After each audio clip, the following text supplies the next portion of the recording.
Well, welcome to Mid-Ohio, a rather dreary and different Mid-Ohio from yesterday, that's for sure. It was hot sunshine yesterday, but we've had a big storm already this morning, and there is the expectation of perhaps more to come.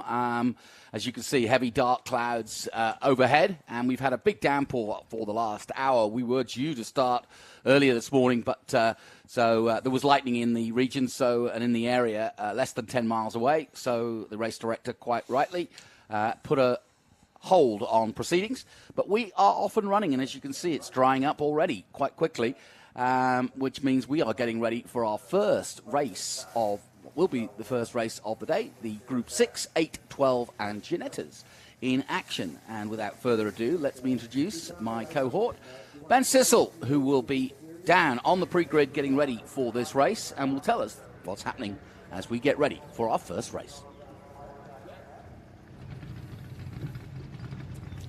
Well, thank you, Jonathan. I am here. What a tale of two totally different days. Yesterday it was sunny and super hot. Today it's warm, but you can see, I'd say, slightly wet. We did have a storm just roll through here. But these are British cars. This is a nice sunny day in England. The Ginettas from Leeds, England. This should be really well. Seth Henry, 21 years old, and we had some comments. Is that the Seth Henry? And that it is. So, Seth, I know you have a ton of experience, but what kind of experience do you have in these Ginettas and these kind of conditions? So yeah, this is my first season in the Ginetta. I come from the NASCAR short track background. We don't usually run in the rain, so the rain is a bit new to me. If you ever heard of the summer shootout, Charlotte, we run in the rain there, so I have a little bit of experience in the rain, but actually no experience in the rain in the Ginetta. So it'll be a good challenge to go out there and run fast and really have a good time. And George, if you can, get a shot of you. We can't even call that a steering wheel, more like a steering paddle. We are about 1 minute from going, so I'll try to run through here. David Lecco second. Watch for Seth Henry and David Lecco to really take off together. They had a great race yesterday. But the difference is now they're on wets. These Pirelli wet tires, totally different than yesterday. And Mid-Ohio just got repaved. This used to be considered the worst road circuit in the rain, but now we don't know. Kind of all notes are out on that, so we don't know how this new surface is going to go. Then we've got Arsenault here. Greg Arsenault had a great showing yesterday. Mark Swain in the Southern Pine Realty Solutions. Peter Heffring is in a different car, so George, they're going, so we'll come up against the fence. But Peter Heffring is in the I believe it's the 5.5. Eric Arms, Daryl Allen is going out. Then we go to our Group 6, our Group 12 cars. So we've got Renee Tersilla, Eric Ritchie, Mr. Brooks. So we've got a Group 6, a Group 8, and a Group 12 car left. They're going to do a split start, but I'm going to try to get over to you and Andrew, so I'm going to send it back to you in the booth. Thanks, Ben. Yep, we're here, and I'm here with Andrew Heffron, and you just heard the words Heffron. We presume that's a relation, and we know it is, isn't it? That's my dad. He actually took my car for this race. I was going to race in this, but you know, we have two Kaizen Ginettas that we run, and we just didn't feel like it was make the right sense to risk possibly both cars. But it's interesting. So there's actually two cars in the Ginetta field that are going out on slicks. Ooh. So Mark Swain. That could be an interesting choice, actually. Yeah, Mark Swain in the 17 and Eric Arms in the 84. You know, Mark Swain was very quick yesterday, and he was on for P3. Had a pretty large gap, but he unfortunately got messed up with some traffic, and then Greg Arsenault just snuck down the inside and just couldn't get back by him. So, you know, I'm curious. I did a race like this a few years ago up in Canada where I was one of 3 people to go out on slicks. I went from first to last, all the way back up to second overall. That's interesting. So if it dries out enough, Mark Swain might be coming with a fierce anchor. Yeah, because, I mean, looking at these conditions right now, you'd have to say that it's way too wet for the slick tires, but, you know, we'll see. Yeah, we were talking about, like, we kind of want to maybe work out with Pirelli, maybe to get an intermediate option where I don't know if this is wet enough for a full Pirelli wet because they move so much water, and they might kind of fall off towards the end of the race, but I definitely don't think it's ready for a slick. I think you need like a good like intermediate, like maybe like their P0 street tire or something like that would have some grip in the wet and then also would not just, you know, die in the dry. Yeah, it's just going to be interesting for sure. Conditions not perfect. What would you do to the car? You've been watching them prepare. What do they do for these conditions? So we have changed the sway bars. We disconnected the sway bars. Carlos Ramirez, our primary engineer, and the rest of the Kaizen crew have done a lot of little magic to the cars. But we have changed some of the ride heights. We have changed some of the like dampers and that kind of stuff, just to give it a more compliant, more compliant feel. So the tire will actually load up on the. The tire will actually load up on the I'm sorry, what's the word I'm looking for? Onto the track. Yeah, exactly, yeah. So we're looking down high from above, and you can see how wet the conditions are through Thunder Valley and down towards the carousel, this long run down. And this is the famous Mid-Ohio circuit, just been recently resurfaced. So that's going to also throw up an interesting factor in that I doubt many people have been in the wet here since it got repaved, but we'll see. To my knowledge, this is the first race in the wet. So that's pretty exciting. So another new thing for the Ginetta Challenge. Now, one car coming in. That's the pace car. Brilliant. Nicely spotted. Well done, Andrew. Glad you're here. Appreciate it. Yeah, it was a great start by Seth Henry and Dave Lecco, side by side into turn one again. Looks like Peter Heving already got past Mark Swain, and he's up to fourth, and Seth Henry and Dave Lecco's pushing out very wide. That's good. Well, as you can see, they're off and running, and very well indeed. Even though the wipers are on, they are dispersing the rain quite well. Yeah, Dave Lecco around the outside into turn two. Is he going to hold on? Seth stays in his inside. It's close. Ooh. That's very good. Wow, great exit by Dave Lecco. That's some really good racecraft. Well, they're not being frightened of the conditions at all, and it is tough out there right now, but they're slowly getting some grip, it looks like, and I don't know whether they're going to dissipate enough water for a dry line, but we'll find out as the race goes on. But we are underway, and already the leader pulling away at the front. I have heard from race control. Oh, you can see Lecco spinning there. Oh, Lecco's around. No. And as I was just about to say that race control told me that they've done a IMSA session on the wet, and there is a rain line. So it looked like Lecco knew that at the keyhole and then was running what I'd consider the rain line at there, and then that rain line got him. Yeah, unfortunately, he was pulling a fantastic gap. And Greg Arsenault's around as well. So that means, from my knowledge, that Seth Henry, then Peter Heffring, and then now possibly Darrell Allen, if that's your top three. Honestly, it's kind of all over the place right now. We just got to wait for them to come across the line. So drama indeed, as our leader had pulled away a good, decent gap, and then just like you said, fell foul to the weather conditions and just spun straight off. Nobody else there.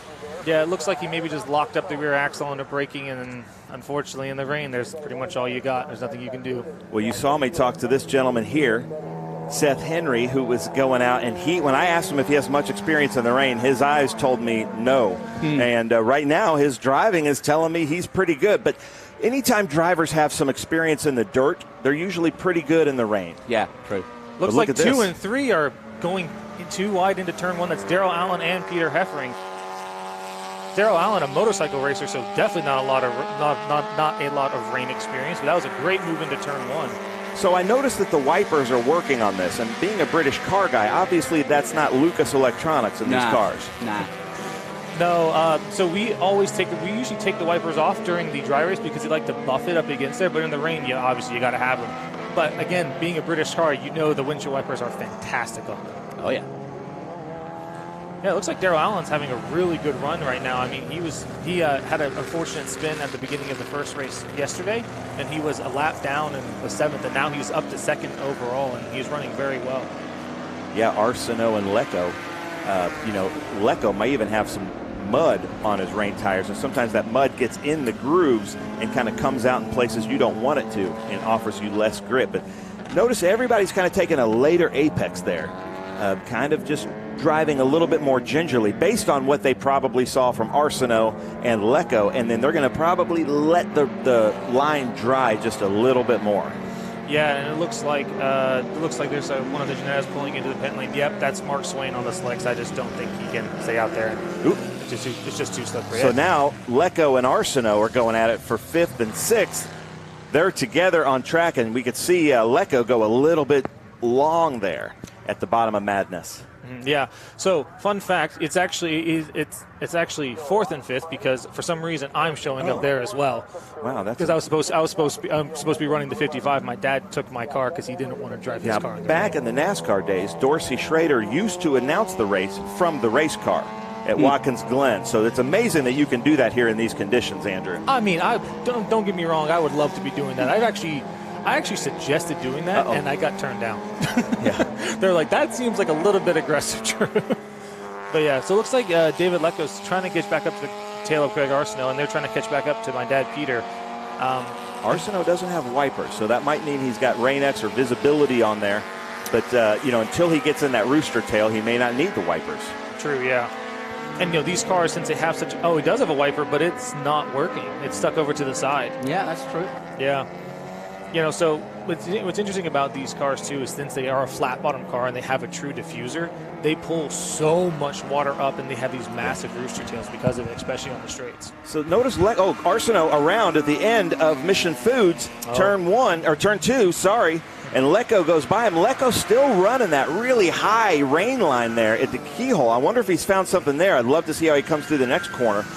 But there's Greg Arsenault, just a little bit of a hiccup there on the gas. And something I want to point out, so just how closely you guys monitor this Ginetta challenge, that in qualifying, Rob was telling me that David Lecco came in 2 pounds underweight. And so even the 2 pounds, that does make a difference, doesn't it, as the Soul Leaf car comes around. Yep, Eric Arms comes around. He's also on slick, so, you can already see the car twitching really badly there.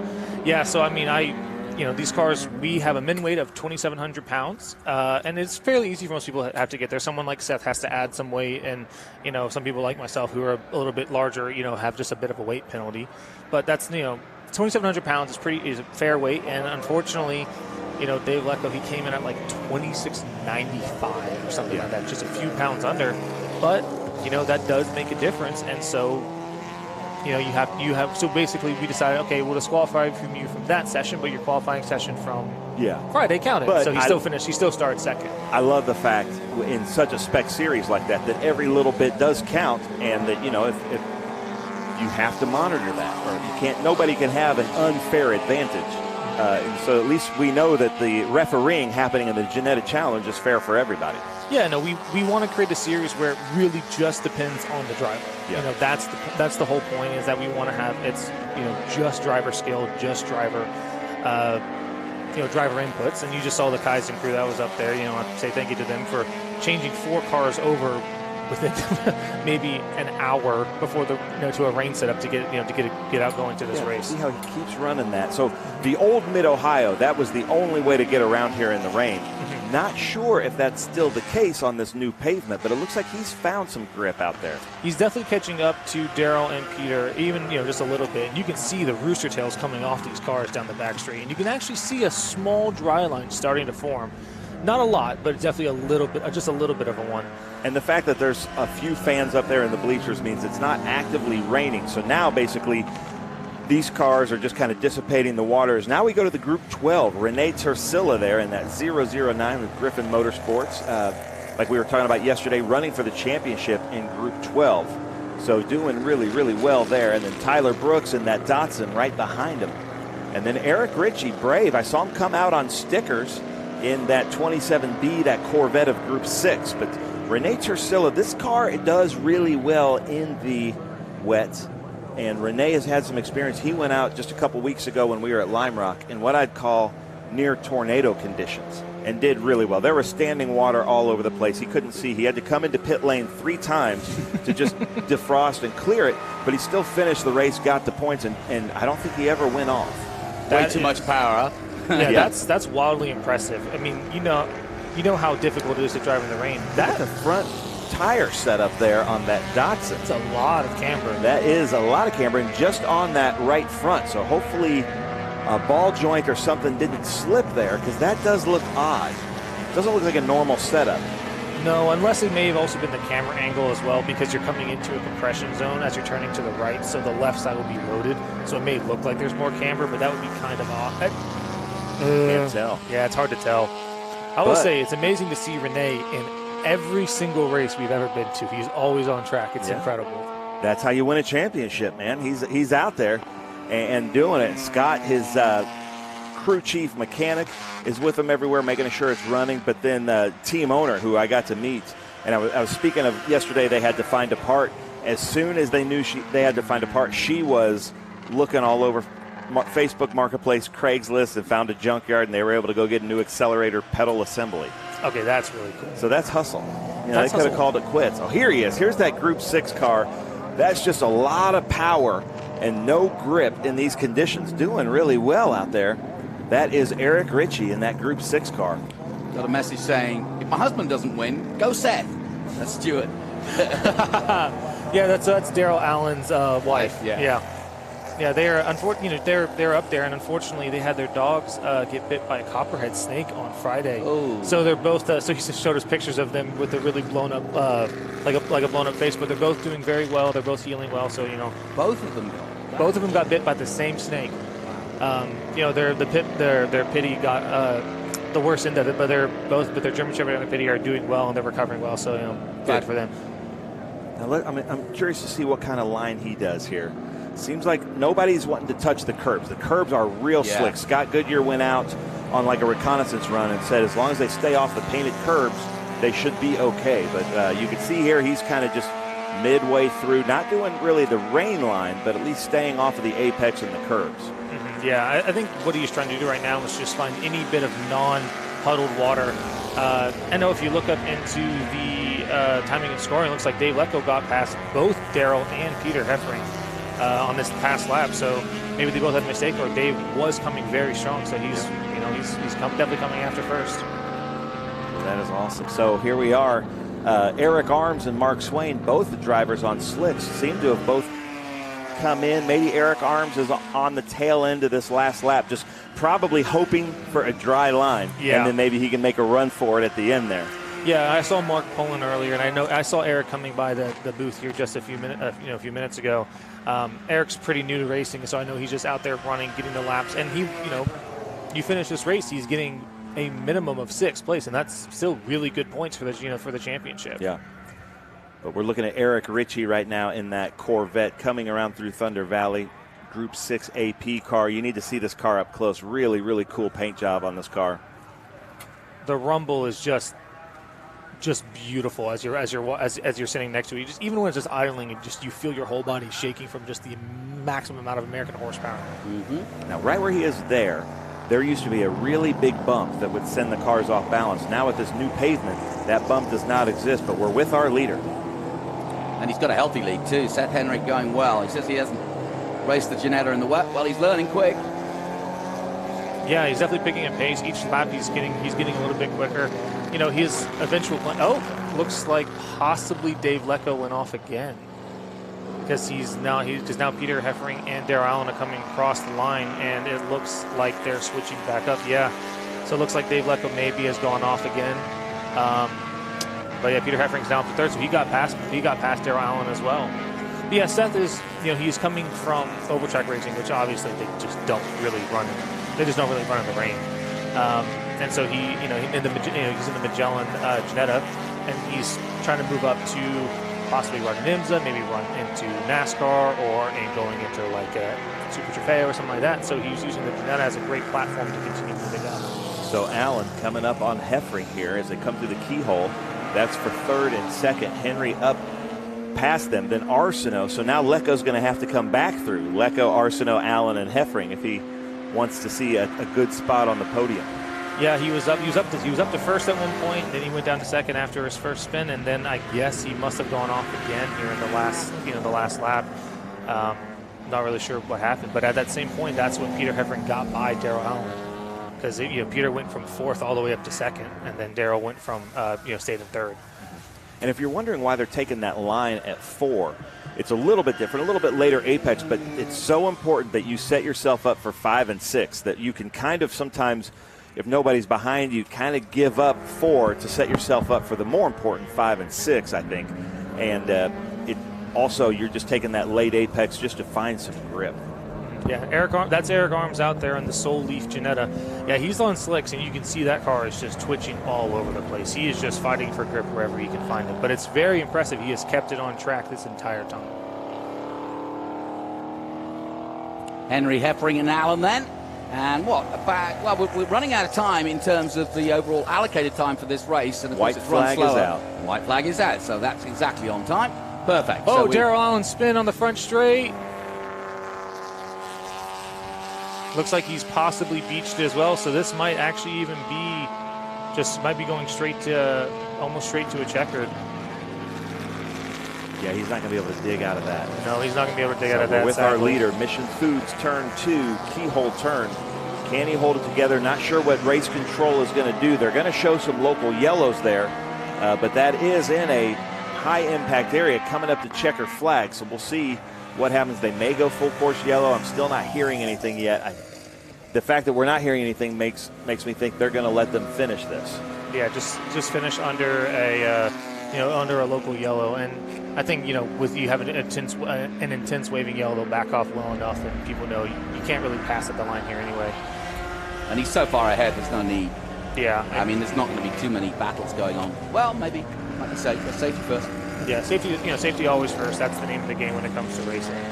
And there's Seth in the Foundation Investments car as well. There again, we were talking about yesterday how it was very nice to have companies coming and sponsoring up and coming drivers, because this sport is expensive and it's very difficult to get out there, and we appreciate people committing and helping people fulfill their dreams as becoming a professional athlete. So we're following around our leaders. Jonathan, this is a nice sunny day in your home country. This looks to me like Cadwell Park on like you say, on a summer's day. Not hill. If the sheep are on the hill, it's raining. If you can't see the sheep, though, it's raining harder. Well, here comes Seth Henry to take that checkered flag. Yeah, and he's got the Datsun directly in front of us.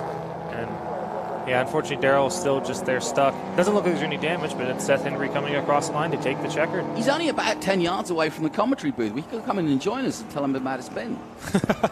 Yeah, we'll get some quickly a quick review of what happened. Yeah. It looks like he just maybe touched the curb and just car came around. Yeah. So it's my dad in second and Greg Arsenault in third, with Dave Lecco in fourth, and then looks like Eric Arms is. But in family bragging rights, it is your car. It is my car, so yeah. You can claim a podium. Yeah, I'll take it. To be fair, I provide all the trophies for the podium, so I technically get 30 trophies. I get 30 trophies a year, so I will take it. There you go. Yeah, and once again, Eric Arms just staying out there. He's going to move up to he's going to move up to fifth. And that's why even though he was really off the pace because of the slicks, he got up to fifth. He got more points. Eric Arms fighting that war of attrition, which happens in weather like this. It's survive. First to get a podium, you got to survive. Let's take a look at some of the highlights then of that last race, and we started off in very wet conditions.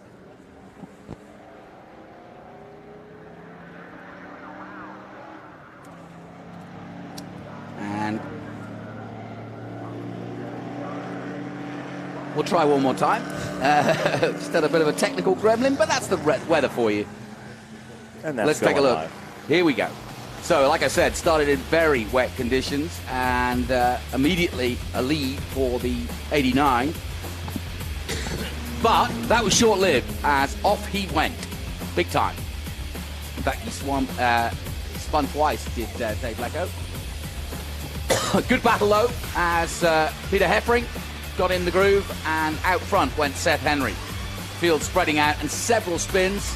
Even this overpowered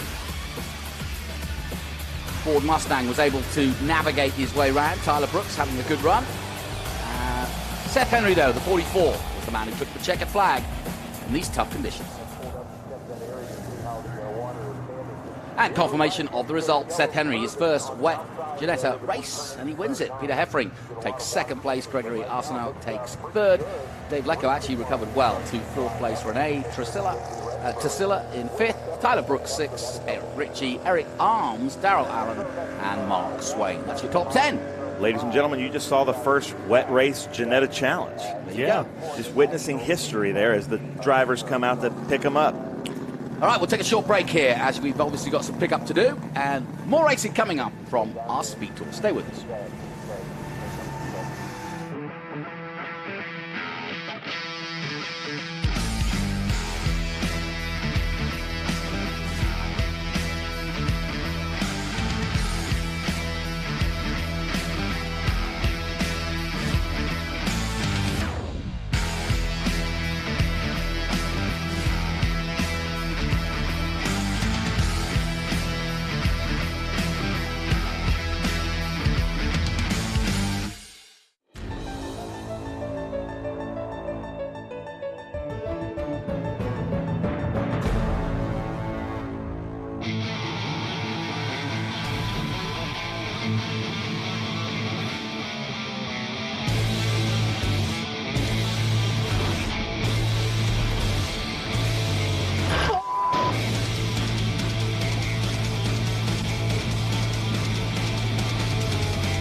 Welcome back to Mid-Ohio. As you can see, we're high above, and we're waiting for our next session, which will be coming up very shortly, and it involves a small number of cars, but we'll take it.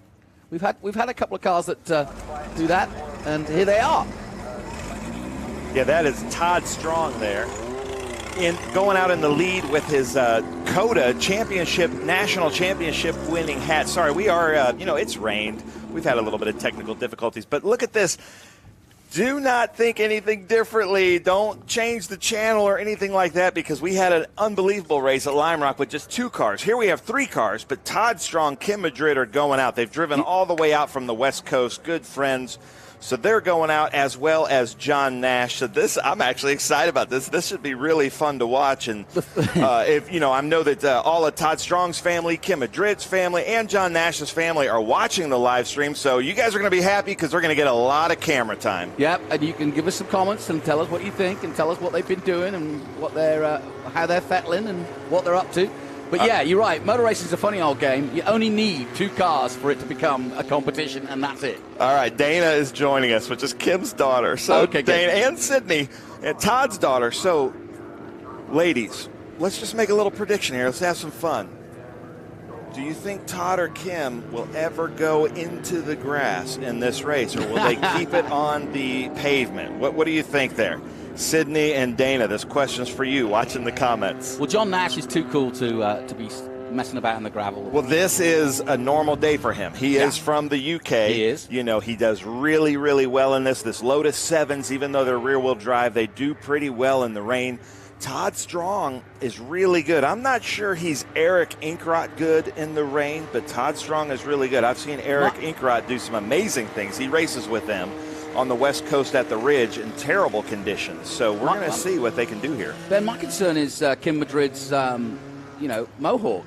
Does she put conditioner in for a race like this? Because if it gets wet, could it droop a little? It might. It might not stand straight up. It might add more drag, but it always looks good. So she might have her rain Mohawk in right now. Rain Mohawk. Never thought about it. But she can also use that. She can rub the top of her helmet, and clean her gloves if she needs to. That's good. See, you've done your research. I like it. You can see the rain poncho over the camera. You saw the little thing going across, because the camera operators are That's up on just these wrong scissor with a cry lifts, for help, really. And trying to keep those cameras dry. Yeah, that is the battle here today, is to keep the equipment dry. Never easy, especially when you're up in the air on a big crane. I mean, right now, if we told people that we were in England, I think they would believe us. Oh, it looks like Snetterton right there. Totally can believe you. So Todd Strong is in a Titan MK6 from 1971, Kim Madrid in a Crossley FF from 1978, and a 1961 Lotus Super 7 as we go through the grid there. Yeah, it is a shame. I mean, this weather was predicted, and we had a full field of over 20 cars hoping to do this race, but the conditions, well, I think they kind of looked at it and thought, well, we're not going to get out if it doesn't stop, but here we are. All right, drivers, stay off the paint. Yes. Rule 1. Okay, it's a battle royale. 2 Formula Fords and John Nash right behind. Group 1, 2, 3, 4, and 5B, a small group of just 3 cars tootling their way through turn 1 and heading down towards the Mission Cruise. Oh, Kim's already had a spin. Nash avoids her. She goes backwards. That was the veteran of Todd Strong thinking, I'm going to let Kim be the first one through Cube 3 Architecture's turn 1 and see how she does. Now, you can see he looked in his mirror almost waiting for her, because knowing Todd Strong, he's like, well, this isn't going to be fun. I got to wait for Kim to have some fun out here. So you might see some vintage racing camaraderie. He made sure that his friend is okay, and then he might even kind of slow down so that they can still have a race as John Nash takes the lead, and Kim Madrid is going to clean off her tires. Well, Todd Strong's got a special rain helmet, his Gold Championship helmet, so he's good to go. Nice. To Sydney. So thank you, Sydney, giving us some good information. You can see the treads on her tires there. See the Mohawks, actually looking pretty good. Yeah. So just, I think that was kind of the veteran racer of Todd Strong saying, I'll give you turn 1. We're going to see how this goes. But this is a great shot here. You can see John Nash's steering inputs. That's such an open cockpit. We get great shots here of what his hands are doing. He has driven a lot of races with us in the rain. I remember him in a rain race a couple years ago at Road America. He does really well in the rain. Yeah, I mean, if you've ever tried to race in the rain, it doesn't matter how little power you have, it's always too much. Once those wheels start spinning underneath what feels like ice, you've got your input, your deft input with the throttle is so important. Yeah. And, you're literally, they call it feathering the throttle, but you're literally doing just that. Trying to just touch it slightly, get the revs up, and try to maintain them and not create a situation where the car is jarring from, forward, backwards. You want to keep it as constant as you can and put the little input as you can. Well, Dana called it. Dana thought she would, probably not this early in the race, but Dana did think she might end up in the grass a little bit. So, Dana, have fun telling your mom about that. Yeah. Yeah, that's the trouble with modern technology. We can see you wherever you are, whether you've got a GPS on you or you're on a live stream somewhere. We'll find you. Now, how long has John Nash? You've been around this fair few years, but he's been around as long as you have, if not longer. Well, actually, probably 2016, he came back into racing. Long-time racer, but he did our racing school at Roebling Road. I want to say 2016 or 2017, won our Rookie of the Year, then won a Group 3 championship, then won SVRA Driver of the Year.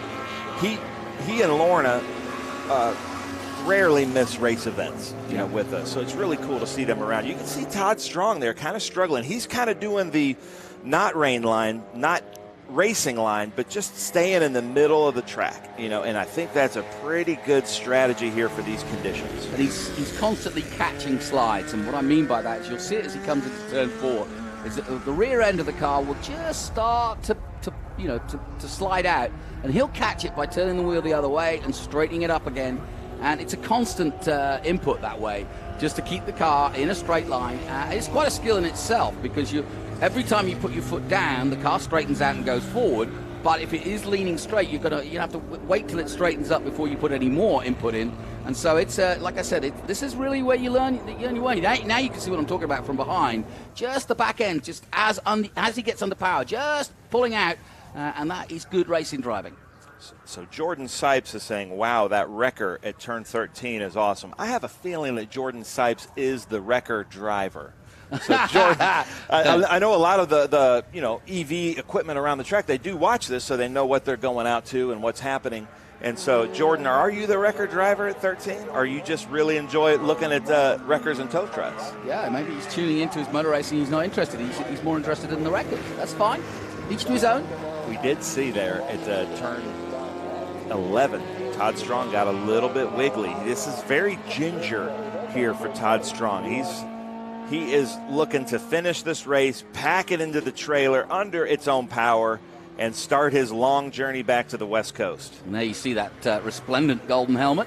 That is what you win when you win our national championship race in your group at Circuit of the Americas. That is the Bell Gold Helmet, one of probably the most coveted trophy in North American vintage racing. Well, he looks comfortable, doesn't he? Just checking the mirrors and waiting for his time to turn in. Just, like you say, gingerly going around the track. And this is, I mean, it doesn't look, it's not as dramatic as other motor racing, but if you are into your motor racing, first of all, if you've ever been on a track, how hard it is. Like I said, no power is too much power in these conditions, but the conditions are improving as the race goes on. And as you can see, the wet line is starting to fade, and we're going to get a dry line soon enough.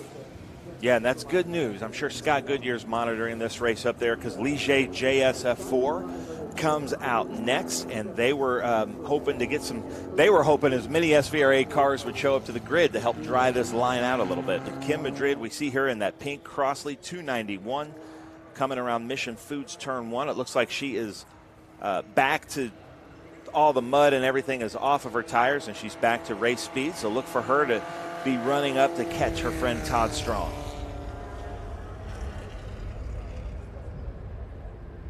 And if you just joined us, heavy weather this morning at about 7:30 this morning. The heavens opened, and we were given a real heavy downpour, and we're just getting the back end of that now. And from what we're hearing from the weather department, it could be more later today, but we'll see. And I wasn't joking, Jonathan, on the grid walk for the last race. Mid-Ohio Sports Car course, one of my favorite courses. Very difficult course to learn. Technical, really fun, lots of hills and undulation, but was always had the reputation of being the worst racetrack in the wet. Yeah. And then they just repaved it a few months ago, and so nobody knows how it's going to react in the wet. So right now it's looking like it's really good in the wet. It's almost like stay in the middle of the road and you should find some grip somewhere. So basically what happened is so many laps under the race line, it basically polished it, and it's like racing on wet marble. And so now that isn't the case. You know, the race line hasn't been polished. So in my mind, as long as they stay off of the painted curbing and the painted lines, they should be okay. Yeah, Jasbro on our live feed was saying that yeah, it wasn't drivable before with all the bumps in the wet, and now it is very much so. So yeah. So Kim Madrid coming through Cube 3 Architecture's turn 1. So you said they're on a sort of jaunt, a summer jaunt. Where are they based? Kim, Dana, you could help me out with this. I think they just moved to Nevada. I've been watching her on Facebook and showing the house progress. So she and Rudy just moved from Rancho Cucamonga to, I believe, Nevada. Not you, or is it Utah? Todd Strong is in the Southern California area. Bob Hatley, who is with them, did Indy and pit race with them, did really well at pit race and Indy, is with them, and he is also from the Southern California area. There you go. But Dana, is it Nevada or Utah? But that's a long drive, you know, and for them to drive their motorhomes out here with their trailers and come out here for 3 weeks. So we really appreciate it. Kim Madrid, I believe the president of the Formula Ford Challenge out west, a really cool group of Formula Ford racers. So this is always on her list to come to. And then when we added pit race, they did 3. They usually do a 2-fer. This was a 3-fer. Back to John Nash in the 7 Lotus. Love that car. So that is a radio antenna there behind him, a GoPro camera. You can see that mirror placement so that he can see. Lorna, his wife, is out there watching, and she may be the most enthusiastic motorsports fan I've ever met. She what do you was do with actually the out. antenna? I just saw her at the. She's talking to him on the radio. Oh, okay. Yeah, and spotting for him. But she was out at our grid walk yesterday for the TA2 race. She just loved racing that much. There you go. You can see he just went through some standing water, and he may now be kind of going through that water purposely to cool off his tires. And I know you're the F1 announcer in Austin, and you see them do that quite a bit when they go through rains and they find the wet. Exactly. Obviously, the tires, you know, they're either on or off, kind of thing. And so, yeah, when they have to go out on wet weather tires, they start seeking wet weather to keep them cool. Otherwise, they just get too hot and start to dilapidate quickly. All right, Sydney Strong is saying that Todd is actually in Northern California. Just moved there, and Bob is in Oceanside. Okay. And then they are in Cedar City. Oh, no! Not so strong. Uh-oh. Let's see if he can get out of there. He's rocking it. He's just about getting there. Yeah, well done. Well, ladies and gentlemen, this race may have just gotten super interesting. Todd Strong off there. Where is that? Is that turn 4? Looks like turn 4. It does. It looks like Not the end where of the Kim is. Yeah. Looks like the end of the straight there. He's just missed his braking point. And it is, yeah. But he's gathered it all together. Good stuff. James Addiction has a song about Oceanside. I wonder if they're singing about Oceanside, California. Todd Strong going around. I can't tell yet if Kim Madrid got around him, if she's going to meet up with him, because now he's got to worry about a little bit of dirt and debris. So he did a pretty good job of getting out of there. Yeah. Oh, so she's still coming into 4. Okay, so she's about a little bit behind. Yeah, she is going to be upset knowing that Todd went off and wasn't able to catch him. Clock ticking down, about 6 minutes to go. That's why. So I didn't think she was that far behind, but I got a race controls telling me 291 had a spin and go also. So they both went off. So I'm talking to you now, Kim Madrid, in the future, because I'm sure you're watching this and upset because you would have been having a battle there to the finish with Todd Strong. So sorry, Kim of the future. Most of the drivers, that's what's cool to walk around. I was having dinner in the paddock last night with a lot of friends, Bit of and they've all damage. watched their race. Oh, yeah, a bit of damage there. Yeah, he hit a cone, evidently, and that's probably what's gone underneath the car and just damaged the bodywork. A little bit of So the they all cowling. watch afterwards, huh? Yeah, they all watch the race afterwards and make fun of some of the comments that we make. Sure. You know, and that's kind of fun to hear. But so maybe they get out of the car, cool down, go into their camper, and then watch the race. So it's cool. They're game filming, basically. Now, Todd Strong, Monday morning quarterback. you'll see like a little bit of a windshield. Like I was saying, he's kind of he's an ex-aeronautics engineer, and he figured out a way that I don't think came with these Titan MK6s to kind of keep the buffeting away from his helmet and everything. It's just a little bit of a windscreen. Sorry, Jonathan. No, I'm just looking at that one shot showed us the front straight and the back straight at the same time, so you can see how spread out they were as we look at Nash coming out of the carousel and onto the main straight again. Time running out. White flag. It is the white flag. So he is taking the white flag final lap. John Nash, I don't believe he has gone into the grass or the paint, just driving a flawless UK-style rain race. Well, I said he wouldn't, didn't I? I said he doesn't do that. Yeah. He's pretty much steady as you go. He knows how to do this. I bet you know, in my mind, like as a Mini Cooper driver, you almost hope for rain because it's just kind of that equalizer. I bet you he and Lorna kind of looked at the weather today and thought, oh, this is our race today. I love watching the hands with the open cockpit like that. You see how much work actually goes on in a cockpit. It looks on a television picture as though he's just turning it in. But when you actually see his hands, then you see he's making inputs every second and a half or so. Just to adjust here and there. And that's all totally feel about what the car is doing around you. Yeah, they talk about in F1 the quick hands of the F1 drivers, and that's kind of what they need because you can just really correct so much with quick hands. Oh, there was a situation in the F2 at Monaco where a guy came into the tunnel and he got round and the guy had stopped in the tunnel. And so he came across him blind, and his instincts were incredible. He jinked to the oh, and Nash had him. Just as we say it. Look at that. That's good reactions. Thank you, John. Just an illustration there by John Nash on exactly what to do. Maybe that radio is he's just listening to the broadcast. In. Yeah, maybe. Now I know Lorna's like, ooh, John, that was a close one. Yeah. Talking to him on the Well, radio. it's all right. Last lap, that was a bit of a moment, but he's heading down now. Now you can start to see the track drying as well. Sure. Yeah, I'm seeing a lot of dry out there, and I don't know if we have time before Ligier JSF4 to just do a lap with the blowers, but I'm sure Scott is looking for that. As here he comes, Jonathan. Yep, and coming into the carousel a little bit more gingerly than the previous lap because after that moment. But he's held it all together as I expected him to. And John Nash in the Lotus Super 7 takes victory. And the man from Denellen, Florida, takes his hand off the wheel and celebrates in style. All right, but here we go. Todd Strong, Kim Madrid, the pressure is on to finish this race under power, to be able to go up back there in the grass paddock that you're in and pull your cars into the trailer under their own power, pack up and head home. That's the true mark of having a good finish to a 3-week run vintage racing, as we see the wave from John Nash. So let's see if Todd Strong and Kim Madrid can finish this race under their own power. Yeah, to finish first you must finish. That's what they say.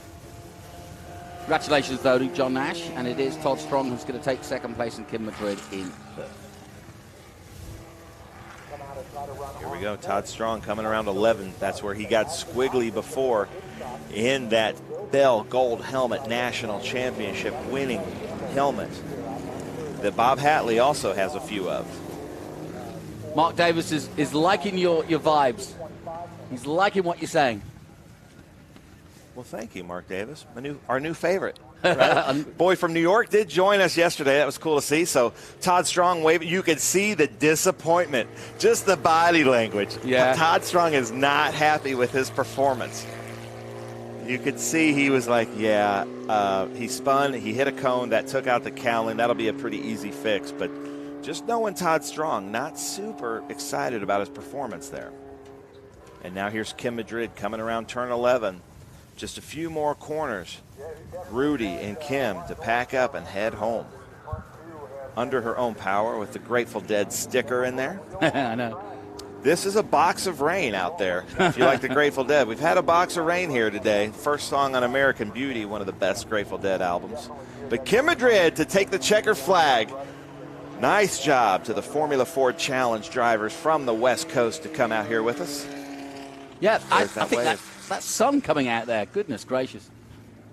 What a changeover. But anyway, starting to dry here at Mid-Ohio. You're watching the Speed Tour. Ben Sissel and Jonathan Green. We've got some big action coming up, though, as we head to our single-seaters, and they are serious about racing in these conditions because it is a championship on the line. Stay with us. We'll take a short break. I don't know what it is. I totally feel like I'm a kid again when I get on my buzz bike.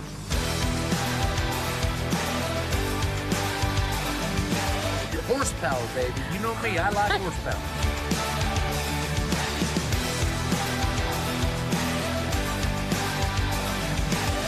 We no longer bring golf carts to the racetrack because we have buzz bikes.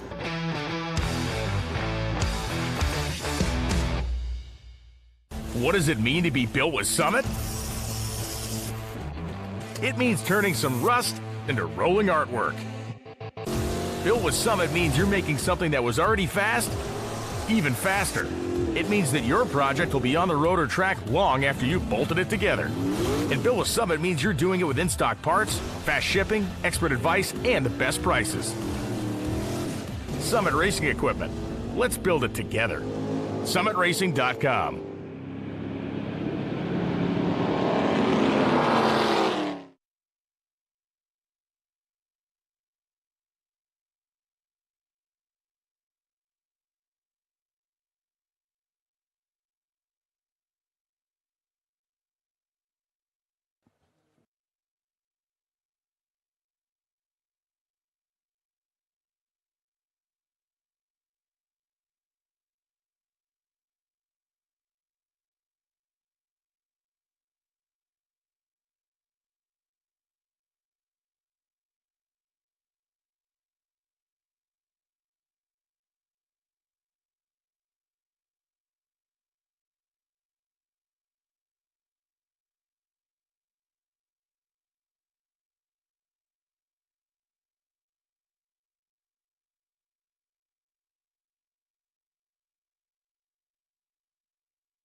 Welcome back. We turn our attention now to the Ligier JSF4 Series, which, of course, is effectively the first step from karting into slicks and wings, as we like to call it, and there they are.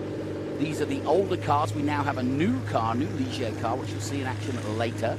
But I'm delighted to be joined by Lincoln Day as we take a very close look at who's got what in terms of shod on their car, as we look at Kekai Blanio from Kiwi Motorsport. Lincoln, welcome. What are you noticing? Who's on wets, who's on dries? What would you do? Right now, I'd be on wets for sure. It's still pretty damp out there from what I've seen and what I've heard from all the drivers, and it seems like it's pretty tricky conditions right now. I would have actually given this race a miss and would have joined those kids colouring in. Is what I would have done. That would have been my decision. So, Lincoln, tell us about yourself, where you're from, and what part you play in this, because obviously you'll be racing in action later today. Yeah, of course. I'm from out in Wyoming, Jackson Hole. Oh, yeah. Lived there for about 5 years now, and joined racing about a year ago with the hope to make it to Le Mans or IndyCar one day. And this weekend, I'm still learning the car, still very new, trying to get as much seat time as possible and set as fast laps but be as consistent as possible. Well, let me give you a personal invite to the Circuit of the Americas, where we'll be doing WEC in September, and you can come and see all the Le Mans cars. Oh, well, thank you. There you go. Dream. That would be fun. Well, there you go. Put it in your calendar. It's September 1st, and the whole of the world of world endurance is coming. So yeah, it's going to be a big weekend. We've had them there before, but they haven't been back for a while. Who do you know in this field? I'm pretty close friends with Bacon Zelenka and Drew Shuz. Yep. Out in Chicago, I used to live there. Met Bacon at a track down there, hit it off immediately, and Drew works down there. Got to know him pretty well at the kart track. Let me ask you this. We talk about wet weather and how the car is different, and the obvious thing is tyres, whether you go on a wet or a slick, and like you say, most of them will be on wets, I think, at the moment. But what do you do to the adjustment in terms of you've gone out into dry qualifying? How do you set up the car differently? I personally like to make it a little bit softer. Okay. I know some drivers like to make it a bit more stiff depending on their driving So it's styles. a personal thing, really, rather. Yeah, at their point, yeah. And do you care? Do you like the ret? I hate it. Yes, I think it would be tough. I've only had 2 wet experiences so far. First one was pure hail. Second one was go-kart out in Chicago on slicks. Now, if I think of Jackson Hole, I think of skiing and good skiing. Yeah. Steep skiing. Oh, beautiful. Backward skiing. Yeah. Why motorsport? I mean, I can't believe that there's that many racing circuits around in Wyoming. Closest one is Highlands, Colorado. Yes, I know that circuit. That's a really fun one. But I had a cousin who raced a few years back in a Porsche series and a Porsche GT4. I loved going to the races with him, getting to know him better. And he put me in a little camp, a summer camp that I really enjoyed. And I was like, I might want to make this my career plan. I'd love to do something like this. My dad's always taught me, find something you'd love to do, and do it for free, and make that your life. That's a great line. Well, we're listening to Lincoln Day. We're about to go racing. KK Juanio of the Crosslink Kiwi team getting ready. Alongside him, Teddy Masella, who got the win yesterday. And then Bacon Zelenka, who you just mentioned, from Illinois. He got a podium yesterday, and he lines up in 3rd position. Maite Caceres, the only female in this race, from Uruguay. And then Drew Such, as you mentioned. Hayden Bowlesby in this one. Jake Pollock, Brad Margeman, and the Felber twin brothers in this one as well. Standing start this time. Do you prefer a rolling or a standing start? I prefer standing. I haven't done one yet, but sim racing, I love standing starts. Okay. They're just a lot more competitive, and you have to learn a little bit more. Yeah, I always think that I expect the answer, because most of you guys come from karting, to be a rolling start, because that's how karting is done. Yeah, I never did karting. So well, there you go. Yeah, that's why. There you go. Right, we're about to get underway. It's the Ligier JS F4 Series, the Junior F4 Series. Out go the lights, away we go. Now watch the 29. That's your pole man. Comes across the circuit, has the advantage. Zelenka tries to make a move on the inside, but a good clean start as they all get through the first corner down towards the Mission Foods keyhole for the first time. But it is Juanio who leads. 25-minute race. And already up the inside comes Teddy Masella. And that's a good move at the keyhole. He played that beautifully. And Marta Caceres up to 3rd. Good start by her. There she is in the number 6. Conditions, I don't know. They don't look too bad, but you don't want to be in that rooster tail, do you? No. And since the new pave, there's also quite a bit of rubber down now. Yep. And, whoa, and the leader goes wide. Does he gather it? That was a moment. He's had to slow down, and he's going to lose pace. He's got the lead still for now. But back comes the 29 of Juanio. What a great start to this one. 4 wide, almost, at turn 4. 2 wide now as they head through 6. In 2nd place is Caceres. Takes 2nd place. What a great start by the one female competitor we've got. She's got some good experience. She's come down from the Formula One Academy, having had some experience there. Started racing in F4 and now has taken this chance to be in this JS F4 Series just to learn a little bit more. She said she's more comfortable in this car, and it's proving to be a good move too, because she's now making her way on what could be one of her best races so far in the series. Yeah, it's looking like she's really liking that car out there. Yeah, no kidding. She looks more comfortable than anybody. Zelenka holding on 3rd. Yeah, Bacon is a good guy. Had a good chat with him. He came in the commentary yesterday. Whoa, a big moment there, off onto the grass, and somebody goes even wider. Ooh, they are taking big risks there, but that is just literally outplaying it into turn 1. But luckily, both got away with it. So how do you know Zelenka? Just because you were near him? Yeah, in Chicago, we go to the same track out there, and I have a car out there, and I let him drive it a few times, and he was immediately faster than me. It's been so much fun to follow his career and help him out where I can. Keiko Juanio pays the compliment back and gets back into second, or does he? Slides through, and that was a big moment, but he's made it stick. So they are trying everything, and he goes a little wide, leaves the door open there, but the next is a right-hander, so he's being wise too. Caceres then dropping down to third, and the leader, Masella, on his way. Teddy did a great job yesterday and won the race, and so looking for yet another victory here. And Zelenka still holding a strong third at the moment as the leaders start to pull away. And this is important for Caceres that she tries to get on level terms with Teddy. Still 21 minutes in this race, but Teddy Masella will drive off into the distance for Scudurari Buell if he's given the chance. Conditions seem to be at their best here in the front part of the circuit, and then on the back straight where the woods are, it hasn't dried up yet, so they've got the shade of the woods and perhaps just a little bit more wet weather down. We'll see as they come through here. You see it's all dry through turn 1 and turn 2. Here's the keyhole. That's pretty dry too. And then when we get down and exit the keyhole, side by side.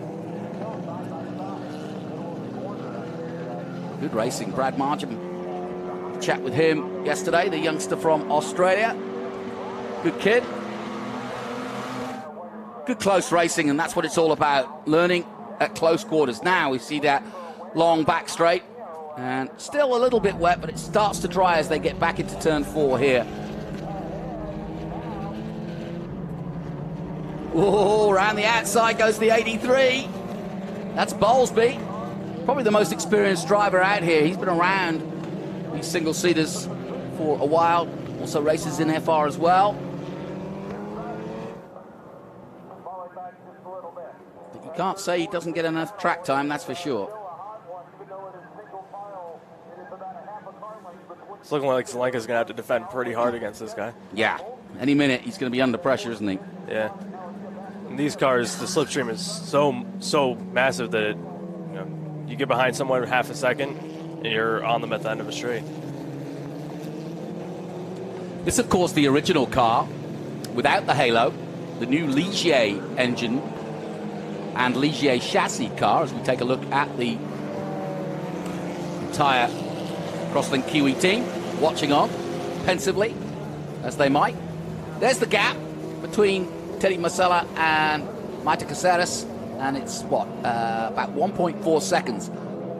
But now Zelenka has reeled in the Uruguayan, and it's going to be nip and tuck now. Got an interesting story, does Maite Caceres, and we heard from her yesterday that started out, her father was a rally driver. Really, her parents didn't want her to race. They wanted her to get her education, but she just kept on plugging away at it and wanted to do it. And finally, when she got to 17 and 18, they were like, okay, well, you're growing up. It's up to you now what you want to do. And they supported her. And so she started late, certainly later than most of the field here, but she's put it to good use so far and making her way here in the USA. Has been around the world, though. Has raced in many different locations. Sponsored by the Uruguayan Tourist Board. And the gap between Masella and Caceres has increased. It was 1.4, but I think in this lap, the rest of the field has caught up to Maite, and she's dropped off a little bit. Now the 83 of Hayden Bowlesby, putting some pressure on Zelenka. Where would you make a move if you were in this race and you were Bowlesby right now? Because you've got pressure behind you, so you want to make it clean, because if you don't, the 29 of Juanio, who had, of course, started on the front row, is trying to recover. So you've got to kind of keep one eye on one way and one eye on the other way, right? Yeah, that's absolutely right. If it were me, I'd try to make a move into turn 4, heavy braking zones, turn 2, turn 11 possibly.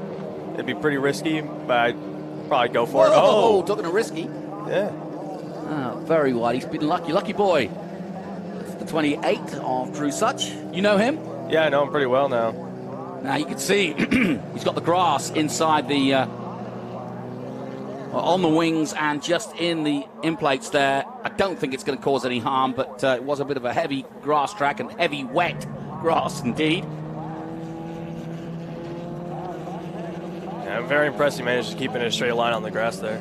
Yeah, I mean, in this kind of conditions, with the amount of rain that's been down, you don't see it visually when you're watching the TV, but I can tell you that we've had probably about half an inch, maybe more, of rain in the last hour or so. So very, very well done to get out of there.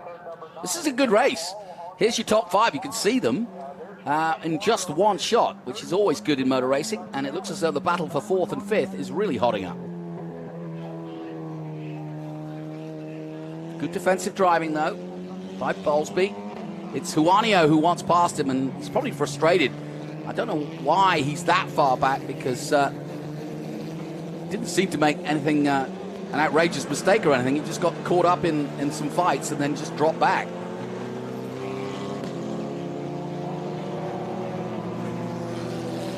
Another interesting story, 11th and 12th, Felber, twin brothers. I raced against them in a racing school a while back when I was getting my license, and they were pretty quick in those cars, and it's showing here. Yeah, I would have thought it'd be quite interesting racing with your brother. Yeah. Especially a twin brother. Yeah, there's got to be some beef going on there somewhere that we don't know about. Oh, yeah, I'm sure the competition is ridiculous. But there's probably a lot of respect, too. You know, twins are very close, generally speaking. Jacob Lauter in the 72 coming through for the IGY6 Motorsports, say 22 Honda. These are all Honda-powered cars. Honda, a big part of the championship, and of course, this is the home of Honda in the USA. Certainly this track the nearest to their headquarters. Big IndyCar race here. Scott Dixon's been pretty much man of the moment here over the years when it comes to IndyCar racing. And it seems that every driver that comes here really enjoys racing. Why, do you like this track? I love it so far. I have a love-hate relationship, but mostly I love it. It's a lot of technical corners, which is where I tend to do a lot better. I struggle in the high speed, so turn 1, turn 4, that kind of a thing, I tend to be slower than everyone else. Yeah, somebody made a comment the other day, which is, I've never heard anybody say that they've mastered Mid-Ohio. It's just one of those tracks that even when you think you've got it right, it'll catch you out somehow, or things will change. Exactly, and there's always that extra 10th you can get out of the lap, and then there's another one. Oh, look at this, wheel to wheel. Tell you what, they almost touched there, but that's great trust there by Juanio on the inside, and he's finally got through. But these two have been going at it for the last few laps. Bowlesby coming back at him. Now jinks to the race line and heads through the Mission Foods keyhole and accepts the fact that the overtake has been done, and Juanio now will try and go in pursuit of Zelenka in 3rd position. How's your season been? What are your points? What have you scored? So far, season's been good. In the races around America, all 3 of them I finished 5th. So far, NOLA also, that was a very interesting one. She had some issues with the car, and we figured those out pretty quick. Season's been a lot of fun, especially with Barrett. I raced against him last year. He's been a lot of fun to race against, and he's definitely grown as a driver. He's gotten a lot faster, and it's a lot of fun to battle against him. We're talking about a lot of fun. How about this? Masella, having had a really strong lead, is losing that lead. The gap now down to 0.6, and 2nd and 3rd are caught right up. Meda Caceres and Zelenka right there with him, and as you know, Juanio now having passed Bowlesby's coming fast too. So I don't know if Teddy's tyres are going off, or he's just struggling a little bit because they've caught right up to him, and here comes Caceres for the overtake at turn 1. And keep your foot in, side by side almost. For now, Masella holds the lead. Caceres, though, looks to the inside, then to the outside. He looks at his mirrors, no one there because she's side by side with him. And Zelenka just waiting to pick up the pieces. Goes for the switchback, but it's covered. Out of the keyhole they come, down the back straight. Now they'll sort themselves out. And the obvious place for an overtake Lincoln is coming up, isn't it? Around the outside, she's looking for it. And if she can get this done before the braking, which is not going to happen, she was going to be in a good position. But this is close, really good stuff. And now we've got a real battle because now Juanio is caught up. And of course he started from pole. So cracking race here. Teddy Masella, winner yesterday, but now under massive pressure. And here comes Juanio on Zelenka. Oh, up the inside, he had to take two over the rumble strips, but he's made it stick, and up to third he goes. So 2 places made in the last lap. And now he'll go in pursuit of the leaders. That was a beautiful overtake. Wasn't it? There. Just kept his foot in and didn't do anything, you know, didn't get too excited or panicked by the fact that he was on a line that he's not used to being on.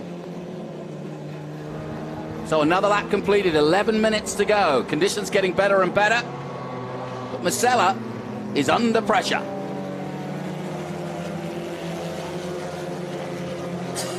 Looking at the times here, fastest lap so far 1:36.9 for the leader Masella, but in fact those behind him are actually quicker, 1:36.6 and a 1:36.1. So Juanio is the quickest man out there at the moment.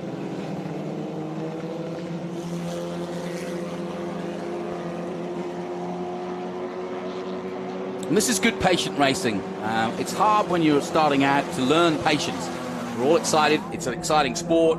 The adrenaline's flowing, and the one thing you've got to really kind of measure is just how calm you need to stay, even though everything is going at 100 miles an hour around you. Yeah, that's exactly right. I remember my first race, I was so excited. I was like, oh, I'm the best guy here. Yeah. And I got humbled as soon as I stepped in the car. Yeah. It was like nothing else. I know. I've done a little bit of karting in my time, and I've done some race schools, and I do not think that I have what it takes to be good at this sport, just simply because of that exact fact. The adrenaline gets going, and your mind just loses it, doesn't it? I mean, you catch yourself going, calm down, think.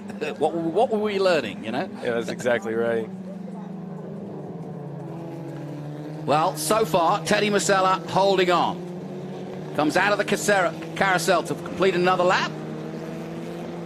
And he still maintains the lead. Looks a little bit calmer than the lap before. Caceres not challenging this time. But now, Juanio, having passed Zelenka, is very much there and part of this battle. Yeah, this will be a good opportunity for Zelenka. Everybody fighting will slow him down a little bit, and hopefully he'll be able to pick up the scraps. Whoa, and talking of which, that's exactly what's happened. And Juanio goes to the curb yet again. That's the second time he's done it, and it's the second time he's made it work. Marta Caceres drops to third, but she'll have another chance down this back straight.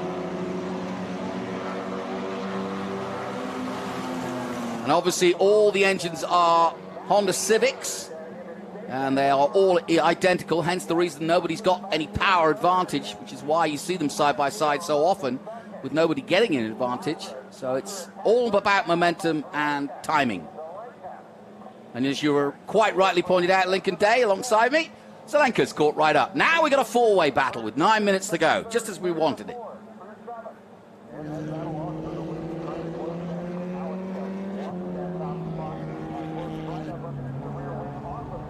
Here they come.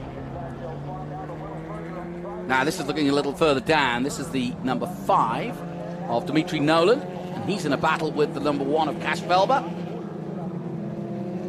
Love the colors, the two blues on that number 1. And of course his teammate behind him and his twin brother.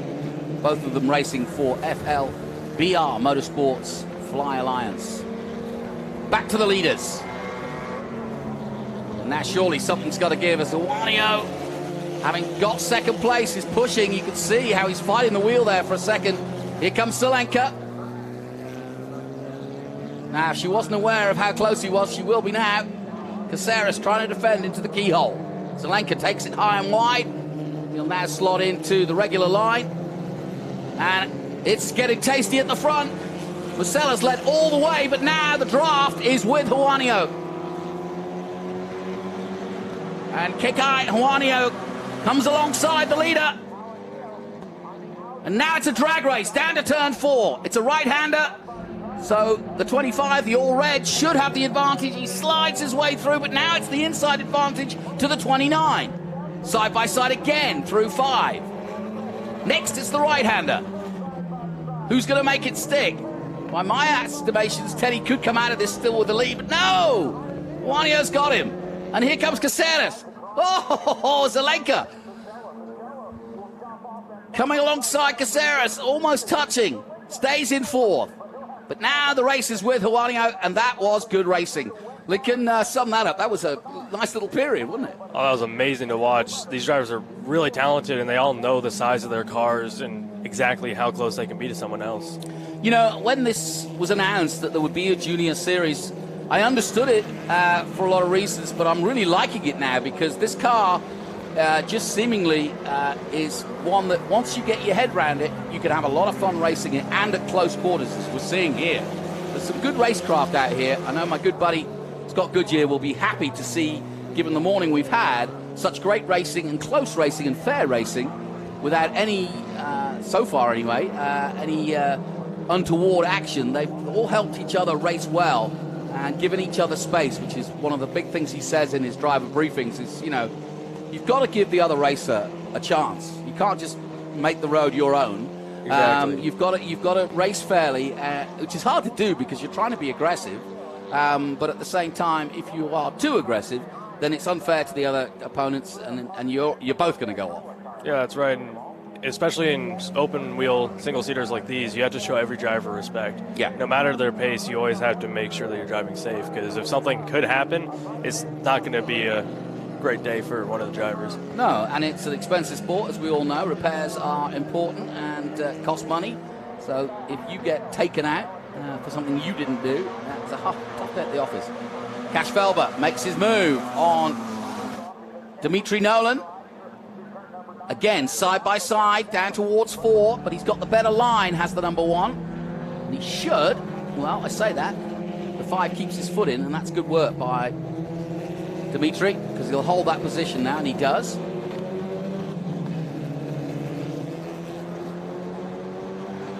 So 5 minutes to go in this one.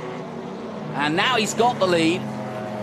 Juanio, his last lap, a 1:34.8, so he's up the game in that last lap, and you can see the gap yourself. And so he was just waiting for a bit of space, wasn't he? Because he's just put in the fastest lap. And now that he has clean air, he's able to do exactly what he wants to do and able to make the car do exactly what he tells it to do. Yeah, it's funny. You'd think when you were in a scrap, a bit like a peloton in cycling, you'd be able to all move forward together, but it's not often the case. Once you get into a battle, you slow each other down by changing lines and being defensive. And if you've got clean air, as you quite rightly described, you've got a chance of actually, getting in the groove, and it's more like a qualifying situation at that point.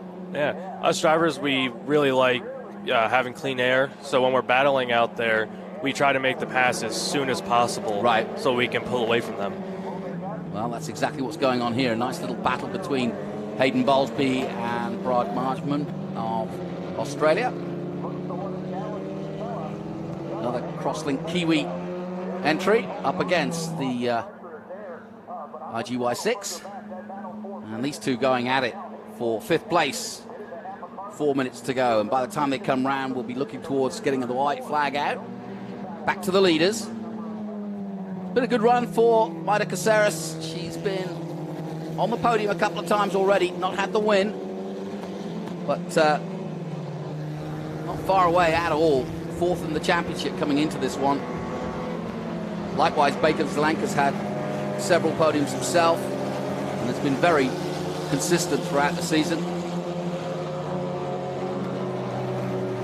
So there's another little battle going to go all the way to the end here by the looks of it for 5th place.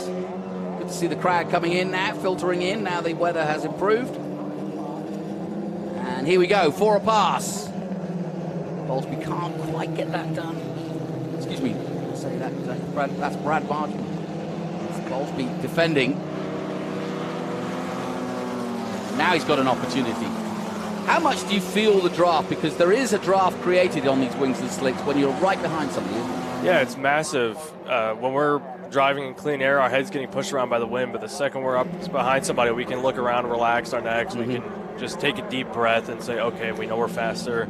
We can get him in the next corner. Yeah. So you'll often see the car behind just tuck himself in and try to take almost an identical line. It doesn't serve you in the corners here, but in a main straight, you can really get sucked into the back of the car and use that extra horsepower to just slingshot past. You've seen it a million times down the long straights. Not too many long straights, just the one here at Mid-Ohio. So that's why it's so important to get out of the keyhole. Back to the leaders. 2 minutes to go. We should see the white flag this time. Here they come out of the carousel. No, 2 more laps then. Keep it going. But now Caceres under pressure, and she's lost out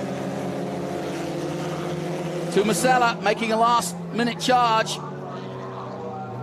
Zelenka sort of playing a waiting game somewhat.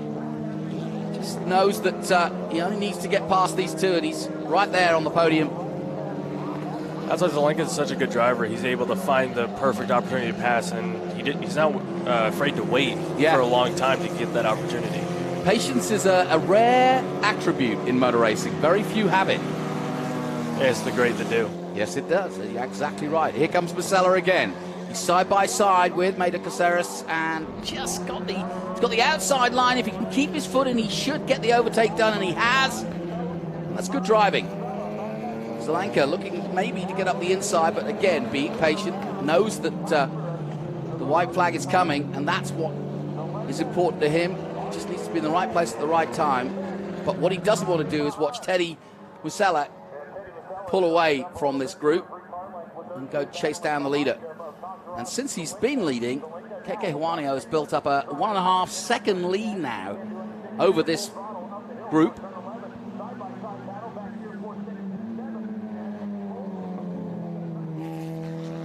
Teddy looking very comfortable as he wrestles the wheel. Very active on the wheel. That's crazy. For these conditions, that makes sense, though. Yeah. Across the line again, the white flag is out. And therefore, there's 1 lap to go. Now, Bacon, what can you do? Like you said, we've been singing your praises, telling everybody you've been patient. Now's the time to pull the trigger. Try and get that podium. Hasn't gone away. And it's still Hayden Bowlesby who's got the advantage now. This is toot and fro between these two. Brad Martin trying desperately to get past them. Now running out of chances. This is the last time down the back straight for these two, and he's got to make it count. That was good driving. Got good drive out of the keyhole. He'll try and come alongside and try and hold that inside line. He might change his mind. Here comes your leader. He's already through the 4-5-6 complex. Headed towards Thunder Hill for the last time. In my opinion, the 4-5-6 is the hardest part of this track with all the elevation. Yeah, it is. It's tricky, and there's so many different lines that you can get an advantage of. When I always say, if you stick your nose up there, you never know what the other person's going to do. You just present yourself and say, right, are you going to turn in it on me, or are you going to let me go? Well, it's been a good run, Keke Juanio, and we'll find out after the race what went wrong mid-race, because he dropped right back. And don't know whether it was self-inflicted or just had an intermittent problem. But either way, he takes the checkered flag, and Keke Juanio takes another victory here in the JS F4 Series and Crosslink Kiwi. Getting a round of applause and some high fives as Keke does the business. Nicely done. And that's the Anywhere Transport new T-Racing Honda of KK. Teddy Masella for Scudare Buell. And Abitab Supermatch for Maida Caceres in third. Good result. She was in second and third, never led the race, but was very close. we'll be very happy, I'm sure, with another podium. So my thanks to Lincoln Day. What time are you out, and what number are you? What's your social and all that kind of stuff? Don't worry about the timing. I'll tell everybody. But where can we find you? LRAD_racing on Instagram. That's my main social media that I use to post things about racing and just my daily life. And car number 54 with MLT Motorsports. They're a great team. I've known them for a very short time, but they really treat me as if I'm a part of each of their families. It's nice. a beautiful relationship that we have, and they're a great first team for me, and I hope that possibly I can continue with them in the coming years. Good for you. Well, we'll let you go and get prepared because your race is coming up soon. But thank you for joining us, and thank you for helping us and giving some insight into some of your mates out there. Enjoyed that. That was a good little race and had everything there. So my thanks to Lincoln Day. He'll be in action later today. And we've got plenty of single-seaters coming your way. We had to cancel the first race for the juniors because of the weather. So a race that had everything to and fro for sure. Let's take a look at some of the highlights of our race. Away we went, and conditions improving by the minute. And Teddy Masella, who had the early lead, Keke Juanio behind him, then Matas Caceres got second place, and then some really good wheel-to-wheel stuff. Juanio coming back through the field and doing a really good job, actually, of choosing his time and choosing his moment to get past, sometimes a little risky. There he goes past Zelenka. Matas Caceres in a great battle with the 29 of Keke Juanio. Once he got past, he then went in pursuit. Big moment for Teddy, and that was, I think, why he dropped off. Well done, though, to KK. Confirmation of the results. It is the Crosslink Kiwi Motorsport team. Juanio with the victory, and Teddy Masella with second place, and that's another good podium, having had a win yesterday for Scuderia Buell. And Matas Caceres for International Motorsports takes third, Bacon Zelenka fourth, Bowlesby fifth. Marshman, that battle came to a win for Bowlesby. Effectively, he holds on to fifth. Behind them, Jake Pollock seventh, Drew Such in eighth position, Jacob Lauter in ninth, and Dimitri Nolan for another Crosslink entry. And a little further, the brothers Felber from Akron, Ohio, so a home race for them, and Jensen 11th and 12th, and the Polish driver Rafael Wolitz is in 13th place. So that concludes our first race for these boys and girls today in the Ligier JS F4 Series. They'll have one more race later today. And my thanks once again to Lincoln Day, who will be in action in F4 very soon. We'll take a short break. We'll be back after this. Hungry for SVRA action? Well, the best way to enjoy classic auto racing is with a delicious classic from Mission Foods. Green flag your race-watching snacks with Mission's mouth-watering race day recipes. Try some of our tasty tacos, piled high nachos, fresh chips with guac, and more. So gear up your ride and fuel up those stomachs with delicious Mission Foods. Now that's too fast, too tasty. Okay, so pretend this is your race car. It's on the trailer, and you have an accident. Ouch! At least your truck's insurance will pay for another one?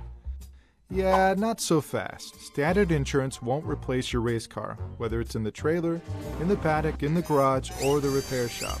But at Hagerty, we can...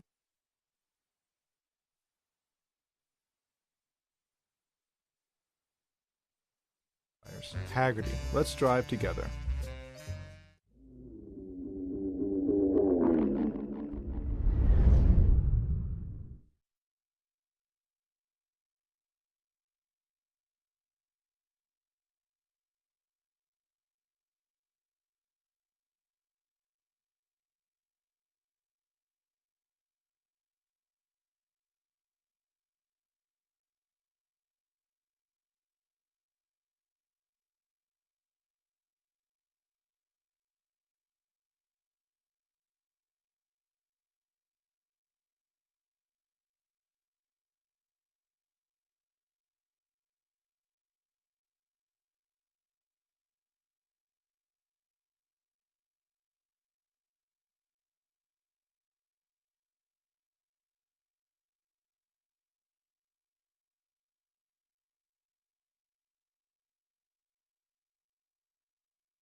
Well, ladies and gentlemen, welcome back to the Mid-Ohio Speed Tour.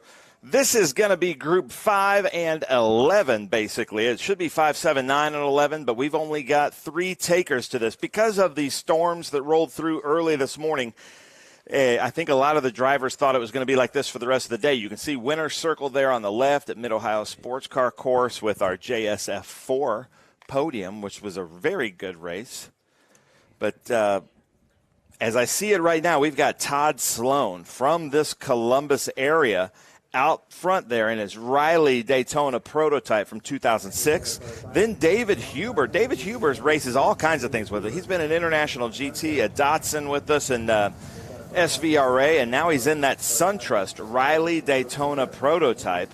That's and nice, then isn't it? Glenn Yiveden Jr. in that Carbier CS2. Well, that's the quickest I've been through a grid, Jonathan. Well, it's a small grid. I've seen these guys hooning around, though, and I'm glad for the 47 that it's not raining. Because that would be tough. That would be tough indeed. But, hey, they're pretty hardy out there. He's in the 47A. That's Glenn Yiveden Jr. in that Carbier CS2. Now, that is Todd Sloan. I've known Todd Sloan for probably about 10 years now. This is his home track. I think he would consider that his home time international GT competitor. And my sons and I were talking to him in our tech garage over there. And since international GT isn't here, but we have a lot of them running with us, I just figured he was in his Porsche Cup car. But no, he's in this Daytona prototype. Pretty new to him, 2006 Riley Daytona prototype. And then Huber is in a 2004 Riley Daytona prototype. Jacek Muka, who isn't here, usually he doesn't mind racing in the rain. He was in a 2019 Cadillac DPI Dallara. But these are 2 equally yoked Daytona prototypes. Both have raced together in International GT and SVRA, so let's see what they can do here. And then Glenn Yiveden Jr. in a 2000 Carbier CS2. That's a Group 5 car, 5A S2. Lee Brain, who was our other S2 this weekend, isn't here. I don't think he likes racing in the rain. Doesn't have a rain brain. But here they come. Lights are out, Jonathan. We got some more modern Daytona prototypes and a sports racer. Yeah, it could be interesting. Very small field, obviously, but we'll get a good look, and they'll get plenty of track time and TV time for sure. These cars will dry out the track. Yeah, they will. Suck up the residue, moist air and track wetness. But away they go in a little wiggle there as we got underway, as you'd expect under power. And they dive into turn 1 for the first time. Side by side almost, but it is the number 10 SunTrust car who takes the lead. Yes, that's David Huber out front. Just that little bit of a wiggle there from Todd Sloan could cost them as they come into Mission Foods turn 2 or the keyhole turn that they have. But the cool thing about this race, yeah, we have 3 cars on track, but 2 of them are very equal. So this is going to be really fun, and I believe both of these gentlemen would consider Mid-Ohio Sportscar course to be their home track. Well, like you said in previous commentaries, I don't know anybody who says that they've mastered this place. It's just one of those tracks, isn't it? Everybody loves coming here. It's in the middle of the fields and forests, as it were, of Ohio and the countryside. And as you can see, tricky conditions with the power that they've got. Todd Sloan taking the lead there over David Huber into turn 4 as they come around Madness.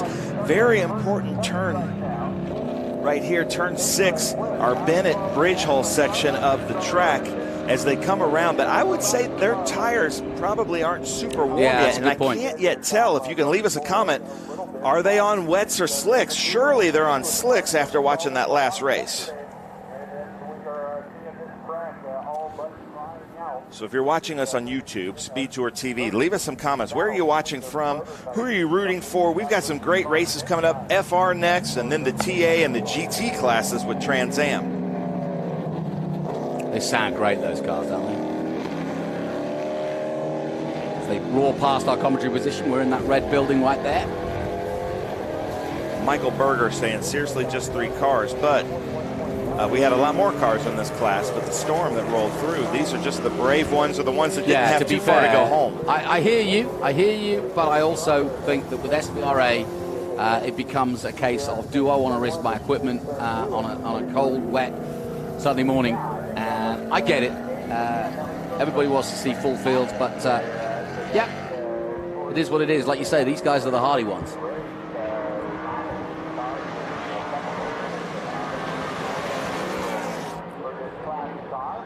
So Todd Sloan getting a big lead here. These drones really show the gaps, but Huber coming up on the brakes. You can see these prototypes can take a little bit different line than we were seeing from the Formula Fords because of their downforce. A little bit of a wiggle there. Yeah, I still think they've got too much power for the conditions at the moment, but they're finding their way. Double-edged sword pushing too hard early on, and as you say, I think tyres now will be up to temperature because it's a lot cold. I mean, it was so hot here yesterday that we couldn't have had a more drastic turn of events in terms of the weather. Yeah, if you're a Top Gear fan, I think they would call this a damp track, right? Yeah. Not a proper wet track, but I think they'd call this a damp track. A damp, drying track. Yes. The line, by the end of this race, the line will be, as long as no other weather comes through, because of all the downforce, they will clear out the racing line. So you can see there, very similar cars, same manufacturer, Riley Daytona prototypes, two equally yoked drivers here at Mid-Ohio Sports Car Course. Todd Sloan, new to this car, to me at least, in this 2006 Riley out front, number 60.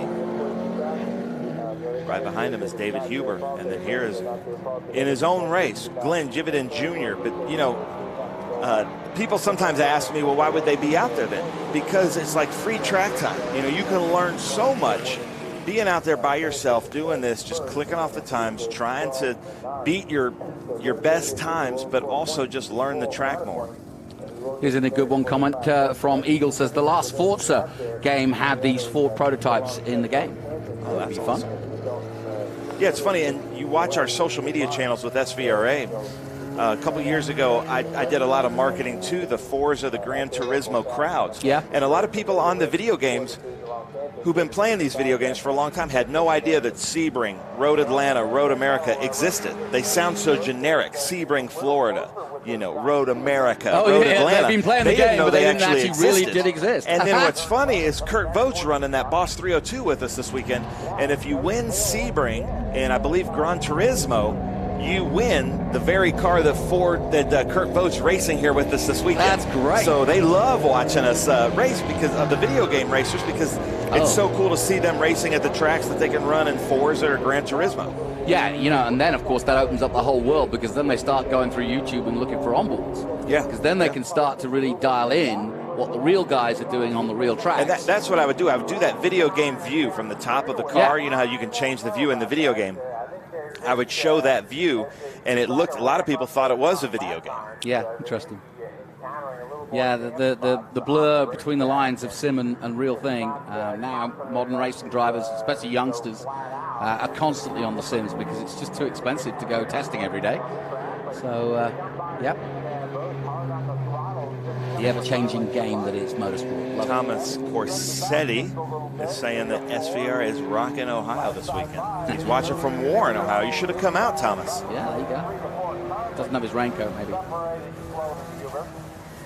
Yeah, I can't believe the changing weather. It was mid-90s here yesterday and blisteringly hot. I mean, to the point of uncomfortability. But, and now it's still hot, but the clouds and the rain have just cooled things down a bit. Yeah, I would say now we're on a dry racetrack with some puddles or damp areas. But more than just the line is cleared as it comes through the Mission Foods Turn 2 Keyhole Complex. And what a change there to Mid-Ohio, because it used to be about halfway down that hill in Turn 2. There was new pavement and a lot of scratches, and this pavement is so smooth. You wouldn't believe it, ladies and gentlemen. It's Todd Sloan, David Huber. This is just... big moment on the exit there. There is a puddle right there, driver's left under the bridge, that hasn't dried yet, and I think maybe he might have gotten into that. Yeah, he just suddenly veered to the left and caught it nicely, but bit of a moment, because that's a fast corner. People don't realize that's what, in some cars, I know in Indy, and then again, see? Oh, and a big problem. Now that one, I think Huber saw Todd Sloan getting a little bit squirrely and got a little bit too hard on the brakes, and the back's locked up a little bit. Yeah, I think you're right. He was probably looking ahead. And he's also got some grass in the radiator there too. That's something to help the heat. That isn't. Yeah, he might have to monitor that. Yeah, that was a worry. You don't get to see a spin at the keyhole very often. Certainly not at particular places. You get through the corner. Maybe they're just going to be a bit more careful these next few laps. Yeah, well, we were talking to Tommy Dreese yesterday in Mid-Ohio. Just a weird circuit. We go to a couple circuits like that are kind of in their own microclimate, and the surface of the track conditions can change every 2-3 laps. And I think that's kind of what we're seeing here. Now that these tires have come up to heat, now the grip levels are changing as they come down that hill into the Mission Foods Turn 2. Eagle, one of our fans here, Eagle saying, whoopsie. I'm sure the drivers, I don't know if they kept it that clean in the car. So Todd Sloan out to a pretty big lead as they come through that Customers Bank section. We've got a Customers Bank section and a SunTrust Bank car out there. Yeah, that's true. Yeah, I think everybody's kind of amazed. I left Texas and it was well hot there, and we were all talking about this dome of heat. Trouble is, it extends all the way up here. I was expecting to be cooler up here, but as soon as we got here, you got off the plane and bow, the heat has hit you. So, and it's harder here. You just go from air conditioning to air conditioning in Texas, but here you feel the heat real quickly. Todd Sloan very even on the gas there. This is now his race to lose.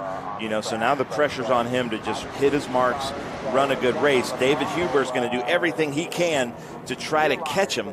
But right now, Todd Sloan's just got to hit his marks. And I think he's just gone past Jividan Jr., the man in third place.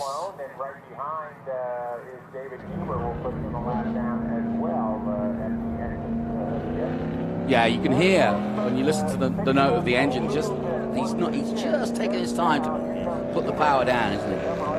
Yeah, and that's what he should be doing, because now Huber, if he's trying to catch Todd, he's going to try to almost maybe overdrive a little bit. Yeah. He's 5.7 seconds behind. We're going to see Todd, might think if there's 5 laps left and I lose a second a lap, I could still win this race. Right. But it's up to what Huber does here. So we'll see when he crosses the line if the gap has changed at all. So you're watching a depleted field, and if you've just joined us, the reason why our groups 5A, 7, 9, and 11 are such a depleted group is because we've had massive rain. And in fact, we had to cancel one of the single-seater races early this morning. It was heavy, heavy downpour. And there is more expected, to be fair. So I think people taking a guess on what it might or might not do have decided that, if conditions are going to be a bit gnarly, hey, do I need to be doing that? Yeah. Yeah, and yesterday was so hot, a lot of our drivers are just exhausted. Oh, I'm sure. Really, Todd Sloan, even though I think he's kind of taking it easy, got a second and a half over Huber. But that was a great rotation there from that SunTrust car this corner. Yeah, I'm going to say you can soon get exhausted inside a cockpit like that in the heat. Look at that shot from Mr. Herdman up there. That's a good shot. Knows what he's doing. Getting close and personal. Certainly getting a good view of the grass gathering up in that grill there.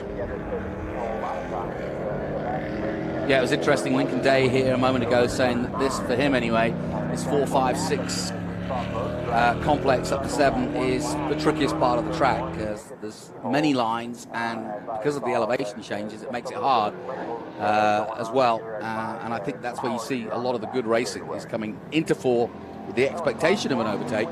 But get a good drive, go around the outside, then you'll have the inside line for 5. So Jolly Roger saying, I think the FR race is next. That is next.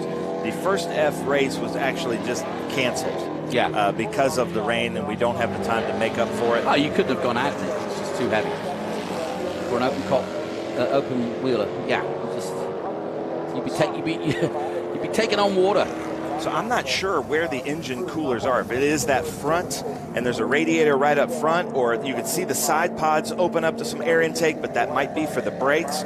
Surely there's a Riley Daytona prototype expert out here, but that is a lot of grass. So that might be what Huber's doing, is just trying to stay out there but watching his gauges so that that car doesn't overheat, because I'd say he's got about a half a blockage there. Well, I'm sure there's some experts out there, but please don't call me Shirley. Couldn't resist it. So we're getting to the 4-minute mark now of this SVRA group race. Certainly these forwards getting a good run out in these conditions, although, as we've seen, it can be tricky out there. Both cars getting into trouble at one point.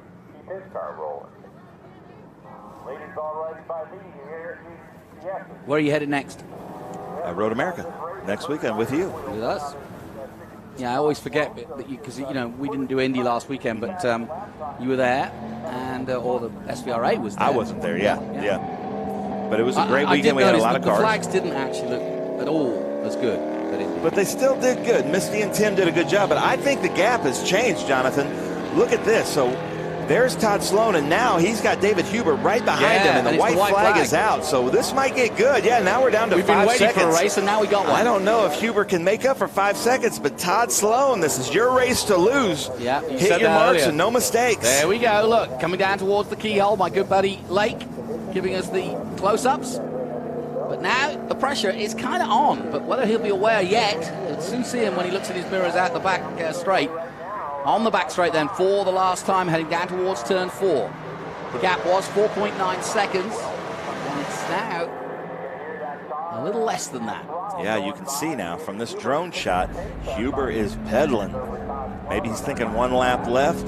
Temperatures look good. Let's go for it. Now I see you have a guest commentator sitting next to you, Jonathan. Yeah. Sporting a really nice mustache and goatee, so that's going to be some fun announcing. Anytime somebody has a mustache like that, it should be Barrett Wolf. It's going to be a good time. Oh yeah. But look at this, the gap. I don't know. Todd Sloan better do Thunder Valley and well, because Huber's right there. Yeah, you can see that's a great way to illustrate just what the gap is and how it's closing. But it is now closing stages, and he's not going to have time to overtake, not before the carousel. It's going to take a dramatic mistake, I would have said. But here comes Todd Sloan then in the number 60 out of the carousel and towards the line. And sure enough, does take the checkered flag here at Mid-Ohio. And in the end, the SunTrust car that got into trouble of David Hubert did come good in the end. Yeah. And the gap in the end was what? Down to just over 2 seconds, so great. Nice job, guys. Now look at this. These are just good friends, so he's just going to come by, give him a good wave. That was fun. This is supposed to be fun. These vintage racers that are out here, Todd Sloan, David Hubert, I hope you had a great weekend. That's our whole job here with SVRA, is to give you a good vacation and have some fun out there. But maybe you don't like golf. Maybe you don't like sitting around the beach. Maybe your vacation is out there pounding these cool cars around. Yeah, it could be. It's certainly what Ben's chosen to do. And he's here every weekend, pretty much. Yeah.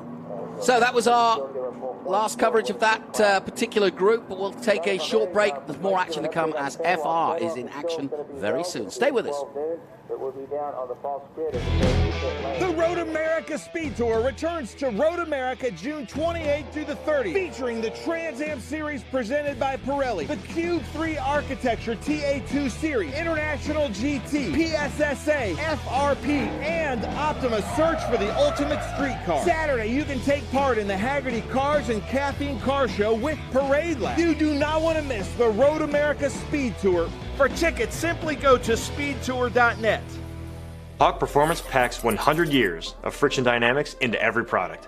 Backed by Carlisle Brake and Friction, the world's premier innovator of industrial brake and friction components, Hawk leverages R&D tools and motorsports experience to deliver uncompromising performance on the street. There's no reason to settle for less.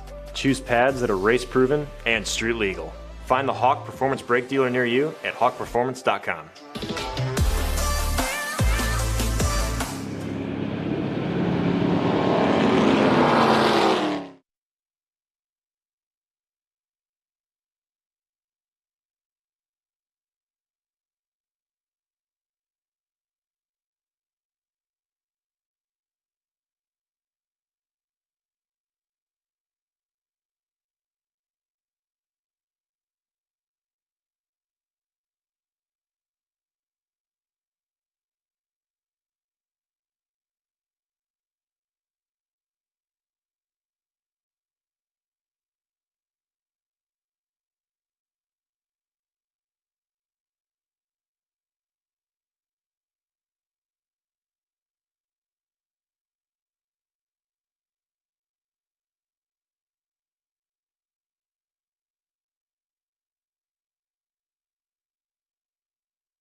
Welcome back to Mid-Ohio as we get ready for our first FR race of the day. 3 in each weekend, so plenty of track time, although the weather has played a bit of a part in slowing things down a little bit. But we get ready for our next FR race, and I'm joined by another one of the drivers from the Kiwi Crosslink team, Barrett Wolf. And it's good to have Barrett here because obviously with Crosslink, with such a large team, I'm pretty sure you know the number 66 that is Ryan Sheehan and many of the others that are out there. You know, I know almost everybody on our team. I'm good friends with Landon and Jet out there. Through testing for FR and F4 this year, I've come pretty close with Ryan as well, and all of our engineers and mechanics. It's interesting. You're from Las Vegas, right? Yes, sir. It's funny. I mean, obviously NASCAR's had an imprint on Vegas in the past, but now with Formula One, has there been a little bit of a sea change of people's interest in it? A little bit, yeah. There's a lot more stuff you see related to F1 around town, kind of like how you do with COTA. Yeah. You'll be downtown and see ads and things, but the locals aren't super big fans of it, unfortunately. But I think it's still made a good impact on the city. Patrick Woods-Toth lines up, and this is the battle. Ryan Sheehan versus Patrick Woods-Toth. The Canadian, the youngster, the phenom. Interesting enough, he started the same way you did. He went to a race school. He went to the Radford School. You went to Skip Barber. 2 very, very professionally run schools. How important was that to you getting into racing? I think it was pretty important because I had some basic fundamentals from sim racing and track days, but to really get behind the wheel and drive on your own and learn things from a different perspective than having someone next to you in the car all the time, it gives you a good chance to improve because you have to go out. You really have to remember what you're learning as you get out there. Well, listen, we've got a little bit of time as they head out on their formation lap for what will be a standing start. Tell us a little bit. Tell the audience, because I'm sure there's a few teenagers out there who are looking at this and thinking, "Oh, I'd love to do this, but it's just too expensive." But tell us, how do you? I mean, you mentioned sim there. How do you get into racing, and how would you advise somebody who said, "Look, I really like what I saw on Sunday, but how do I get into it?" I mean, cost is a big factor. It is very expensive to be out here, and testing and things. It does get very expensive, but my family was supportive of me, and it was just great to have the opportunity to come out. Go into a racing school, you'll learn a lot of things, and it's a good way to meet the right people and get behind the wheel and really progress. I've met a lot of really high-end sim racers, including Jan Mardenborough, who they made the film about, of course, on Gran Turismo. He was actually in his first race series for real. I was commentating on, and I got to know him and many others over the years. And I come to realize that, the rig, as you call it, can be expensive and sophisticated, but it doesn't have to be. You can start on a PlayStation with a controller and still have a good learning curve. Yeah, I mean, my setup over the years has progressed from, a cheap wheel I got from GameStop to now having like a professional thing I've built in my own bedroom and just got really set up. How much time do you put into it? Building it or just driving on it? Just driving it. Almost every day, maybe an hour every day, just whether it's for fun or to practice before we come out to an event. Yeah. And most of the tracks are there, whether it be iRacing or any other form of Forza maybe or whatever. Yeah. Yeah. Good to know. And if you're listening and you're interested in getting into motor racing, there are race schools all around the country. Skip Barber, who just celebrated his 80th birthday, funnily enough. I was with Skip at Lime Rock, and he was telling me about his history. Just been inducted into the Hall of Fame for motorsport.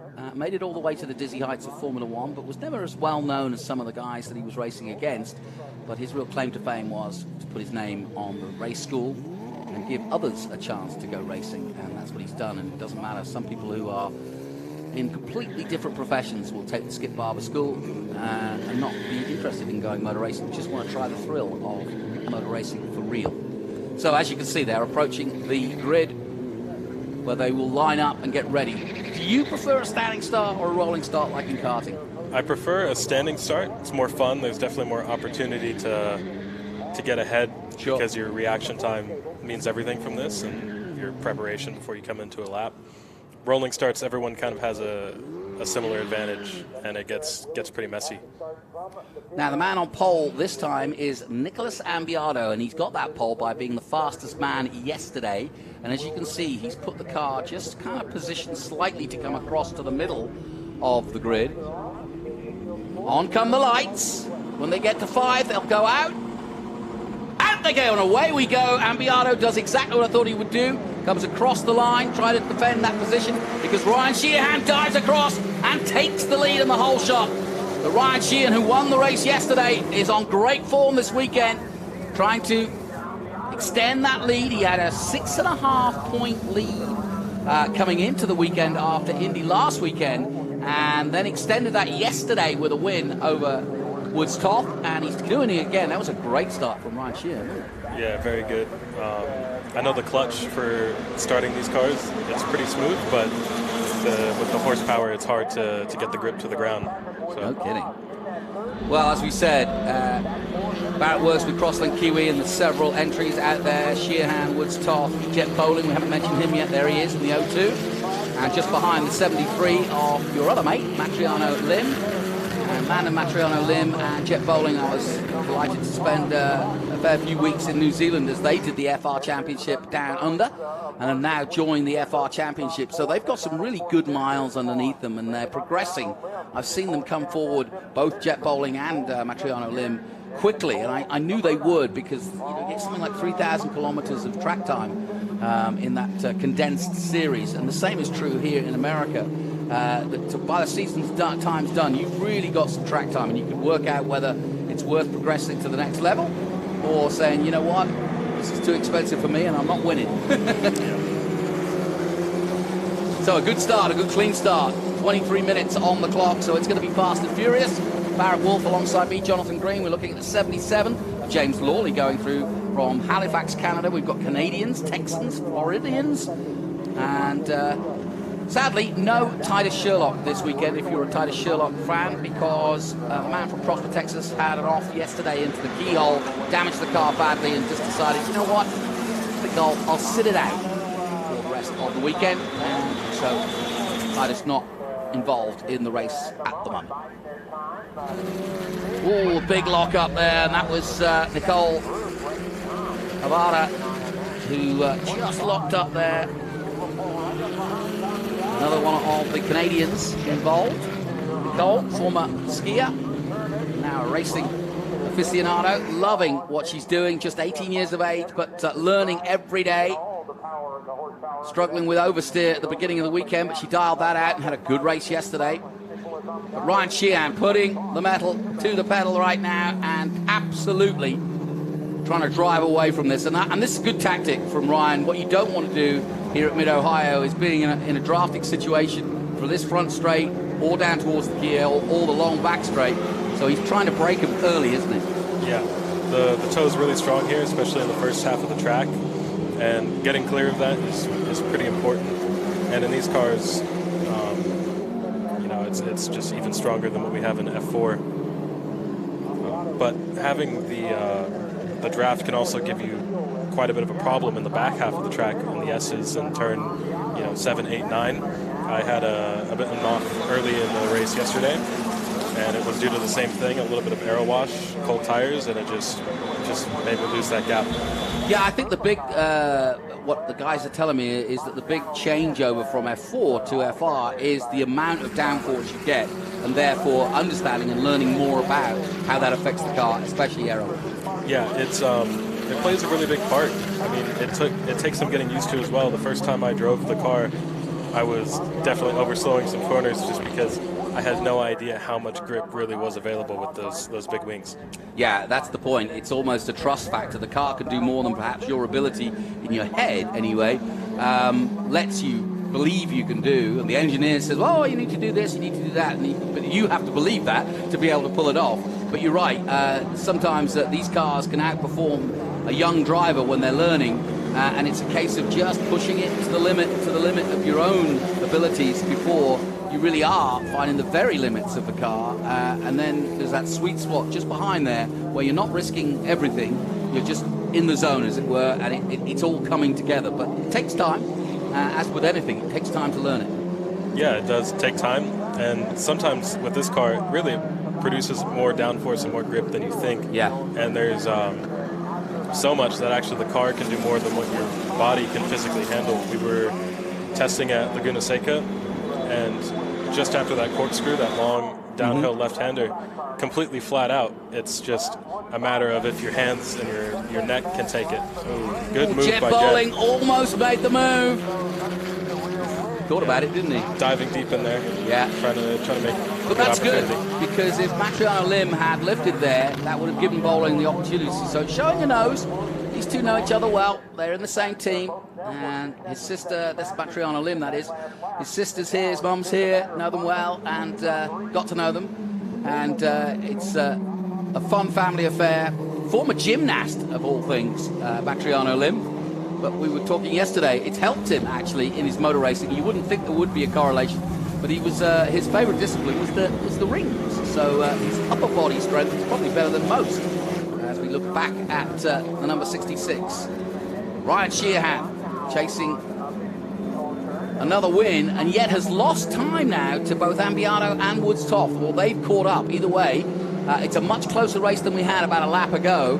So Ryan Sheehan putting in the laps, but he's under pressure still from the Chilean. Here he is, running between the USA and Chile at the moment. Had a good chat with him yesterday, and still a youngster, very softly spoken in Zambiado, but really nice kid, and really enjoying being here in the States and learning his craft. Obviously Chile not known for racing very much. Big football nation, of course.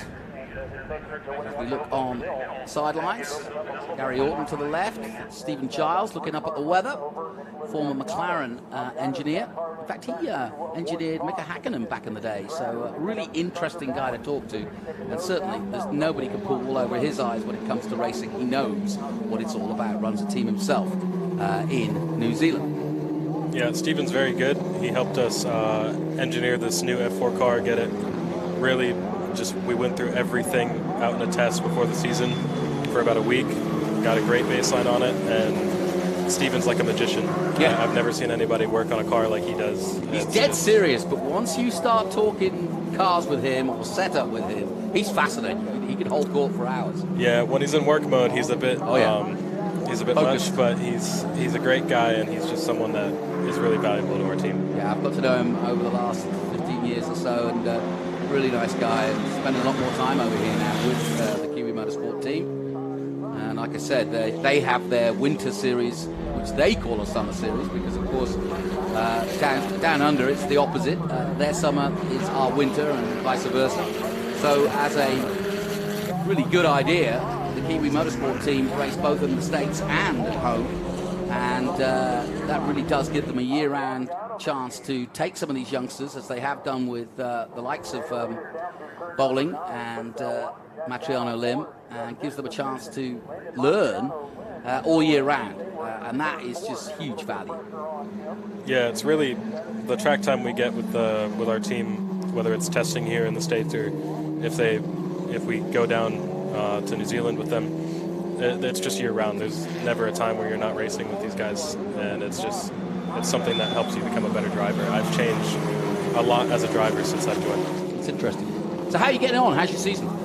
It's a bit rough around the edges, especially yesterday with that whole safety car restart. Yeah, what incident. happened? Just car in front of me, Lincoln, he just got it wrong on the restart, spun, and took you out in the process. Yeah, I tried my best to avoid it. Yeah, and but things happen. It's racing. That's all you can really say. Yeah, absolutely. Well, this four-way battle now between Matriano Lim, Bowling, Hardrada, and Lawley starting to get a little fun in the midfield. 16 minutes to go, so plenty of time to make some moves, and it's the same at the front too. Because at the moment, Sheehan, the gap is officially 0.3, but you can see visually it looks even closer than that. At the moment,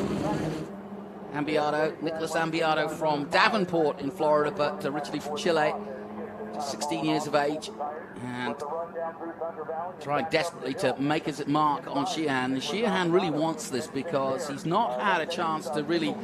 He started the season leading the championship, but then Woods Toff has caught up, and Woods Toff, our current F4 champion, remember, Turned to FR. He too went down to New Zealand and has about 6 weeks down there and was Rookie of the Year down there. So he comes with a good pedigree as the F4 champion. And a lot of good people, including the race director of this race, who is a Canadian, Scott Goodyear, say good things for this young man's future. He is a protege of Ron Fellows, another good race school, Ron Fellows karting and so on. And Ron spotted him and has been helping him. And like many of you, doesn't have the big money, does Woodstock to go racing, but has been helped and sponsored and winning scholarships.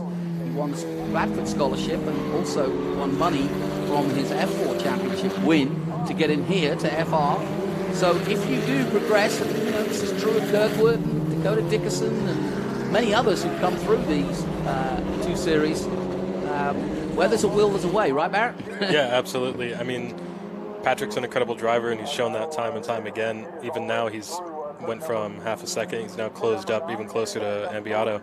And yeah, I mean, if you have the pace and you really can compete and you win, it helps you progress a lot. I know at the end of this season, if you win, it helps you get to Indy next, I believe. Yes. Yeah, and there's just levels that assist you if you win. So if you don't have the funding, it certainly helps a lot. I know if you win the F4 series last year, Ligier provides a car for this season, as well as the championship gives you some money. And I think that's important. You need those A, incentives, but B, help. Whether it be sets of tires or free fuel for a year or whatever you can muster. But there's certainly a full scholarship to go to the next level is really important. And that's true in the Road to Indy, it's true here in the FIA series. The only two FIA series in America, that's F4 and FR. We say FR, Formula Regional, you know it is Formula 3. And of course the FIA Formula 3 is the big international championship. Hunter Yaney, another champion of this series, has gone on to that level and has raced at that level. And as you well know, the likes of Kyle Kirkwood now racing in Indy. He's racing at Laguna this weekend. Malukas, many have come through the ranks, and it's great to see so many of them going on to success. Spoke to Dakota Dickerson, who took a different route with Honda, but went into sports car racing and is having a very successful career at the moment. And like I said, the rest is history for the likes of Kirkwood, who totally dominated a much smaller field than this in the day, just when this car came out. And I remember it was like a 3 or 4 man field, but we couldn't really tell whether he was really good or whether he just had a small field and didn't have anybody to fight with. The truth is, he was really good. Now we're looking at the 6 Havrada, and here she is, the Canadian flag and the maple leaves on the back of the car. I was talking to a mum earlier in the weekend saying that those maple leaves are only just stick-ons, and they tend to start peeling away very quickly. There they are, you see them there. Thank you, Mr. Cameraman, for doing a hell of a job and closing in on that for me. Yeah, I remember at the season opener in New Orleans, the car was blank, and then I came back from lunch and it was covered in stickers. There you go. And but they've held on pretty well, considering. Well, there's a great sticker on the car that also says the car doesn't know the difference. It's on the rear tailpipe of the excuse me, just before the back wing. And that is the name of the movie that they're making about her and her progress. And it's being shown on TSN in Canada. But it should be on YouTube. So keep a lookout for that, because it really is an interesting film about how you make it in this game. And I think that there's a lot of home truths there. And there's a lot of, insight into what it takes to go racing and what it takes. So, and she's a great character. She comes from a family of sportsmen who know what she's got to do, and they support her 100%. And boy, this battle at the front is getting good, isn't it? Yeah, they're definitely closing up quite a lot. They're only separated by just a couple tenths. Patrick seems to have fallen back a bit, but Ambiato is just really closing up. He might go for a move into turn 4 here. Well, this is such an important race for Sheehan, because he needs the gap he's got between himself and Woods Top. And Woods Top, I think, is in a waiting game at the moment. If Ambiato makes the move and gets past Ryan Sheehan, you might see Woods Top put more pressure on Sheehan. But for now, he might just wait and see how that battle unfurls. because the battle for the championship, as I said, was just 6.5 points coming into this, but Ryan had extended that yesterday, and so Woods Toth really, of the three of them out there, really needs this, and Beato wants to get in amongst it. He's not far behind, but so far this championship has been about the two Crosslink Kiwi boys, Woods Toth and Ryan Sheehan. Sheehan's story's good too. He came to COTA, he's from Austin, Texas, from Horseshoe Bay, and he and his dad attended the WEC race, I think it was. Or was it? I can't remember, but it was one of the sports car races. And a young 9-year-old Ryan fell in love with motorsport and said, that's what I want to do. And like so many fathers, he was supportive, but didn't have, lots of money to throw at it. He's not a stroll, after all. Likewise, Woods Toth neither, brought up by his grandparents, interestingly enough. You look at Bowlesby. But yeah, Ryan just took to it and said, well, if you want to do it, you're going to have to, you're going to have to learn how to gain the sponsorship for yourself. And that's exactly what Ryan has done. He's become a young entrepreneur, and he's doing a hell of a job at a very tender age, and is, I would argue, years ahead of his time when it comes to the back end. And Barrett, you know all about that. The back end of motor racing is the harder part. Racing is the fun part. It is exacting, and it takes a lot of fitness and a lot of discipline. Safety car coming out. We have a caution, but it gives us time to talk about this. Getting support, getting money, it's a constant job, isn't it? Yeah, it really is. It's something I've struggled with even early on in racing, and even now it still takes a bit of quite a lot of work on and off the track to really make those sponsors and get the money and keep yourself racing. It's expensive, and there's just a lot that goes into it. Recently, I've partnered with Make-A-Wish, actually, of Southern Nevada. Yeah, they're on the side of my car, and it's just a great partnership. I love what they do. I've worked with them since high school. It's been a big family thing for us to work with them, and now I get to work with them professionally. So we'll talk a little bit more about that, because that's an interesting one. Make-A-Wish, one of the charities, of course, supporting Barrett Wolf, who you're listening to right now. He'll be in action later. We'll take a short break while we're under caution. We'll be back with more action from our FR race after this. The Road America Speed Tour returns to Road America June 28th through the 30th, featuring the Trans Am Series presented by Pirelli, the Cube 3 Architecture TA2 Series, International GT, PSSA, FRP, and Optima Search for the Ultimate Street Car. Saturday, you can take part in the Haggerty Cars and Caffeine Car Show with Parade Lab. You do not want to miss the Road America Speed Tour. For tickets, simply go to speedtour.net. You've got a business to run, big and heavy products to ship, and customers who need them now. When you've got the right driver and the right equipment, you can bet on a spectacular result. Bennett understands complex logistics and puts the best team, the most time, and the latest technology into every customer relationship, so you can sit back, relax, and enjoy the race. Let us handle the rest. Together, we can move anything.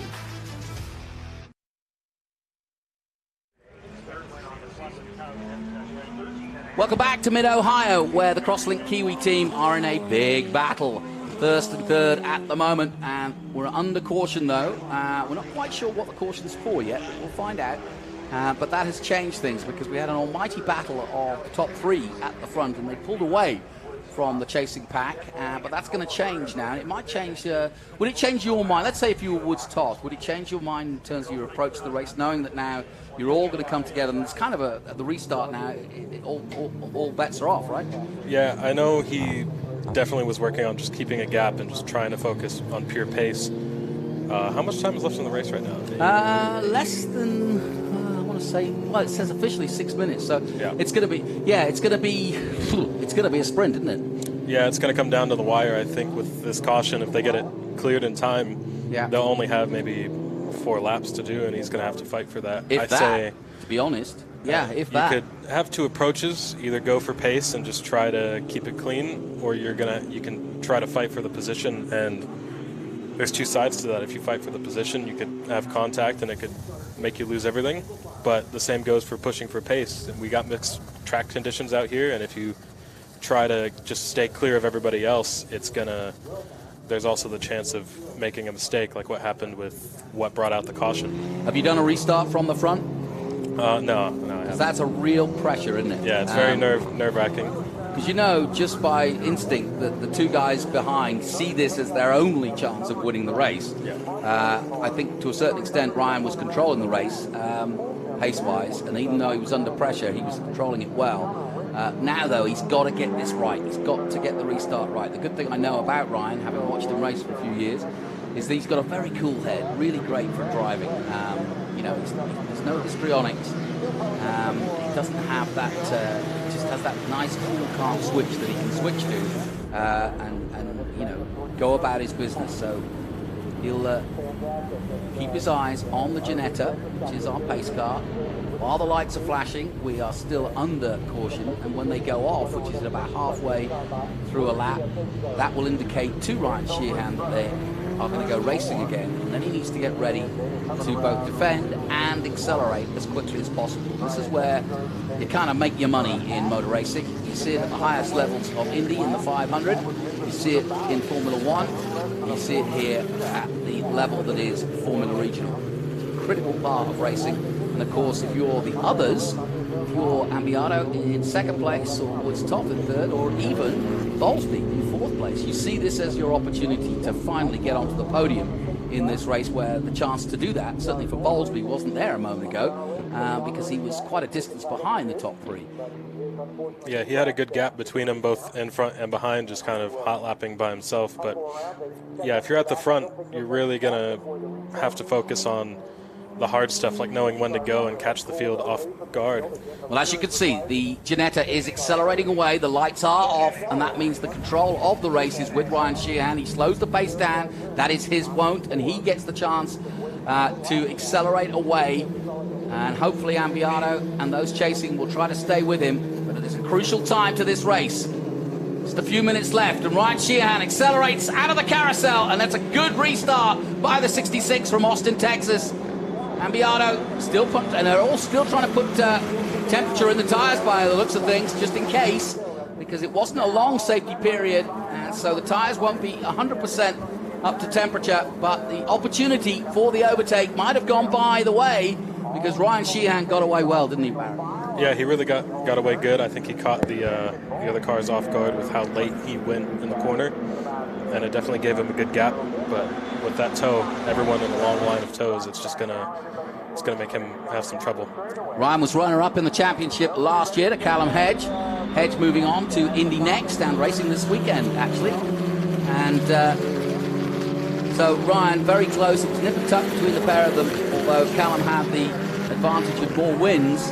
But Ryan kept him honest throughout the season last year and lost out, unfortunately, and then decided, well, you know what, I'll give it another year, because it was his first year in the series. Callum had a bit more experience under his belt in FR racing, and then they met each other again in New Zealand. Callum from New Zealand himself, and moved on. And Louis Foster was in that series as well. Louis Foster a winner in Indy next, so you know, what you're looking at here is just a step down from the big time. And I say the big time because Indy next, one step away from Indy. And of course, FIA, F3, one step away from Formula 2 and potentially Formula 1. And I want to go back to that, big off there from Jet. That New Zealand series, yeah, it's 5 weeks. You don't go a day without driving almost in there, and it's huge. Well, it's one of the things I warned Ryan of when we went out there, because obviously I'm from Austin, he's from Austin, so we got a chance to talk, did an interview with him before he left, and that was 2 years ago, because he did the championship a couple of years ago, and of course he was up against Callum here in America last year in this series. But I said, 5 weeks sounds great, and you go to a different track every week, but you are going to be mentally destroyed by the end of it. And he kind of smiled when I said it. Thought I was joking, but I said no. I said you don't get a chance to switch off. By the time you finish one track and done the data on the Monday and the Tuesday afterwards, you're at the next track testing for the weekend ahead, and it can be quite overbearing at sometimes. I've seen some really great drivers who come down with huge reputations from Europe, and then find themselves being very ordinary. You just can't handle the pace of 5 weeks of back-to-back racing. But that said, if you can handle it, huge experience. Yeah, it really prepares you for almost everything afterwards. Like you're always going to be ready for that. Final lap then, the white flag is out, and Ryan Sheehan's done enough, I think, to win this race. But now, can the 27 of Woods top? Because now he's been waiting, and he can't wait any longer. He needs second place, he needs the points to stay with Ryan, and he knows it. Yeah, he's definitely trying to get in his mirrors there and just put some pressure on there. I don't know if he'll have a right opportunity to make the move. I think the last chance you really get on this track is in a turn 4 with these cars.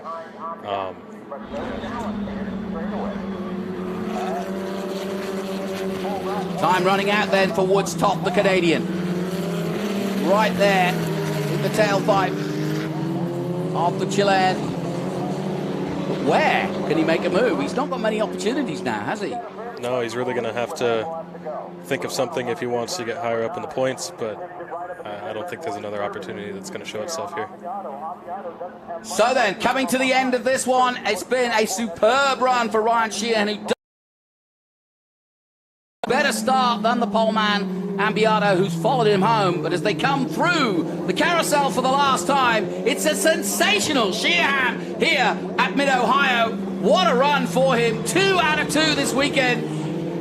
Took the championship lead at Indy. Steve Giles and Gary Orton best pleased with that, as they should be, because that is how you do it. That is an immaculate run. That is a smart and mature run by Ryan Sheehan, and he is becoming ever more like the real deal, going all the way. And if he could win this championship for the second time of asking, i.e. runner-up last year, and the chance to win it this year, it would be a huge fill-up for him, especially for the sponsors he's got behind him. And I've watched him very closely, given that he is from Austin, know his dad and his mum. And yeah, it's just a great story. He runs Ryan Sheehan Racing. Look him up, and you can be part of it. You can be on the visor, you can do the onboards, you can support him. And a bit like you Make-A-Wish. I mean, let's just explain that. Make-A-Wish, great opportunity. They don't necessarily do it monetarily. Let me just do the results. Sheehan, Ambiato, your top 2 for Velox USA Speed Factory. Second place for him. Patrick Woods-Toth again for Crosslink in 3rd. Bowlesby 4th. Bowling 5th. I had that moment at the end there. And Havrada 6th. Lawley in 7th. Schlamoon, I can't get his name right. Schlamoon. Rico Schlamoon in 8th position. Justin Garrett and Kevin Jansen in 10th. But yeah, go back to Make-A-Wish. Great opportunity. And Ryan Sheehan, I would have put a parallel to using the not necessarily normal factors to actually get sponsorship and get people knowing who you are. Yeah, Make-A-Wish really, it helps me present myself, but it's a good opportunity to present them as well. And there's just a lot that goes into it. Being able to help and support kids who definitely have serious illnesses, and it's... They make a wish come true for them. Yeah, I mean, that's the whole point. It's, you know, if you have that support in that way, it helps them fight off their illnesses as well. There's science behind that, and it's just a great opportunity. I've worked with them for a long time through high school and helped accomplish wishes that way. I've, just built computers for kids and built, also racing simulators and things like that.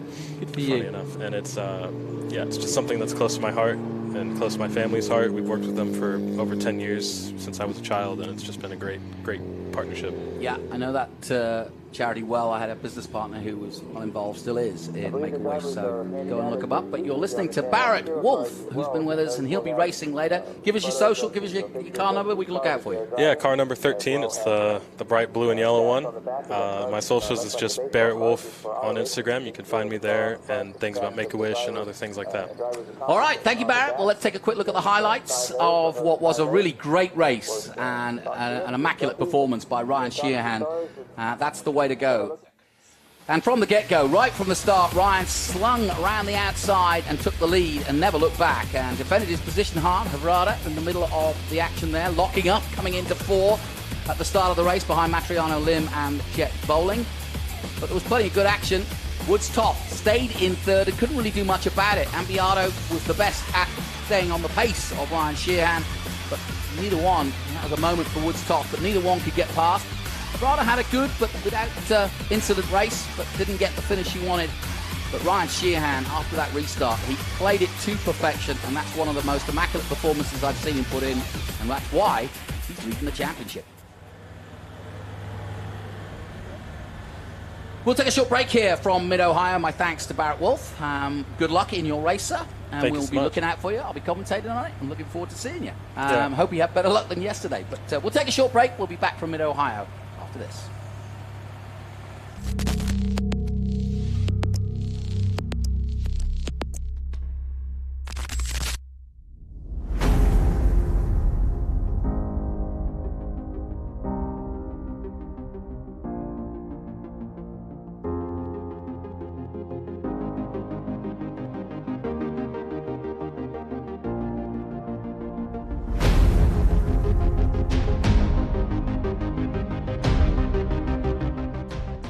What does it mean to be built with Summit? It means turning some rust into rolling artwork. Built with Summit means you're making something that was already fast, even faster. It means that your project will be on the road or track long after you've bolted it together. And Built with Summit means you're doing it with in-stock parts, fast shipping, expert advice, and the best prices. Summit Racing Equipment. Let's build it together. SummitRacing.com.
you've got a business to run, big and heavy products to ship, and customers who need them now.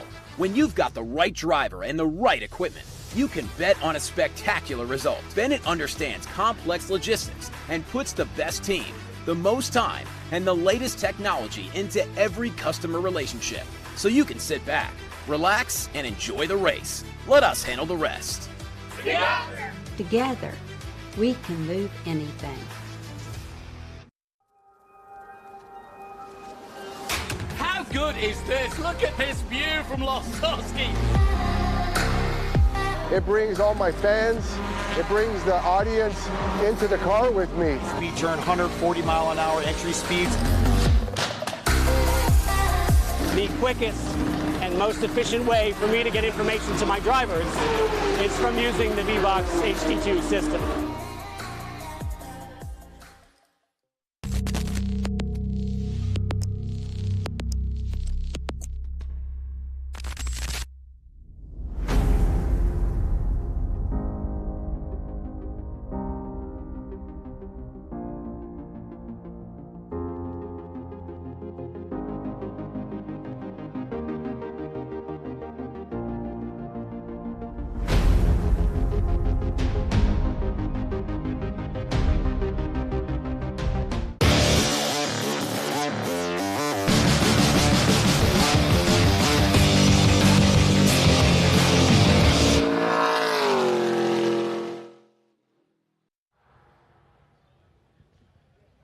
Hello and a warm welcome to the Trans Am Series presented by Pirelli, which this weekend comes to you from mid-Ohio. We've got the wonderful Classic Lake behind us, and I'm with Josh Hurley, who already raced in the TA2 race yesterday. And I guess you're the perfect person to ask. Conditions couldn't be more different than yesterday, which throws a real spanner in the works for what these guys doing in preparing. New track surface, and now, like I said, a completely different day, a lot cooler than yesterday's big heat. Not only a lot cooler, but this new track surface really affects the weather as well. This track surface is really rubber sensitive because it's so new. Well, we had rain overnight, and that washes all the rubber off. So now the track grip should be a lot lower, but the cooler weather brings the track grip back up as well. So it's going to be really difficult to dial in these cars. Plus, this cooler weather for these TA cars where you can change your gear ratios in the transmission affects that. They should be hitting higher straight speed today, so they're going to have to guess on gear ratios, guess on shocks and springs, and the track is going to change as we go. That's going to lay that rubber down. So we might see cars be good at the beginning, we might see some be good at the end, and not only that, we have some rain maybe in the forecast. Yeah, exactly. We don't know what it's going to do next. We've had some heavy rain earlier today, washing out all the rubber that had gone down. It's also going to be an interesting psychological battle because Paul Menard is right where he needs to be in pole position, hasn't raced here, and this is the backyard if Lime Rock isn't for, of course, Chris Dyson, who's won here multiple times in multiple series. So that's how it lines up. Menard in pole, but Dyson right behind him. Could be a cracking race. We'll take a short break, and we'll be back with our good man, Ben Sissel, as he takes us around the grid.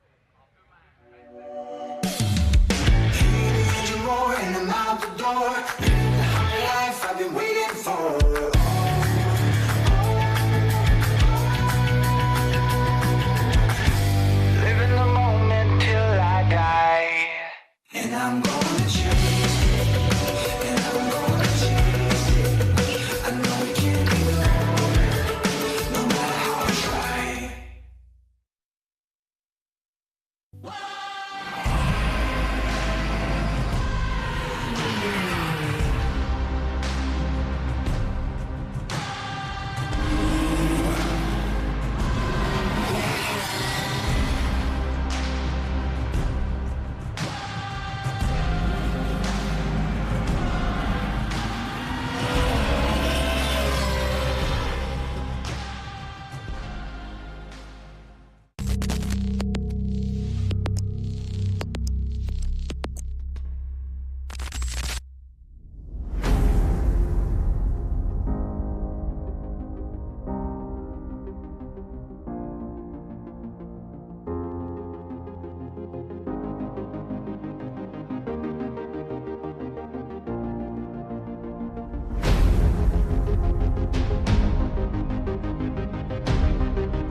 Kind of controls things, and he rockets by Zimmer.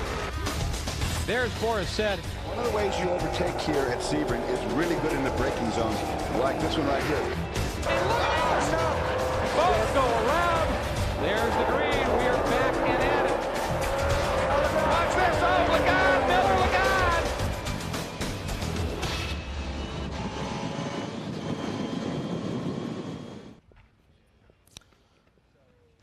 Ladies and gentlemen, welcome to the Mid-Ohio Speed Tour. This is the TASGT GT races.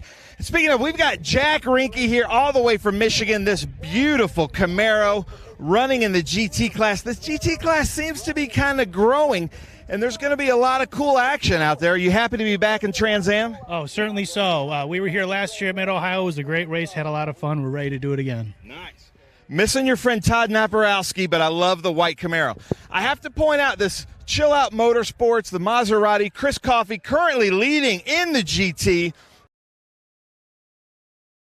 Some brake problems, huh? Yeah, so we put all new brakes on the car last night, and I put a set of pre-bed used rotors in it, and everything was fine. Pedal was great, then went to leave to come to the grid, and pedal went straight to the floor as soon as the car started moving. So we frantically bled the brakes and decided, well, I'll just start the race and do a couple laps and come in and try to get some good points. But I talked to the officials and said, can I just start from pit lane, go back and work on my car? So thankfully, I just threw another set of rotors on it, and I think one of the bells must have been bent because we're all good now. We have to start from the back, and we'll see how far we can get. Nice.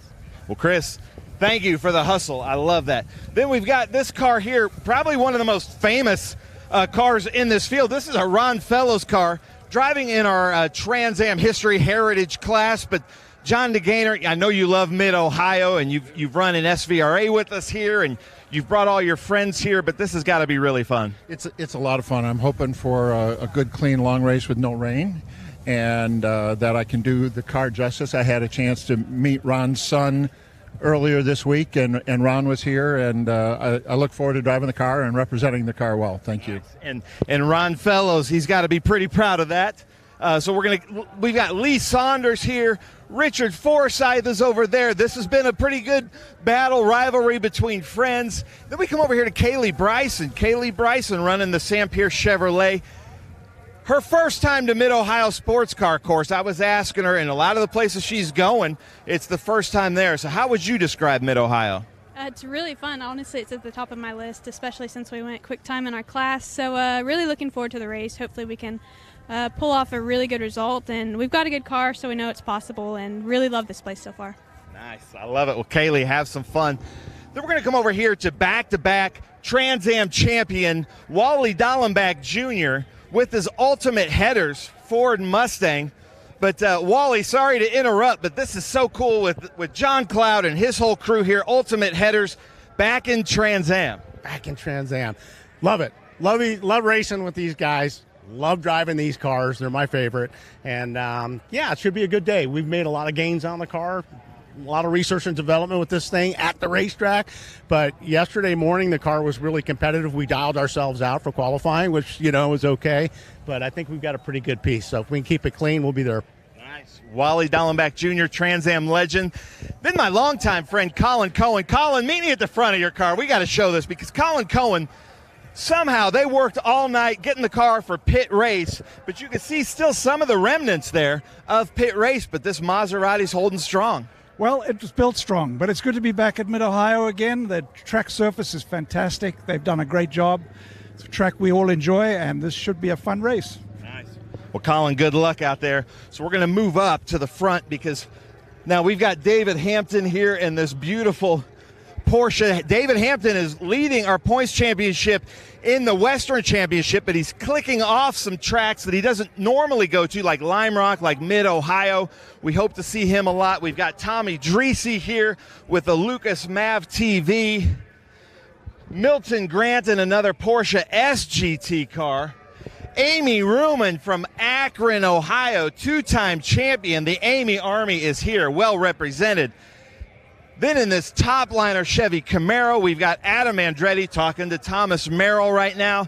Adam Andretti may have more laps at Mid-Ohio than any other driver in the field. Oh, he's showing you the double spike, too. So giving Scott Borchetta a little bit of love. Thank you, Adam. Then we're going up here. We've got Chris Dyson and the Jim Weed, number 16, doing really well. Champion. And then we come up here to our pole winner, Paul Menard. Paul Menard up here with Master Force Tools, the Menards brand right here up front. Where is Paul Menard? Here he comes over here. Paul Menard, Mid-Ohio. You know, I have to ask you this all the time, but being up here, Paul, this is a very difficult circuit. Are you still having fun with this? Oh, of course I'm having fun. It's it's a great circuit. I've watched hundreds of races on TV, and to finally be here, it's pretty cool. It's a neat place. Fans showed up. Thanks for all the fans coming out with the iffy weather. We're starting on dries, and hopefully it stays that way. I've got very little wet experience, but if it starts raining, we'll figure it out. Well, hold on. Your dad is here, too. If you don't mind, can we come over, talk to John? I just want to thank you both because we were here. The ARCA Menard Series was here Friday night. Great racing. Just want to thank you personally from a fan of motorsports. Thank you for all that you do in motorsports. It's so cool. But now how cool is it to see Paul, your son, running in these just crazy machines? It's awesome. These machines are so powerful and it's so, modern and looking and just beautiful. I love them. Yeah. And the Master Force Tools are doing a good job keeping it up and running? It is. It's doing a great job. So we hope we don't have to use any tools all race. That's our goal. That's awesome. Well, the 3GT team has done such a great job. Unbelievable. Paul, good luck out there. I'm so glad to hear you're having fun because I can never tell. You get out of a winning car and you're like, it's like you're driving to church or something. Yeah, we're doing our job. Nice. Doing our job. I love it. All right, so here we go. And we're going to go right to our invocation, ladies and gentlemen. Road Race Ministries, Bill Knox. So if everybody will take off their hats and bow their heads, please. If you'll join me in prayer. Our Heavenly Father, as we come to you today, Father, we thank you for this great day that you provided for us. Father, that we hope that you hold all the drivers, the crews, the spectators, and the officials, the corner workers within your almighty hands, Father, that you keep them all safe. And finally, Father, we ask that you overlook and watch over the safety workers, our policemen, our firemen, and our military, that they too may come home to their families. In your Son's most precious name we pray. Amen. Amen. Bill Knox, thank you so much. And then, ladies and gentlemen, you are in for a treat. Natalie Cottrell sang the national anthem for us yesterday in the Cube 3 Architecture TA2 series from the area, and you are in for a real treat. Natalie, take it away. Thank you. Oh, say, can you see by the dawn's early light what so proudly we at the twilight's last gleaming, whose broad stripes and bright stars through the perilous fight o'er the ramparts we watched were so gallantly streaming, and the rockets' red glare, the bombs bursting in air, gave proof through the night that our flag was still there. Oh, say does that star-spangled banner yet wave o'er the land of the free and the home of the brave?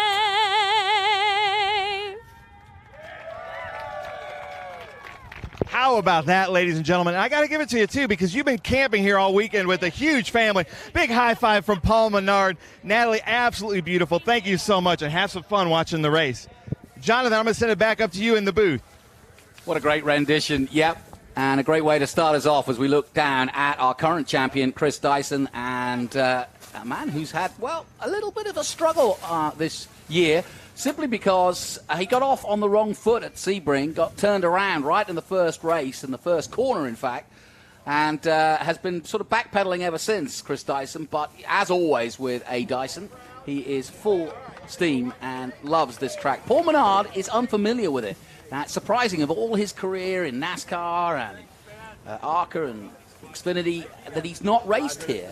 Knows it well, seen it on television a million times, but this is going to be a real interesting experience, given that the conditions, Josh Hurley, are so different.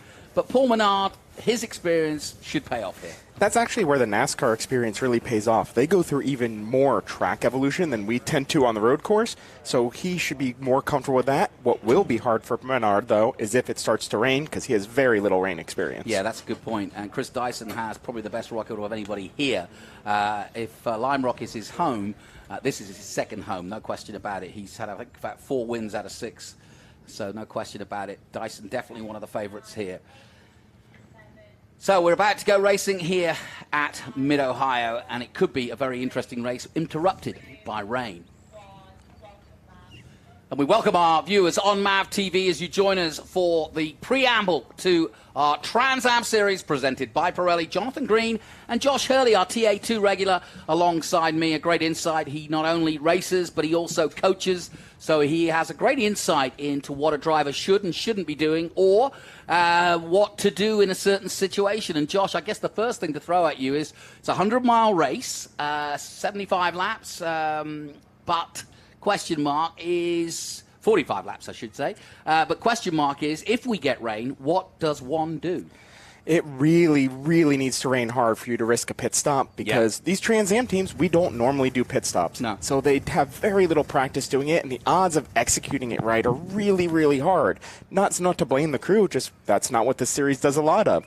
So if it starts raining, you're going to want to stay out there and try to keep it on the road, hope for that caution. Then, if it's raining hard enough, you can risk coming in for that pit stop to put those wet weather tires on. Here's your grid then. Paul Menard on pole again and going for a third consecutive win. Chris Dyson, though, his arch rival, alongside him in the Jim Weed number 16. And then on row 2, Adam Andretti in that top-liner Go-Share car. And he has been quick this weekend, and he, too, loves racing here. Amy Ruman, this is her home race. She's from Ohio, about an hour and a half down the road from Dick McNichols' company. And then on row 3, it's Tommy Dreesy and Wally Dollenbach, 2 great champions of the past and very much able to win this race from the third row. John DeGainer, another local man, row 4. Kylie Bryson, that's one of her best qualifyings as a pole for SGT. Really, really impressive by her. And then Lee Saunders, who will be chasing her down in his Viper, is on row 5 with Richard Forsyth, who will be doing quite the same, I'm sure, as Richard Forsyth has had a great start to his season. Milton Grant behind him. Chris Coffey of Norwood Auto Italia lines up on row 6. Row 7, David Hampton. Jack Rinke making his entry into the championship for the first time, although he's raced Trans Am before. He, too, a local man here, so coming on board. Colin Cohen is on row 8. Now, I know that Chris Coffey is somebody close to your heart. What's going on in the Coffey camp? Busy boy. They've had some parts failures they've had to chase this weekend and some damage, so he's been working hard.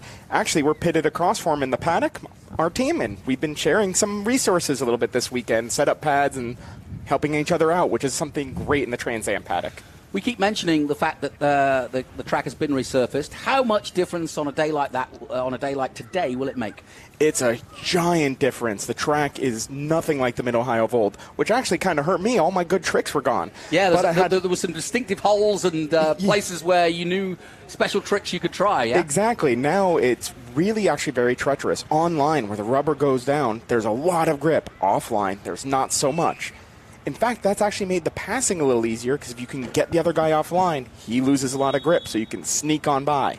Now, if it rains, we're going to see that rubber get really, really slippy, so it's going to be really interesting to watch. Yeah, and we just saw a little glimpse there of the local favourite, Amy Ruman, has got a new sponsor in Valley this weekend, blazoned on the front of the car. 6 minutes to go, and I'm looking to the right of where we're sitting, and the flags are, there's a headwind effectively, but it's kind of changing. So tell us about the winds and how it affects the race car. I'll get to that in a moment because I want to get back to Ben, but I want to hear how the weather does affect things. So hang on, Josh, as we head down once again to Ben Sissel.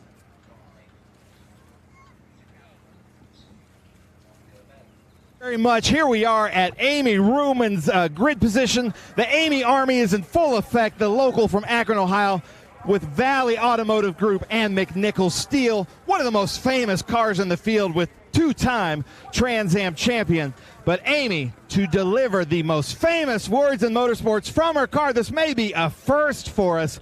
You've got all your fans and family here, so do them proud. Amy, I'm going to put the mic under your helmet and take us away. Mid-Ohio fans, are you ready? Let's go! Drivers, start your engines!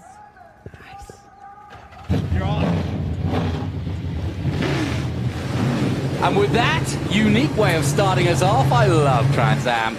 Doesn't matter what happens, there's always something new, and who better to get the drivers start your engines command than the local lady that is Amy Ruman, and she really is just a great and true two-time Trans Am championship. Now, as you can see from these onboard shots, we'll be on board with the Jim Weed of Chris Dyson and the number 16. Little drops of rain starting to show on the windscreen, and as you say, no room for pit stops here. Will anybody be having second thoughts?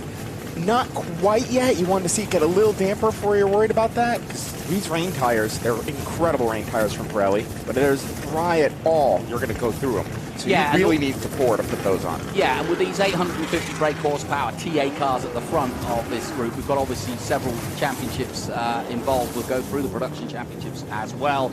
But these big monsters, these huge 850 brake horsepower cars will create a nice little wake and dry the track pretty quickly if it just stays like this, which is effectively drizzle for now and shouldn't really affect anything that they're doing.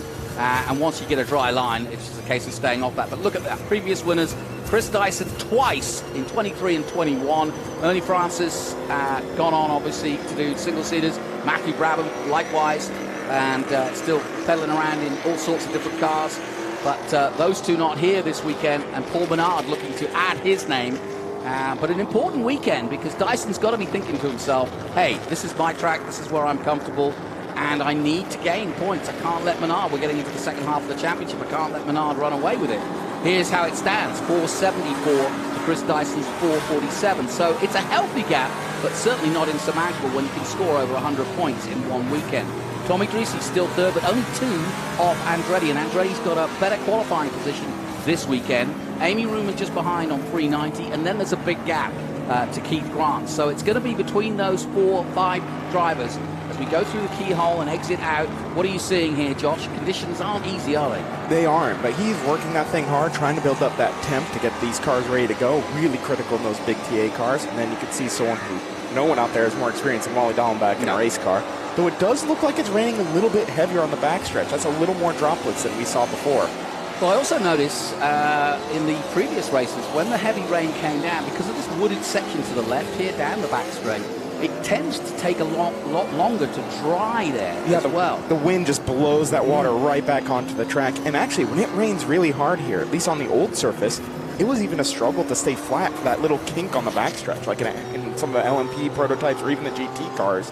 That was a struggle if it gets really wet. This place is slippery when it's wet, which will produce a great show for us. I kind of hope we get damp, but still have these slick tires on. That'll be a fun show. Way more power than you need in these conditions. This is really going to be tough. But of the little nuances that Mid-Ohio had, have they all gone? Have all the bumps gone with the resurface, or is there still a little bit of familiarity? What have you found? It's incredibly smooth. Only one of the big humps, not even a bump, stayed. Everything else got incredibly smooth, and the track got wider.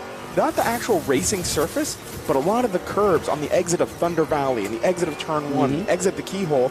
There's now 2 or 3, there's now another 2 feet that you can use, and if you want to go fast, you better be using it, at least in the dry. In the wet, those curbs are painted, and those will be the first thing to get slippery. Well, the green and black of Paul Menard has been the story of the year so far. He's absolutely on a roll, earning his 2nd consecutive win and 3rd victory of the season. Last time out at Pittsburgh International Race Complex. Now, having put on a clinic at Pittsburgh where he hadn't raced before, but he hasn't raced here before, and he's done it again. He's on pole, but the conditions very, very different indeed. In terms of the championship, as you can see, Paul Menard currently with that 4.74, 3 race wins so far to add to the 2 consecutive ones he's had. He won at Sebring as well. So he's going for 3 in a row, and his 4th overall in the season. But look at the polls. 3 polls, 4 podiums. He has been consistent. Josh, you'd love to see those figures, right? I do. I did notice something when the field went by. I think Chris Coffey may have not made it to grid in time. He's starting last in GT. So that might be an interesting show. We'll get to see him coming through the field. But yeah, this is going to be a real interesting race. It's already raining harder. As everyone came by, their wipers are on about half the cars. So it must be raining. Yeah, I mean, this sighting lap now is proving to be perhaps the most essential lap of all, because you're really now looking at the conditions, which are worsening. But where would you be worried about condition-wise to catch you out? The scariest place condition-wise is breaking into China Beach, because it's always a little slippery when you're on the edge, and coming into the kink before the carousel. There's not much room in that corner. You come right against the wall, and there's no drain line. There's no way to get away from the rubber, so it's just going to be slippery, which is part of the fun. Actually, that might be where we'll see some of that Dyson road racing experience, because even that Matty Brabham win was in a Dyson car. That's right, it was. Now, like I said, we've got production car. This hails back to 1966, when this was effectively a sedan or production series before we went to the tubular frames and the silhouettes of the Fords and the the Ford Mustangs and the Camaros. And so we do have SGT and GT racing. No XGT this weekend. So they're in their own battle, and it's been pretty strong too. Kaylee Bryson leading the way in SGT, but she's going to have a lot of fight on her hands against Lee Saunders, a current champion, a multiple champion in this SGT series, and Richard Forsyth, who's had a blistering season so far, just didn't get the qualifying yesterday. And then you've got the likes of Milton Grant, who are just always consistent. But I'm really focusing on what Dyson can do. It's an important race for Dyson to kind of, recapture his mojo for the second half of the season. Especially when we're going to Wisconsin, because Paul Menard is from Wisconsin. He has some laps around Road America, and he's going to have that hometown advantage and those fans in the stands rooting for him. So Dyson's got to get this championship on track right here, right now. So I think we may see a bit of a desperate driver, and desperate drivers produce amazing shows. And it was kind of cool to see Papa Maynard here, and of course the Menard name, the stores that they own. Now look at this. Interesting. He's gambling on weather. Dyson is gambling on the weather worsening. He's coming in with the safety car. He's going to go, I'm sure, unless he's got a mechanical problem, onto wet, which means that he may suffer. Obviously now he's going to suffer because he's going to start at the back. But this is tactical. Josh, your thoughts? This is a risky move, because that pace car is going to go down there so slowly. He might end up losing a lap. That's his hope, is to not lose a lap and get out there in time, because there will probably be yellow. I'm sure someone will go off. It's slippery out there, and the gravel traps here are I learned that in practice, though I was barely able to keep it moving, so we may see yellow coming soon. He'll be hoping for one. This is an interesting choice by Dyson, because obviously it's not like NASCAR where you've got a pit crew ready to change 4 tires in 5 seconds. They're going to have to do this very slowly and get it right. And now this gives a huge opportunity to Andretti in the 17 there, as he moves onto the front row and joins Paul Menard. And these two will love to go head-to-head with each other, as we're on board with Wally Gollenbach and the Ultimate Headers, teammate, of course, to Adam Andretti, or at least in the same store. We start down the back straight for safety, because the first corner's too quick and the carousel too short. But away goes Menard, a little twitch. And we are racing here at Mid-Ohio. Can Andretti take advantage of that twitch as they head down to turn 4 for the first time, as we go on board with Tommy Dreesy? Everybody gingerly through that first turn, which is turn 4. And the conditions not easy at all, as you can see from the cameras. There's a lot of rain out there and a lot of wet weather, and they're all on basically slick tires. Only Dyson, the champion, has come in, and that could be the big story of the day. What is showing that might work out for Dyson is that almost everybody is taking a rain line. Gone? Ruman just suddenly veered right and off track, as though she had a mechanical. We were on board with Dreesy at the time. I think that was wheel spin. I think that was a big slip. Yeah, it's real easy to do. Yep. Oh, disaster. Poor old Amy. She's got the new Valley sponsorship. Racing at home. Lots of guests. The family here. She's righted it, but now she can't rejoin her position, right? No, we're green. But you remember, this probably won't be the last yellow today. We see everyone slipping and sliding. Maybe Dyson did make the right call. As long as he stays on the lead lap, those rain tires will be a lot better in this condition, even without the spray. But he has to be careful. He can't push to catch up to the field quickly, because that'll kill the rain tires because it's still no spray. We don't see any water coming off the back of these cars. That's why we got you here, Josh, because I hadn't thought of that. Absolutely. Yeah, it's all very well saying, right, I got the wet tires, I can go faster, but if you overkick the cooks it, and we literally mean that, overcooking the tires could mean that without enough water down, he could get himself in trouble. But he has looking right now like a very wise man as we go back on board with Wally Dollenbach. It's like being under caution, how slow they're going, isn't it, at the moment? We are racing. Yeah, it is so hard to put all this power down in this slippery conditions. Mid-Ohio has always been one of the most slippery tracks in the rain, and this new surface, since it's so polished and so smooth, is going to make that even harder. So we're going to see lots of slipping and sliding. Be some advantages to some people like the Okie from Muskogee, Oklahoma. Kaylee Bison in the SGT shoe may probably be really loving these conditions. Well, we're on board with Chris Dyson, and look how quickly he's up to scratch already. He's really on the money. He's in the keyhole, the Mission Foods keyhole at the moment. He'll accelerate out there. He's already caught Amy Ruman, who had a spin. She was at the back, so he's already passed one car as he goes down the back straight on those wet tires. And this is proving to be a brilliant move by the Jim Weed, Chris Dyson, number 16. He's siding his way through past Milton Grant as they come into braking now at turn 4. He's just making his way through, and I don't think it's going to be long before he's challenging Paul Menard. Yeah, you actually got to see what I was talking about the back straightaway here being treacherous in the wet. Everyone else was having to lift for the back straightaway, and Dyson isn't having to. That might have been a brilliant call. We'll soon find out. But the 04 is in as well. Not good news for John DeGainer, the local man. Racing also in SVRA, but come to a stop in this one. Oh, I want to see this camera. I want to see how he can put power down. That's going to be the really key. How hard can he put power down?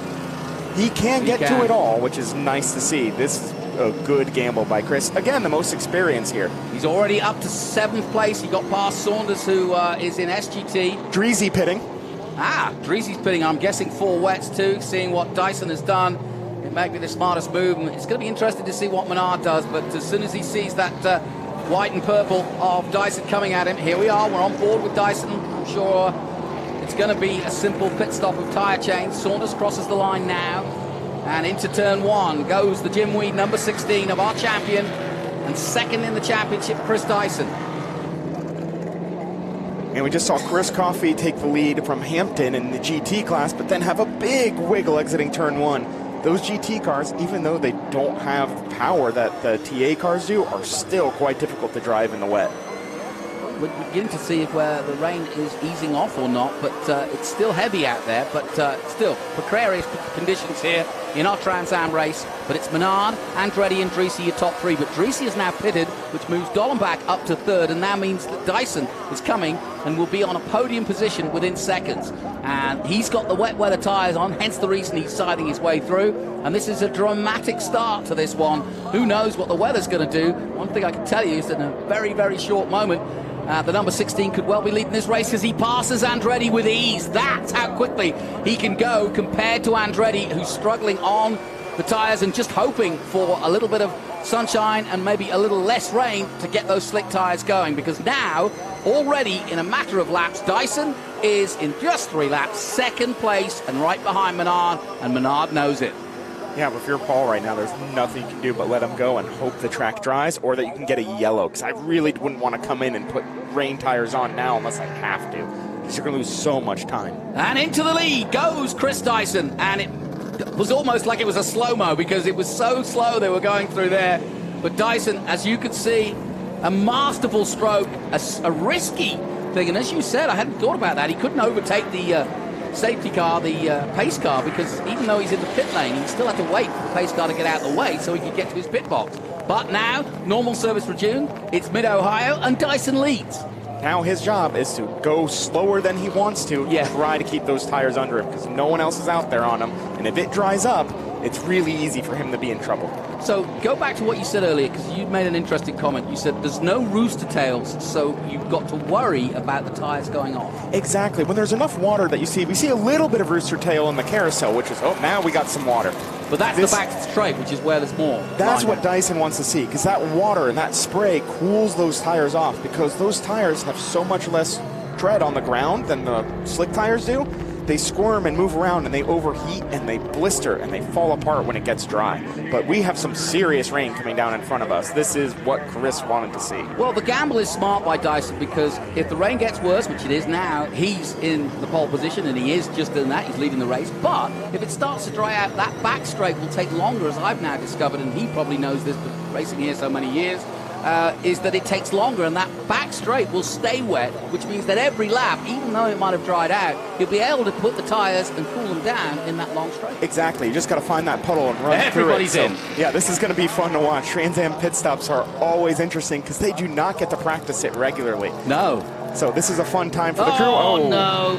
And in the depths of the valley, she got a new sponsor, Valley Automotive, and sadly, it looks as though Amy Ruman has parked it in the beach. This could be good for Paul Menard if we go yellow. Yeah, good point. And we'll have to, because you're not going to get her out of there. No, especially when it's this wet. But this is going to hurt some people who already stopped. So people who stayed out, if they can keep it on the island, because it can even be hard to drive on these slicks in the rain. Here comes the caution. And Paul's pitting now, which I think might be a lap before I would have done it. I might have waited till we were gathered up under the safety car. Why? Because in this case, I did not see how far Dyson's ahead, but if he goes a lap down, race is over. Once you're behind the safety car, this lap time will be 5 minutes, and you'll have enough time to get your stop done. Hopefully these Rocket Sport guys are practiced up.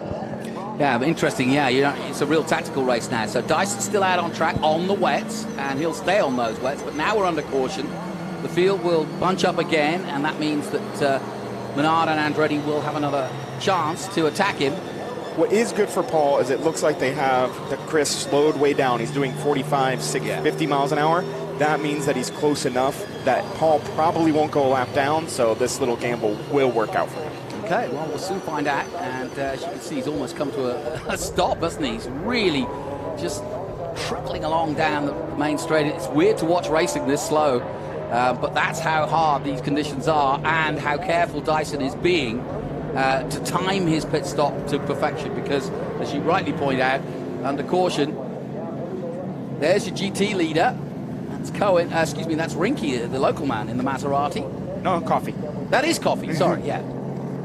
Yeah, Rinky's in that really awesome Camaro. Awesome to see that thing out here. You don't get to see too many of those things. Yeah, my bad. Coffee, Hampton, that's your first and second in GT. Then Rinky in third, and Cohen in fourth. But yeah, it looks ominously slow, doesn't he?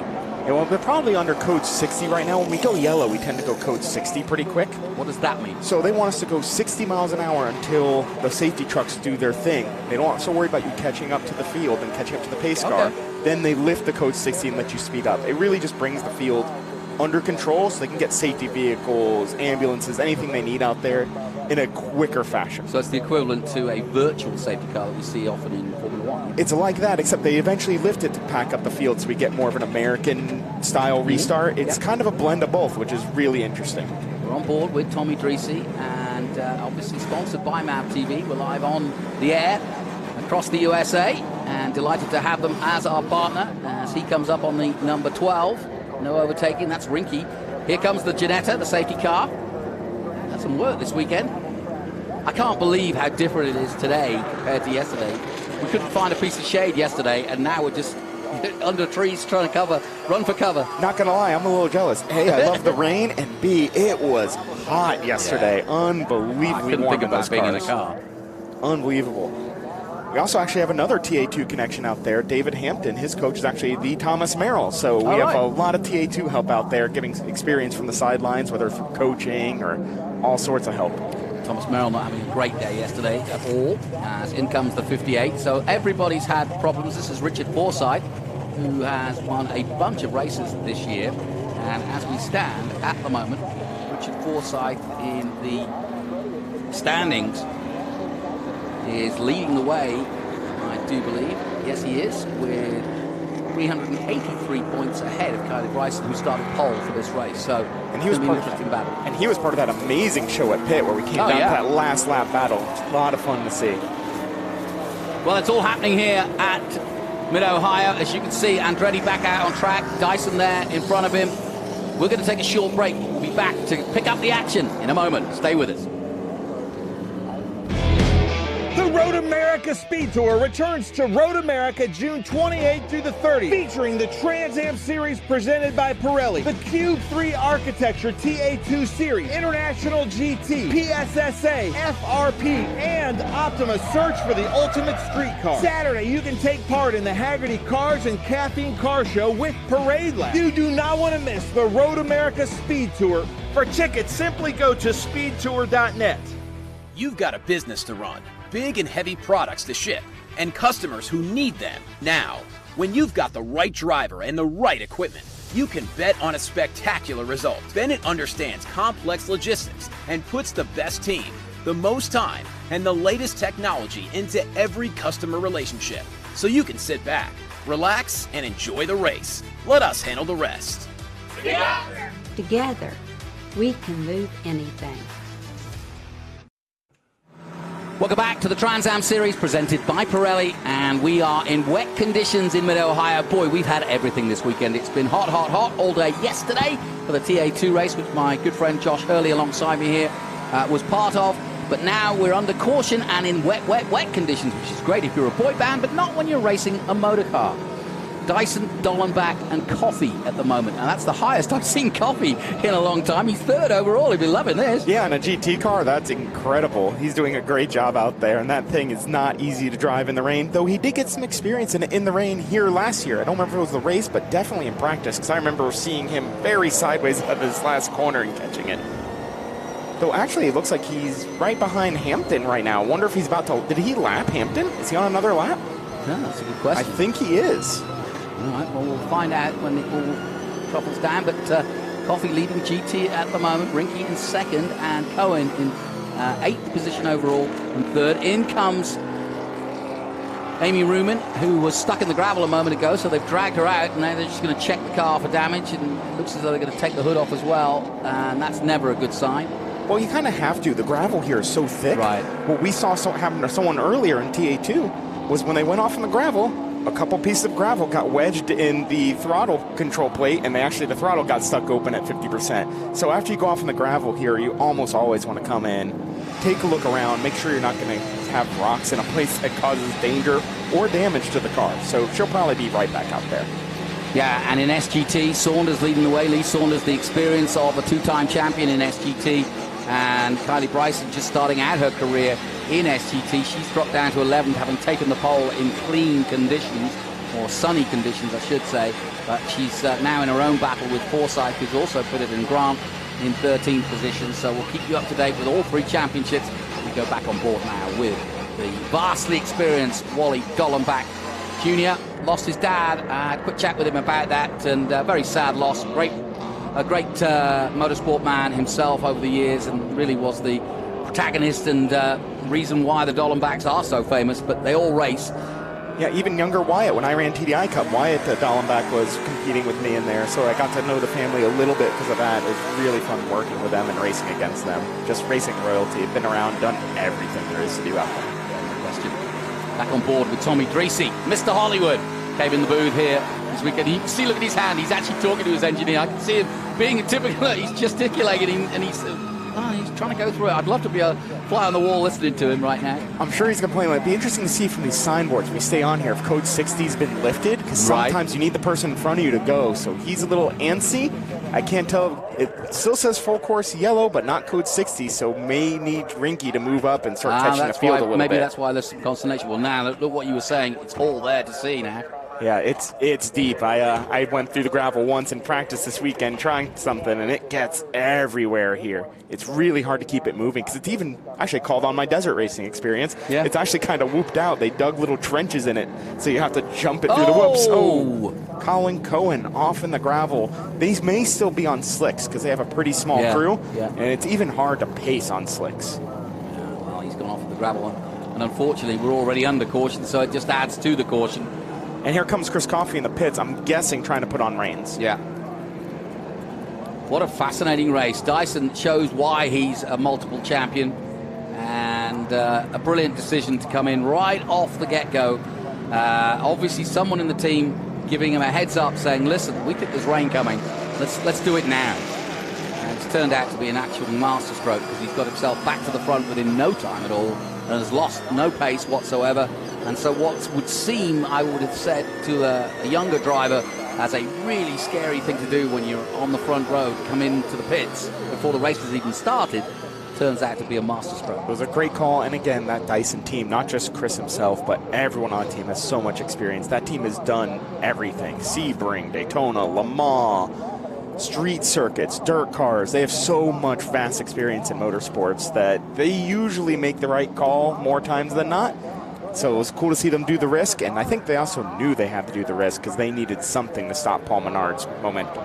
Well, just to give you an idea of what Paul Menard's up against, Dyson has 6 Trans Am starts here at this track and has finished on the podium in each of the last 5 races at Mid-Ohio. So he's pretty much metronomic when it comes to getting a podium here. On go the Wets for coffee. So tell us about this team. You've worked with it, and you've been up close and personal with it. How do they get on? Yeah, I do a little bit of coaching with them and a little bit of engineering with them too. It's amazing to see them run that Maserati, which is a car I'm really comfortable with.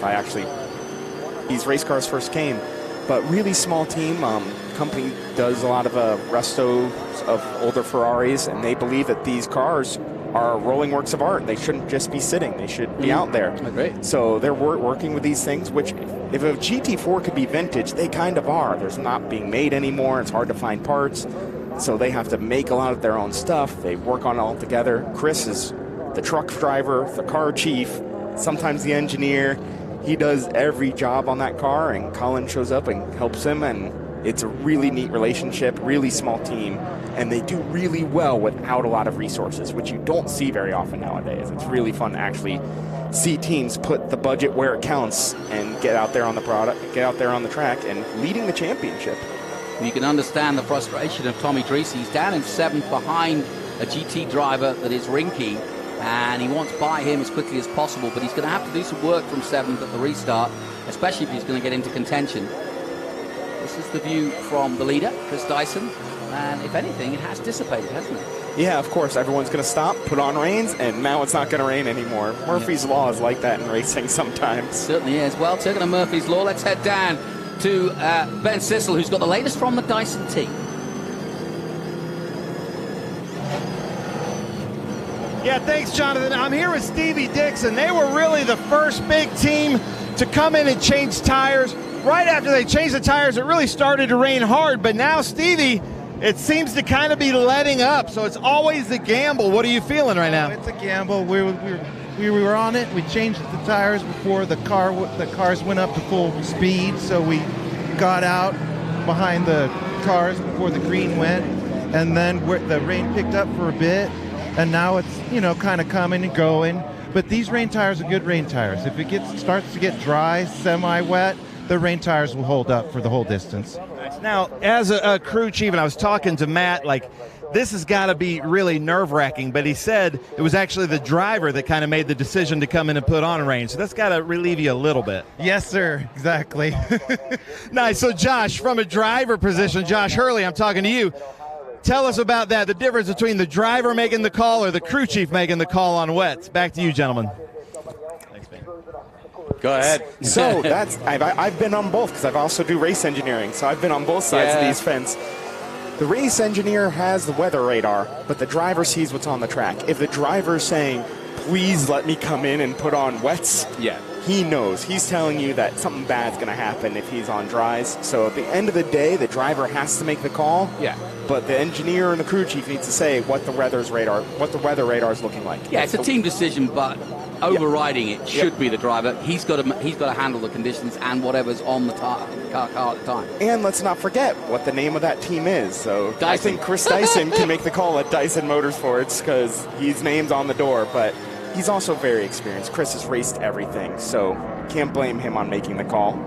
Yeah, and if you're not familiar with the Dyson name, well, you should be if you're into motor racing, because Rob Dyson, his father, was a very accomplished driver as well back in the day. Chris has been stunning in NASCAR, Xfinity, in IMSA, in ALMS, you name it. He's raced the lot, and he's one of our top drivers. Looks like we're going to have a restart this time, but you can see the conditions aren't much better. But this is going to be interesting, Josh. How do you play this restart? well, if I'm Dyson, I'm going to go because I want to get a gap to Menard because I think Paul will figure out this rain thing. Yeah. But I don't want him to follow me because that'll done a wet race before. But that'll teach him. If Paul Menard gets behind Chris, he's going to learn so much and get faster. Where if you can drop him, you can deprive him of that experience of learning the rain off of you. While he does have Dallenbach in front of him, he'll learn a little bit from that. But I think the car disparity, I think Paul's got a little more car. So he's going to need to hurry and try to get to Dyson to learn and get educated so he can fight for it in the last 10 laps or so. The lights are off on the Ginetta, which means we're about to go racing. Dyson now knows that, so too does Andretti. Andretti's best opportunity to have a go at Dyson. The championship not so much on the line for Andretti. He just wants wins. He's had one at Road Atlanta on his birthday, so he'd love to get one on Dyson here. They come out of the carousel and accelerate down the main straight past our commentary position. Good restart by Andretti. He looks to the inside already, hoping to get down the inside, but he's not going to do it because Dyson's well ahead already. Well, Dyson's so far ahead, he's actually lapped Andretti. Andretti's trying to get his lap back and hope for another yellow. So he's going to be very desperate right now, too. Yeah, so, he wants to get past him, doesn't he, and get a lap back as soon as he can. Into the keyhole, there's Menard in second place. And here's Dreesy. He's got past Rinky, and he's got past Dallenbach as well. And don't forget, last time it rained in TA was Lime Rock qualifying. And who was our pole man? Tommy Dreesy. Tommy Dreesy, yeah, that's a good point. So now does the top liner car go flat out down the back straight. Chasing Dyson, trying to get a lap back and trying to get ahead of his rival, having had a pit stop himself. Through the complex that is turn 4, 5, and 6. Crucial part of this circuit. One of my favorites, good old madness. Called that for a reason. It is a difficult section, up and down. Really easy to overdrive, really easy to underdrive, and really slippery in these wet conditions. This weekend known as the Bennett Bridge Hall Complex. And you can see from on board with Tommy Dreesy, conditions really not easy to drive. And interestingly, he hasn't got the wipers on. It's really scary turning the wipers on, actually, because what happens, all race cars sometimes spit out a little bit of oil, a little bit of grime, a little bit of rubber. Turning that wiper on can make visibility worse because it smears. Yeah. So you want to avoid turning it on unless you really, really need it. Or if you started out front and you only ran by yourself, then you're good to use those wipers the whole race. So a fascinating race as here comes Chris Dyson flat out down the main straight here at Mid-Ohio, taking a slightly different line as the top line of 17 of Adam Andretti. There's Paul Menard coming out of the mist in third place. There comes Dreesy. He's got some clean air now. He can go for it. And you can see Paul's still learning because we're about 3 seconds off Dyson's time. Because that's just he's new to these rain races, so he's going to have to figure it out a little bit. Now, it says that Dreesy's third, Dallenbach fourth. Now, on the road, they're swapped, i.e. Dallenbach is ahead. No, he passed him into the keyhole last lap. There you go. So our Dreesy, who might be our rain master in this, because we saw him grab pole at Lime Rock, I think he may provide a show. Board with Dallenbach, just taking his time through turn 1. And turn 1's so slippery, even the dry. The rest of the track ripped up way more than turn 1. Turn 1 has stayed slippy all weekend. I can't imagine how slick it must be in the wet.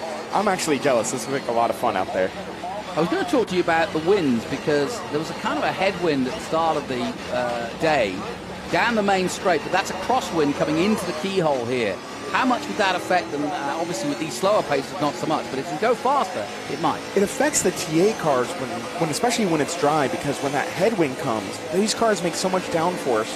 The faster you go, the more downforce you get, the more grip you have. And that headwind makes an appreciable difference. You have a strong headwind, you may be able to break a half signboard deeper.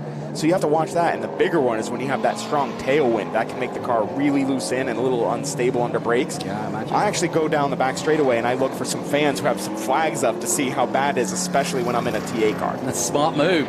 There you go, a little inside trick for you there at home. But conditions really aren't easy at all. Menard actually looks really planted in his car at the moment. The others wiggling about from side to side under the power of these cars. Menard was only a second off of Chris Dyson that last lap. And again, I expect him to get faster and faster because he's getting an education in driving in the rain. Each lap, he's doubling his experience almost in the wet. So I think at the end, he's going to be really strong. He just has to sit out here and learn really quickly. And if you're new to Trans Am, we like to call this pure racing. And the love of this sport is all due to the fact that we don't have the gizmos in these big TA cars. It's all about the seat of your pants driving and your right foot. Am I right? Yeah, and that's what's so much fun. No ABS, no TC, at least in the TA and the TA2 classes. Some of the GTs have that. But it's so much fun to not have those driver aids. You can even see how slick this back straightaway is. You see Tommy couldn't flatten the back straightaway. Normal at Mid-Ohio, the only straightaway I've ever been to that's hard to do flat in the rain. Very difficult, especially without aids. You see, when you mention all those aids that you were talking about that you see in IMSA and so on, that's like wearing stabilizers on your bicycle as a kid. You can't wait. You're embarrassed to go down to the park and everybody will see you with your stabilizers on. So you take them off and risk the fall on your knees. Exactly. Because you don't want those. It's just so much more fun. You get to feel such more part of it. And actually, in some ways, I find it easier without the aids because the car does what you would expect. Yes. It's linear, where the aids do some funny things. They do help you go faster, but it's not what you expect, and it's so much fun having it be in the driver's hands. Yeah. Well, Chris Dyson leads this race at the moment, and he's got a strong lead over Paul Menard of over a lap. But that could change. It only needs a slip by Menard, and he'll catch up dramatically. This is one of those races where you don't look too closely at the clock or the gaps. It's more a case of being on the island, as you quite rightly described, which is staying on the asphalt and not going onto the grass. It's another factor here at Mid-Ohio. The grass is so close to the track itself that it's so easy to pick up a lot of dirt and debris, as we saw with Amy Ruman, that you just got to keep it on the asphalt. Yeah, that's sometimes how you win these rain races, just keeping it alive. It can be so difficult, especially like breaking into this Mission Foods turn 2. Very easy to go off like what happened with Amy, because your braking zone is very deep there and it's not very forgiving. Now, has Cohen got a problem, or is he being cautious? He's probably being cautious. He doesn't drive in the rain too often, and he did go off a little earlier, so that kind of makes you reset yourself. So he's just kind of resetting himself, getting used to now that he has rain tires or some more grip, and going out there and getting comfy. Because it is treacherous, it is slippy. This is the hardest place the TA series goes to in the rain. Yeah, I can imagine, yeah. Good looking car. Yeah, Maserati's not known, I mean they were in the past of course, but not known to be at the high end of sports car racing, and it's great to have them involved. A great mark and a beautiful car, the Italian manufacturer that is Maserati. Back in the glory days, Maserati was a huge player in the early days of motor racing. Not so much these days. And they're such a fun car to drive. It's a great GT4 car. That long wheelbase makes them nice and stable. It still makes all those sweet Ferrari engine sounds, which you don't get to have in too many of the GT4 cars. So really, really fun team. Really fun car to work with. Well, one man who swears by this... What was that signal? He's pointing somebody by. He's pointing one of the TA cars by, letting them know, just go by. Because I think, where's Sanders running? Is he leading in class? He's in SGT. He is, so he's just leading, yeah. He's just trying to protect that lead and let that traffic go through to minimize that risk. Because he has a pretty good lead right now, too. He signaled him to that, and then he signaled him the other way. It's okay. Lee Saunders, though, swears by the Viper, loves that Viper and that big raw power of V10 underneath the hood. And he's been in that number 84 for a long, long time, and he's been a regular here in Trans Am, especially in SGT. Tried a little bit of TA racing himself, but still prefers, I think, the Viper, and enjoys what he's doing here. Let's see here. We have the Porsche, Mr. Hampton coming through right in front of our booth, and we see we still have the Viper on the screen. Everyone's slip-siding around. No one's going faster. Track's not really evolving yet. It's still pretty wet. Though the rain has slowed down, at least by our booth. It's slowed down a bit, but it's still quite heavy. And you can see now sitting water as they go through 4. Boy, this is so hard. And Tommy Treacy trying to tiptoe his way through the production cars. It's so hard because they're sliding around too, so you have to give them some room, but that puts you even in a worse line position. This is where the money is earned as a driver, because it is so difficult to keep it on the island. Yeah, Dollenbach using the same idea of not using the wipers and just letting the rain kind of drift away in the faster parts of the circuit, and it's seemingly giving him a clear view. I get what you're saying now, is that you don't really want to use them, and you see how it clears up once you get going fast. Yeah, it's so scary. The worst thing in the world is when you have to turn it on and it just makes it worse, and that's such a bad time. And we can't forget that fog can also be an issue. These cars can get a lot of condensation on the inside too, so keep an eye out for that. I mean, most teams, I'm with, carry a really advanced defogging technique called a rag on a stick in there just in case. Yeah, it's a good idea. So you may see some of that. Kaylee Bryson diving into the keyhole as Wally Dollenbach dives into the pits. Now is that...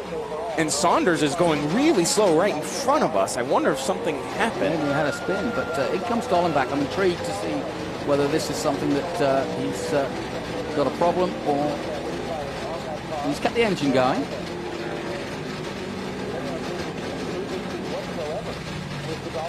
So he's just having a quick chat with the engineers, but he's parked up all the same.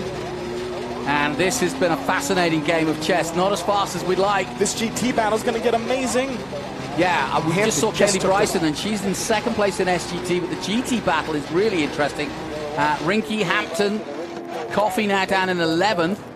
There's Rinky. And I think Hampton just got by him right in front of our booth, so I think Hampton's leading the race. Now leading, yeah. And I think Chris Coffey's still in the lead lap and trying to catch these guys, too. Coming down towards the Missing Foods keyhole. Famous corners here at Mid-Ohio. So many incidents happen there. It's a big braking place. There is an overtaking opportunity on the inside. That's the beauty of this condition. There's an overtaking opportunity anywhere because all it takes is someone to get a little trigger happy with that throttle, spin the rear tires, and you can get by them. So everywhere becomes a passing opportunity when it's wet like this. Yeah, and it is official. Wally's team doesn't have wet tires, so Wally is going to retire the car. Just the condition. Oh no! Oh no! The irony of all the brilliance that we've seen in the last 20 minutes has come to naught as Dyson hits the barrier hard while leading here at Mid-Ohio, one of his favorite circuits. He's trying to get it in reverse. He's got it out of the wall at least, but what a drama. Now will he be able to get it back on track? Sometimes that grass is too slippery. That's why you see him still reversing, trying to just, oh, don't go in the gravel, Chris. Yeah, Keep it moving, It's a please. turn one, so he obviously hit a patch of wet and couldn't get it turned Yeah, you in time. can see he locked up. You can see the path coming straight in. He must have locked up, hit the brakes a little hard, and went straight in. Now, you've got to worry about the radiator here and what damage he might have done to the front because it was a hard hit, but it doesn't look too bad, does it? No, it looks like he might be okay, and he was able to rejoin. Really heads up, not going through that gravel by Chris Dyson. Now he has his work cut out for him, though. Now he's got to try to go get Paul, because I'm pretty sure that'll give Paul Menard the lead. Well, Josh Hurley, this isn't looking good. Josh Hurley, tell me what you see. Here we are, we're on board with Chris Dyson. Let's see. Oh, yep, just a big lockup. Wow, locked up the rears too, and a little hydroplaning when he locked up. That's tough to deal with there. And he was at quite a speed when he hit the barrier, wasn't he? Nasty crash then for Chris Dyson, but even the best can get it wrong. And also, you've just seen a classic example of what this sport of motor racing is all about. 1 minute, you're the greatest thing since sliced bread. The next, you're in the gravel. Yeah, especially in these conditions, really easy to go from hero to zero. Well, we look at the hood of that Jim Weed car. It's in his face, too. Yeah. Oh, no! He's driving blind. Well, the nice thing is he knows this track well enough. You can get away with that way more than you think. He's not blind. Look, they can see it from the onboard, but remember, not an easy thing. We're shifted a good bit to the right versus his head, though. So he's right under that little flap. So he can see left, but he can't see to his right. God. What a tough time. Dyson's having a heck of a day. He got it brilliantly right on the warm-up lap by coming in and changing to wets before anybody else. Got the lead, and now he's damaged the car, and he's knowing Dyson he'll continue like this with one eye. I mean, sometimes you have to, though. The series may make him cut that off. It's good point. Really interesting to see if they're going to let that go, or if Chris is. He'll tell us how blind he is. If he comes to the box, we know he can't see. If he stays out, he can see okay. And he's coming. It looks like he's going to come to the box. He has to come in. So they're going to chop that off real quick and get him back out there because he's still P3 because Adam Andretti was down a lap. That's right. I was going to say, never say never because his opponents just aren't where they need to be either. So Dyson, don't count him out. Never count Dyson out. But what a drama this has been. And we're only 18 of the 45 in here. What a race we've got on our hands. And in comes Dyson, and they will get to work on this car as quickly as they can. Sure, just to see him rip it off and send it. I wouldn't stay there too long. I would just rip everything I can by hand and get it the heck out of there. Go. Yep, should be dropping That's the clutch exactly and what going. they did. Yep. Ah, nice. Keep the engine cool. Yeah, exactly. A little bit of rain. A little bit of downforce problems with these cars. They are kind of aero-sensitive, but right now it's just about keeping it on the island, as you saw. But would you argue that because of the speeds he's doing, it's not going to affect the car that much? It'll still affect it because these things become these things have so much power. Every slow corner is a fast corner because you're doing 100 miles an hour like that, even in the wet. But at the end of the day, he just needs to get out there because keeping it on the island, if Dyson can make a mistake, Paul Menard can make a mistake. He certainly can. So just being out there and circulating at a reasonable speed can bring home a result today. Well, let's just overemphasize, this is the first time Paul Menard has been to this track and raced it, but also the first time he's even done a lap or two in the wet. And the Master Force tools, which they sell at Menard's, he said they're selling well. His dad's here. They have the Arca Menards series here on Friday night. So the Menards, as always, very much at the forefront of motor racing in the USA. And Paul Menard, son of the great Menard family and an entrepreneur in his own right, as well as dad, and doing the business. And those Master Force tools are giving us a masterclass in learning how to drive in the rain. Yeah. It's funny, his dad said, no, we don't want to use any of the tools. We want to keep him out there today. Well, Dyson hasn't had to use the tools. They just use their hands. Yeah, that's true. Well, Dyson's got back out there, but I couldn't call this race in terms of telling you who's going to come out on top. It's going to be, I mean, you know, you never know. Andretti could win this thing, the way things are going. He really could, but what is going to get interesting are SGT and GT class. There's big lap time disparities between the leaders of those classes and everyone else. So that's going to come to the head sometime before we end because we still have 34 minutes remaining. Yeah, and just to confirm, Hampton leading in GT and in SGT, Saunders 6th overall leading in SGT ahead of Bryson and Forsyth. And Bryson's coming. She's been a few seconds faster than him every lap. Same with Chris Coffey to Hampton. So we're going to get to see a fight. Creasy doing his utmost as we go on board to try and get up on pace with Menard. Comes up on Milton Grant in the Porsche. Makes easy work of that. Milton very experienced. 50 years of racing. Amazing. Celebrated that at Pittsburgh last week, or a couple of weeks ago. And Tommy, of course, is inexperienced himself, especially in these cars. He's been a fixture in this series since as long as I can remember. When I used to just watch Trans Am instead of getting to come drive in it. Yeah, he was explaining earlier that he used to hoon around LA in his road cars and just take race cars out and just, you know, just take late nights and just hoon around track. And finally somebody said, look, let's do this for real. And they got him in historics. So he didn't start off in Trans Am, and he started off in historic racing and still does historic racing. He has his own Chaparral car, and but Trans Am is his love. He's a former champion, and he's absolutely on his game, and he's now helped by, of course, Franklin Road and Ken Thwaites. They sold the team to Dreesy, and effectively it was a team, he explained it yesterday, as a turnkey situation where he literally kept the staff, kept everybody on board, and then got on with the driving and let Ken run the team. That's the way it should do. They can think a little bit less and just focus on driving the thing and keeping the business going so that the driving can keep going. Got to keep that sponsorship money rolling in. Exactly right. Is it getting any easier or harder to gain sponsorship in this game? Right now, it's really hard, but I'm starting to see some little inklings it's getting better because social media stuff is kind of stalled. People are responding a little bit less to ads, doing some of that, and they want to have some experiences, and coming out to a track is a really good experience for fans and for potential business partners. So you're seeing some of that come back, which is great. David Hampton on track in 5th overall and leading in GT.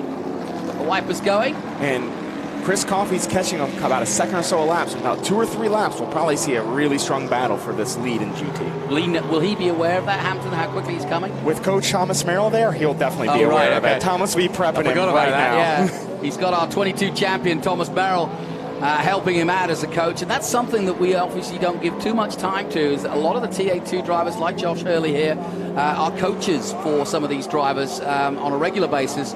And great guys to have in your corner because they've got all the experience. If they tell you to do something, you kind of got to believe them. Exactly, especially in weather like this. I'm sure Thomas is moving around to different spots, telling them where to be, where's the dry line, watching other cars run through the same corner so that you can find where that grip is. It's like having a spotter, but a spotter who can also has been in the car, who knows how to drive the car, who can be way more detailed and tell you what to think, how to approach it, and how to do everything. So it's a really fun job, especially it's the most rewarding when it's wet like this because you can have an even bigger effect than you can have in the dry. Watching Hampton here, though, he looks comfortable. Obviously, the conditions aren't easy, but he looks, the car's not twitching. He's not pushing it too hard. He's taking his time. He's pushing as hard as he can, but without getting the car out of shape. Exactly, and those Porsches aren't easy to drive in the rain. The driver aids in the Porsche are a little more rudimentary than most, and just like the Maserati, same sort of deal. They focused on other parts of those cars when they sold them, so they're kind of difficult to drive in the rain. Hampton's doing an amazing job out there. And they're showing us the timing board, and we can see it for ourselves. But at the moment, it's Menard, Dreesy, Dyson, Andretti up to 4th, but a lap down, as you can see. Hampton in 5th. We've been watching him as he smoothly goes about his business. Back on board with Chris Dyson, and the damage to the front now looking a lot better and a lot easier to see from. Yeah, being able to see is a that's always nice a plus. help. Yeah. It's one thing to say you know the track like the back of your hand, but it's another to try it out blind. and he's still going quick. He's actually went a little quicker than Paul Menard went that last lap, despite the damage. Yep. He's not quite going Dreesy's pace. Tommy's going very fast right now. I wonder if Paul got caught in some traffic. Well, these are the days that you really do earn your crust, as they say in England. Earning the money to go racing, and this is when the racing drivers do their utmost, because the skills involved in this kind of racing, where you've got way more power than that you need, and a lot more power that you can make go wrong and send you sideways very quickly. And these guys now just sort of almost like ballerinas in racing cars, just tiptoeing across the surface here and making sure that they don't get too much input each and every lap. Exactly, and actually if we go to our timing screen right now, we can see it looks like Kaylee Bryson took the lead of SGT. And there we get him on screen right now. Nicely done. This is SGT. This is Kylie Bryson, and she's got Richard Forsyth right behind her now as they come into the carousel. This is where all that dirt experience pays off. If someone knows how to learn and adapt to conditions, it's a dirt racer. So this is really going to play into her corner. So she may be learning to the wet. It may be new to her. But dirt evolves even more than our tracks do in wet to dry, so she should be really used to having to relearn to drive the car during the race. Yeah, I've been impressed with Kelly. She got a diversity scholarship to help her out this year, and she's really taken to it and had some good results and gained in confidence as Dyson goes past both of them. And that won't bother her in the situation she's in. She's just trying to hold off Forsyth at the moment. And they're both trying to catch Hampton. And Kelly Bryson, though, leading in SGT. Forsyth right there. And Richard knows that this is a great opportunity in these conditions. And he's hanging on. She's not dropping him at all. No. So we're going to have a heck of a race here. This is really intriguing. So we've got battles throughout the 3 groups at the moment. And here we go. Forsyth for the lead in SGT. Onto the slippy line, but he maintains composure. Good job. Really good pass. Really difficult to do, especially when you hit that rubber spot at the apex. Similar cars. It's all down to the driver. And you can see a little wiggle there under acceleration downhill through the Bennett's Bridge Hall complex that is 4, 5, 6, and now 7. I promise I will get that right, but it's going to drive me to madness figuring out the new name. You can go with the traditional ones. That's fine. Let's see. How's Tommy doing? Well, vision not great. Vision not great. Main kind of just trying. I think he's just trying to keep it on the island because it's a decent points haul for him. I know Menard's creeping away, but Menard might be gone, so it's really focusing on that second place in points, I think. Oh, and it's always fun to have people battling right in front of you. Oh, that's a little too close for comfort. He gets past the Viper, but here in that complex, I'm just wondering if conditions are worsening again. Yeah, it's starting to rain a little harder, at least here in front of our booth. So, and everyone, all the lap times just slowed down a little bit. Yeah, so it is then, yeah. Yep, they're starting to creep up. And for you fans at home, if you're wondering, not that it's going to get there today, but when do you switch over to dries? There's a good little shortcut that you can use for almost any wet to dry race. If the wet times get about 10 seconds off what they run in the dry, that's time to come in and put on slicks. So I don't think we're going to see that today. 10-second factor then. Yep, and it works out of almost every track. Well, this is smart by Tommy. He is just biding his time, knowing Tommy in the past, he might have been more aggressive, but he knows that the cars in front maybe dealing with as much as they can deal with at this point. He comes up on Hampton. Cruises safely by. Now we have Saunders out there. Where's Saunders running? I think he's lost a couple spots. Yeah, he's down to 9th, and he's 3rd in SGT at the moment. So there's been some sort of issue for him. I wonder, did he get a chance to put on reins, or is he still going out on slicks? Oh, that would be impressive. He's crawling, and I wonder if that's the case. Point. Yeah, he is crawling, isn't he? I think he may still be on slicks. But also, as I heard the gearbox as he went through, it sounded like he might be stuck in a low gear. That's possible, or is he leaving it in a low gear to take that torque? Point, Poor man's traction control. Just go a gear up and let it be calmer. That's a good point. We use that a lot in these TA cars and the TA2 cars. Sometimes you can't put power down. It's better to put your foot down and go up a gear and take that torque away to make it easier on yourself. Well, Lee Saunders got bags of experience, so he would be knowing exactly what to do in the situation as he comes towards the keyhole. Mission Foods keyhole. And it's great to see the Mission Foods logo on almost every motorsport I see now. And it is Saunders on slicks. You confirm that. So that's why he was going so slow. And I think you're right. Your other point, which is that he's chosen that lower gear just to effectively make sure he doesn't spin. Yeah, he's just trying to keep it on the island. That's a long day when you're out there on slicks in these conditions. He's doing a great job just surviving. Sometimes it's all you can do. Wow, what a war of attrition we've had here at Mid-Ohio. And it's far from over. 24 of the 45. Dyson is going good at the moment and closing the gap quickly. Dyson's laps last time out a 150.1, and the others, or Dreesy in front of him, was 54. So, but he was stuck in traffic. That's remember. a good point. He was stuck behind the Porsche, and Tommy, good patience out there. Oh, good patience out there for Tommy, not taking any risks, trying to bring home a good points position. Yeah, you could make a good point. I'm looking at Paul Menard. He did a last lap of 148. So Dyson pretty close to Menard's times, but obviously with that slightly broken car, won't help matters, but Dyson won't let that affect him. Yeah, the problem is that front downforce. Look at the water down. Yeah, that front downforce loss is actually really hard in the rain because a car that understeers in the rain takes forever to turn. So that might be hurting him more than you think. These things are so aero-sensitive now. Yeah, right at the bottom of the hill there at 6. Really, really wet, sitting water. They've got to be so careful. Jack Rinke also on slicks, we hear from pit lane, and that makes an interesting battle too because Rinke has slowed it right down, dropped to 11th, and that could be the reason. As we see Paul Menard. Now, look at the water on track there. Heavy, heavy puddles of water. That can't be fun for Rinke and Saunders. No. I am not jealous of those two. That is that's a rough day. It is a tough day. Now, back with Dyson, who's on the run again. Oh, and it looks like we have Saunders is coming to pit lane. Maybe he's thought a little bit better of it. Yeah, I think this will be a straight swap for wet tires. And here comes Andretti. Wipers still on. And he's actually running a really good pace. They came to the pits at a little bit of a rough time and kind of got trapped that lap down. The pace is about the same as the leader, so he's doing a great job. He just needs a full course yellow. He's hoping maybe one of those guys who are on slicks makes a mistake and ends up in the gravel. That's what Adam's hoping for. Yeah, I've spoken to Adam about this track. He loves it. Mid-Ohio, a big favorite of his. I remember when he was with the three-dimensional services team. He had some great runs here at Mid-Ohio with Rafa Matos. He had a great run yesterday. He did. I should know. I was in front of him until our mechanical problem. He ended up 4th. I'm a little jealous, but we actually race each other a lot.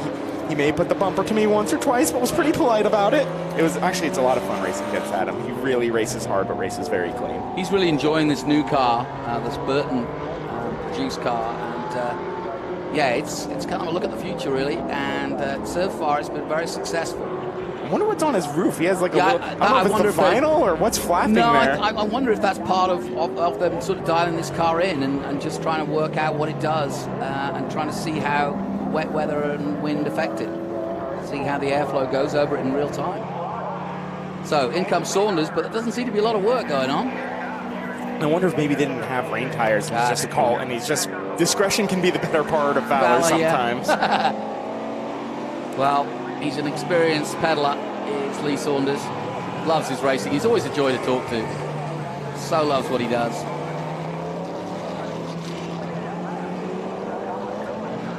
Man. So we're just hearing from Ben Sisson in the pits that Adam has a louvre on the roof. They cover the tape. The tape is coming off. That's what's got it. They probably have it for the hot, dry days, and they covered in to try to keep some of that water out, and it came off. So he may be getting a little bit drizzled on there, but that's okay. It may even be a fogging thing. Hopefully it's not for him. Yeah. But thanks to the Ben on pit road getting that to us. Always fun to hear some good info.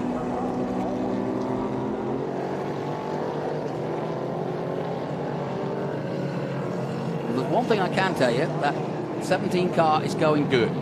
Previous lap, he was 13 seconds down, now only 11 to Dyson. So things are changing quickly as we're on the 27th lap of 45. This is far from over. Yeah, exactly. I'm not sure if we're going to go to time. We may be going to time because these laps can't be very fast, and we had that one long yellow. So, and just to explain what that means, obviously when you're looking at your top left, you see 27 and 45. But if the race is slower than that, we go to a timed race. And then we actually put a clock up.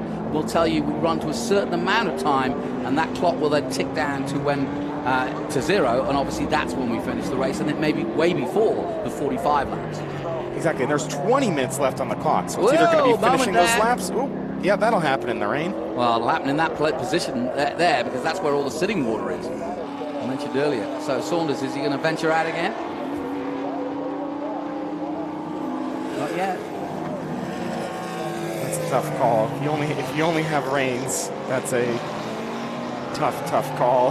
I don't blame him for coming in and sitting there. That is very difficult conditions. Frustrating, though. I mean, you've worked all this week to get ready for this, and then to sit there in the middle of the race watching everybody race by, got to be hard. Here's that area we were talking about where we saw Adam get squirrely.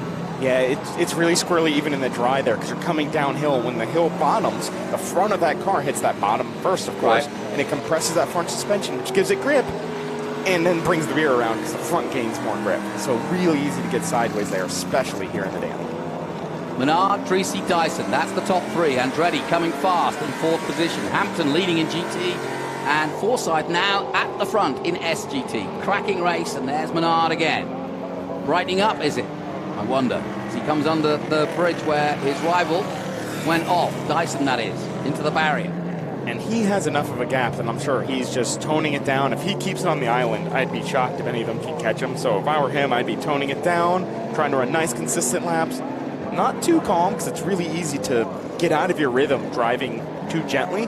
But just find this nice pace where you make no mistakes and bring it home. And I think Paul Menard will come with the win if he can do that. Well, Menard looking for his fourth win of the season. And like you say, just might want to just knock it back a little bit just to make sure that he doesn't make a foolish mistake or lock up like Dyson did. Because even the very best can get it wrong as we watch the Lucas number 8 of Tommy Dreesy diving in and out of the Mission Foods keyhole and down the back straight, which is where a lot of the water is. There's two really heavy water places, which is right here, down the back straight. That doesn't affect you because you're not moving the car too much, but it's cooling down the wet tires. You'd be surprised. That little kink on the back straight, you actually can see it with Tommy. He can't go flat in it. That kink in the wet is a corner here. Is it really? Yeah, if you watch Tommy go through there, he can only do about half throttle through the kink. Even in the GT cars, the kink in Mid-Ohio is super, super slippery.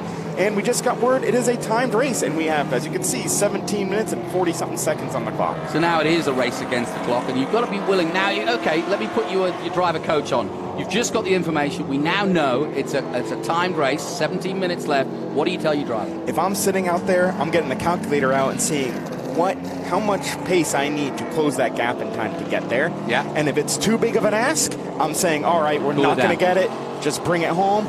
If it's close, if it can catch him within a minute or two, it's go for it. Let's go get him. I'm sure that's what the guys on Chris Coffey's wall are doing. At least one of them probably has a calculator and taking out their phone and figuring that out, because he's been catching Hampton about 4 seconds a lap.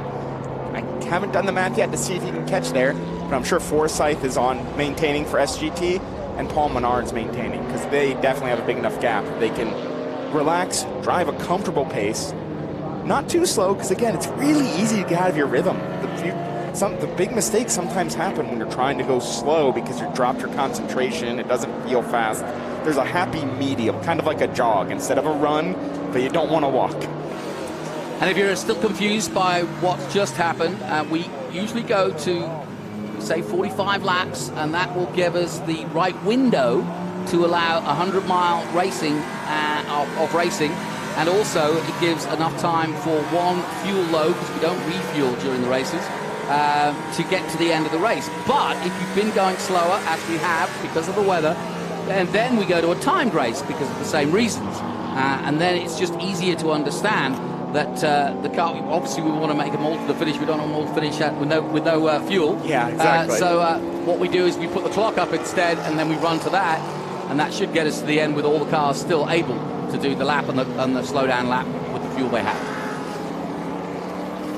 it's getting even closer in that GT class because now it's a 6-second gain for Coffee. So I think we're going to get to see a little show there. But I think all the others are kind of stable. Everyone's in that bring it home sort of mode. And there's an extra reason to really be cautious and bring it home. We race again next weekend. Of course, No one's going to be going back to the shop. They're going to turn around the cars here at the track for the race next weekend. Yeah, Road America. So you really don't want to have much damage leaving here. Well, Dyson just drifting by Rinky. That's just Kaylee Bryson. And in case you're wondering why they're going by Rinky so quickly, he is out there on slicks. Slick tires. So he's doing a fantastic job. That may look slow. That is one of the scariest, fastest feeling things you can do. He's doing a fantastic job in that car. And the Emco Gears lap leaderboard tells us that Paul Menard's had 16 laps at the front. Dyson had 13 laps at the front. But it's been between these two for most of the season, and it is again here at Mid-Ohio. Fascinating race. And certainly from Dyson, you could write a book on what he's done today. Always scary to pass around the outside there, but I mean, you have to. You can't sit back there, but it's always sketchy, especially here in the wet. And you can actually notice he's putting the car in the tire tracks to everyone else. Those rain tires evacuate so much water, it actually is drier directly in the tire track. So he's purposely seeking those out. We are being that precise with the car that you're even aiming for individual tire tracks to find grip. And if you're watching at home, keep an eye on Chris Dyson's hands, because you can learn so much from the hands of a racing driver. And I'm sure you'll be the first to tell me, Josh, if you see a lot of movement, you know that the guy's struggling like hell. Exactly. He actually looks pretty decent. Yeah. And again, I think he's kind of on that same, we got what we got, we're running third, can we bring it home there, try to keep Adam Andretti away from him, and just try to bring home that third to not lose too many more points to Paul. Well, Andretti's still running slightly quicker than Dyson ahead of him. Dyson did a 149.5 and a 148.1 by Adam and Andretti. We see a response from David Hampton to the Chris Coffey pressure. He picked up the pace. I'm sure that's Thomas Merrill going, hey, dude, if we want to win this thing, we got to go. We got to go. We got to go quickly. This is tough. Very tough indeed. I mean, Mid-Ohio is a tough track. They've resurfaced it. It's not as bumpy as it was, but then throw the rain across it and suddenly it gets even harder.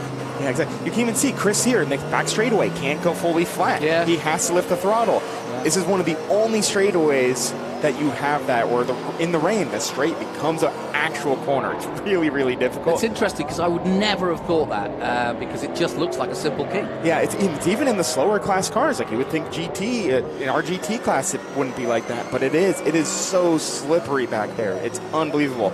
I've scared the living daylights on myself first time here in the rain going, it's a straightaway. Oh, goodness, no. It is slippery, and it really gets hydroplaning. I think it's some of the water runoff from that forest. It makes it very difficult. I think I saw a yellow flag board out here when we were on board with Chris, but I don't see the incident. Maybe it was a debris flag. A little hard to tell because it looks like he has a little bit of fogging or something on the right. Granted, it's all clear where his head is, so he's seeing great, especially with that hood not in his face anymore. Yeah, that helps.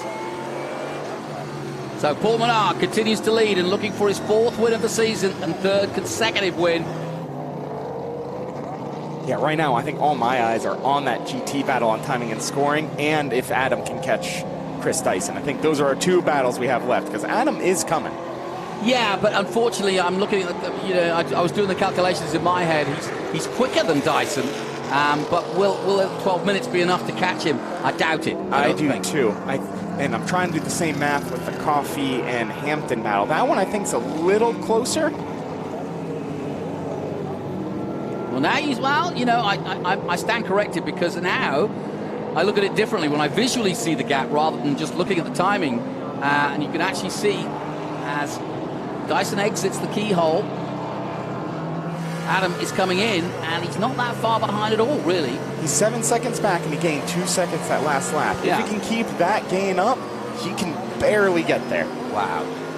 Come on, Adam. And I only say that not just because he's a co-commentator with me, but we'd love to see some challenge to Dyson's real dominance of TA in the last few years for his 4th title. And Chris is sitting in there going, I don't want more challenges today. It's been enough. He doesn't want another fight, but he may have one on his hands. Back with Dreesy. And like you say, I think the smart move now for Ken Thwaites and the team is to bring this home and pick up the points. Yeah, it's nothing wrong with the 2nd place. And again, we'll see how slippy. He's still only at half throttle on that back straightaway, barely gets the full, and then he'll have to lift for this kink. I know it looks not like it's Yeah, not a you're corner, right. but Yeah, it is absolutely what he did. unbelievably slippery. Learn something every day. Into turn 4. Again, got to be careful going in here. A little bit wiggly under the brakes, but that's kind of normal. Trying to beach that area, that corner, you have a little bit to play with. Over the brow at 5 and then down into the water. And he's being nice and patient, which again, it's really fun to see a patient, measured drive from Tommy Dreesen. Yeah. He's really come a long way and has gotten a lot better about that over the years. Here's your leader, Paul Menard. Vast experience of racing over the years.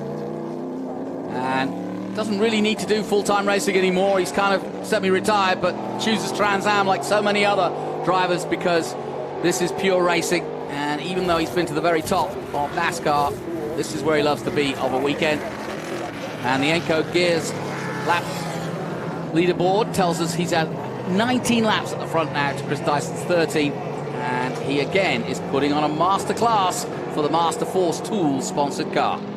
And I don't blame him for coming to Trans Am Series, especially these TA cars. Having that nearly 900 horsepower on your right foot is so much fun. It's also, I mean, you get to drive a really cool car, i.e. a fast car that does require real skill. It's not like this is for anybody. You've got to know what you're doing to be able to handle one of these things. But the other thing is, I think the fraternity that they're in and the sort of the paddock atmosphere is something that they enjoy being in. Exactly, and it's a really unique series in another way. This is the only series I've ever been a part of where it's such a blend of road racers and the NASCAR side of things. Yeah. It's kind of the Venn diagram between road racing and NASCAR is and Trans even Am. more so with the youngsters now. Yeah, so you get a lot of cross-pollination for that, and it's fun to learn from different sides and how we work things differently and get to work with those guys. So it's just a fun series to be in as far as like paddock atmosphere because it's that cross. And I think same for the fans. It's those who like road racing but also like stock cars. It's just a really neat nexus. And we have smoke pouring out of Adam Andretti's car. Oh, no. He's coming past our commentary position. We haven't picked it up yet, but here we can see it, and he's just gone bang. Right down the main straight. And oil and water do not mix, so no, hopefully they do not. Everyone will be on the radio getting their drivers to be to the left on the main straightaway. Well, that could bring out a massive caution, and it has.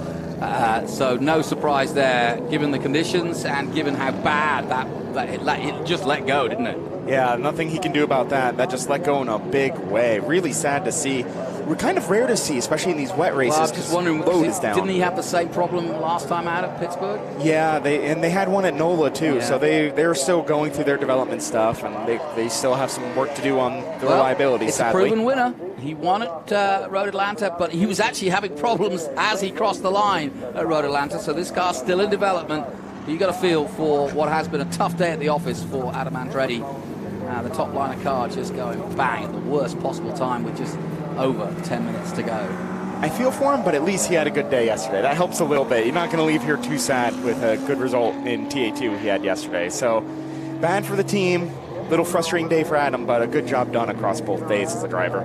Yeah, and also, double duty. That's a tough one. In massive heat yesterday, now in the wet conditions. So he's had a busy weekend.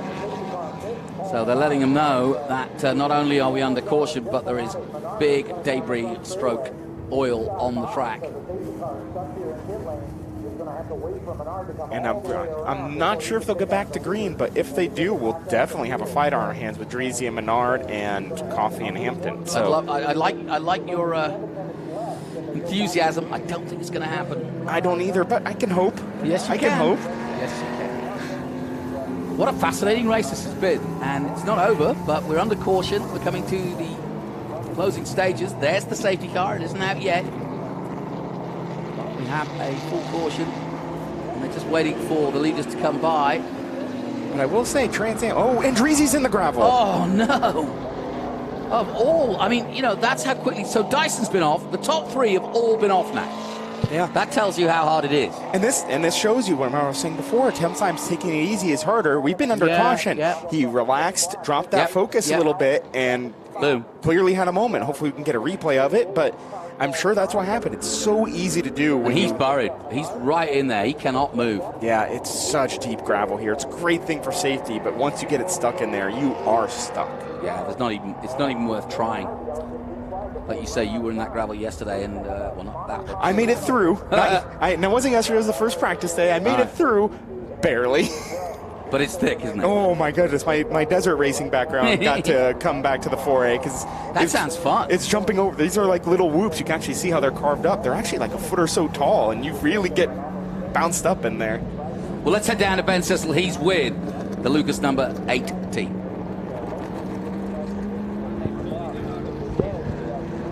Well, thank you so much, Jonathan. I'm going to let Gary Seelix talk to his driver, who was in second place and then went off there at that very treacherous Indochina Beach. What's he saying, Gary? He's saying he just locked him up going down the backstretch, going in, got a little too deep. We're trying to get him out of the sand trap, try to salvage the best we can the weekend. So unfortunate, crazy conditions, but your driver was running a really good race. Yes, he when it starts raining, we're not too worried about it. Tommy's really good at it. We have a really good setup. We wish he just had a little more time to prep for the rain.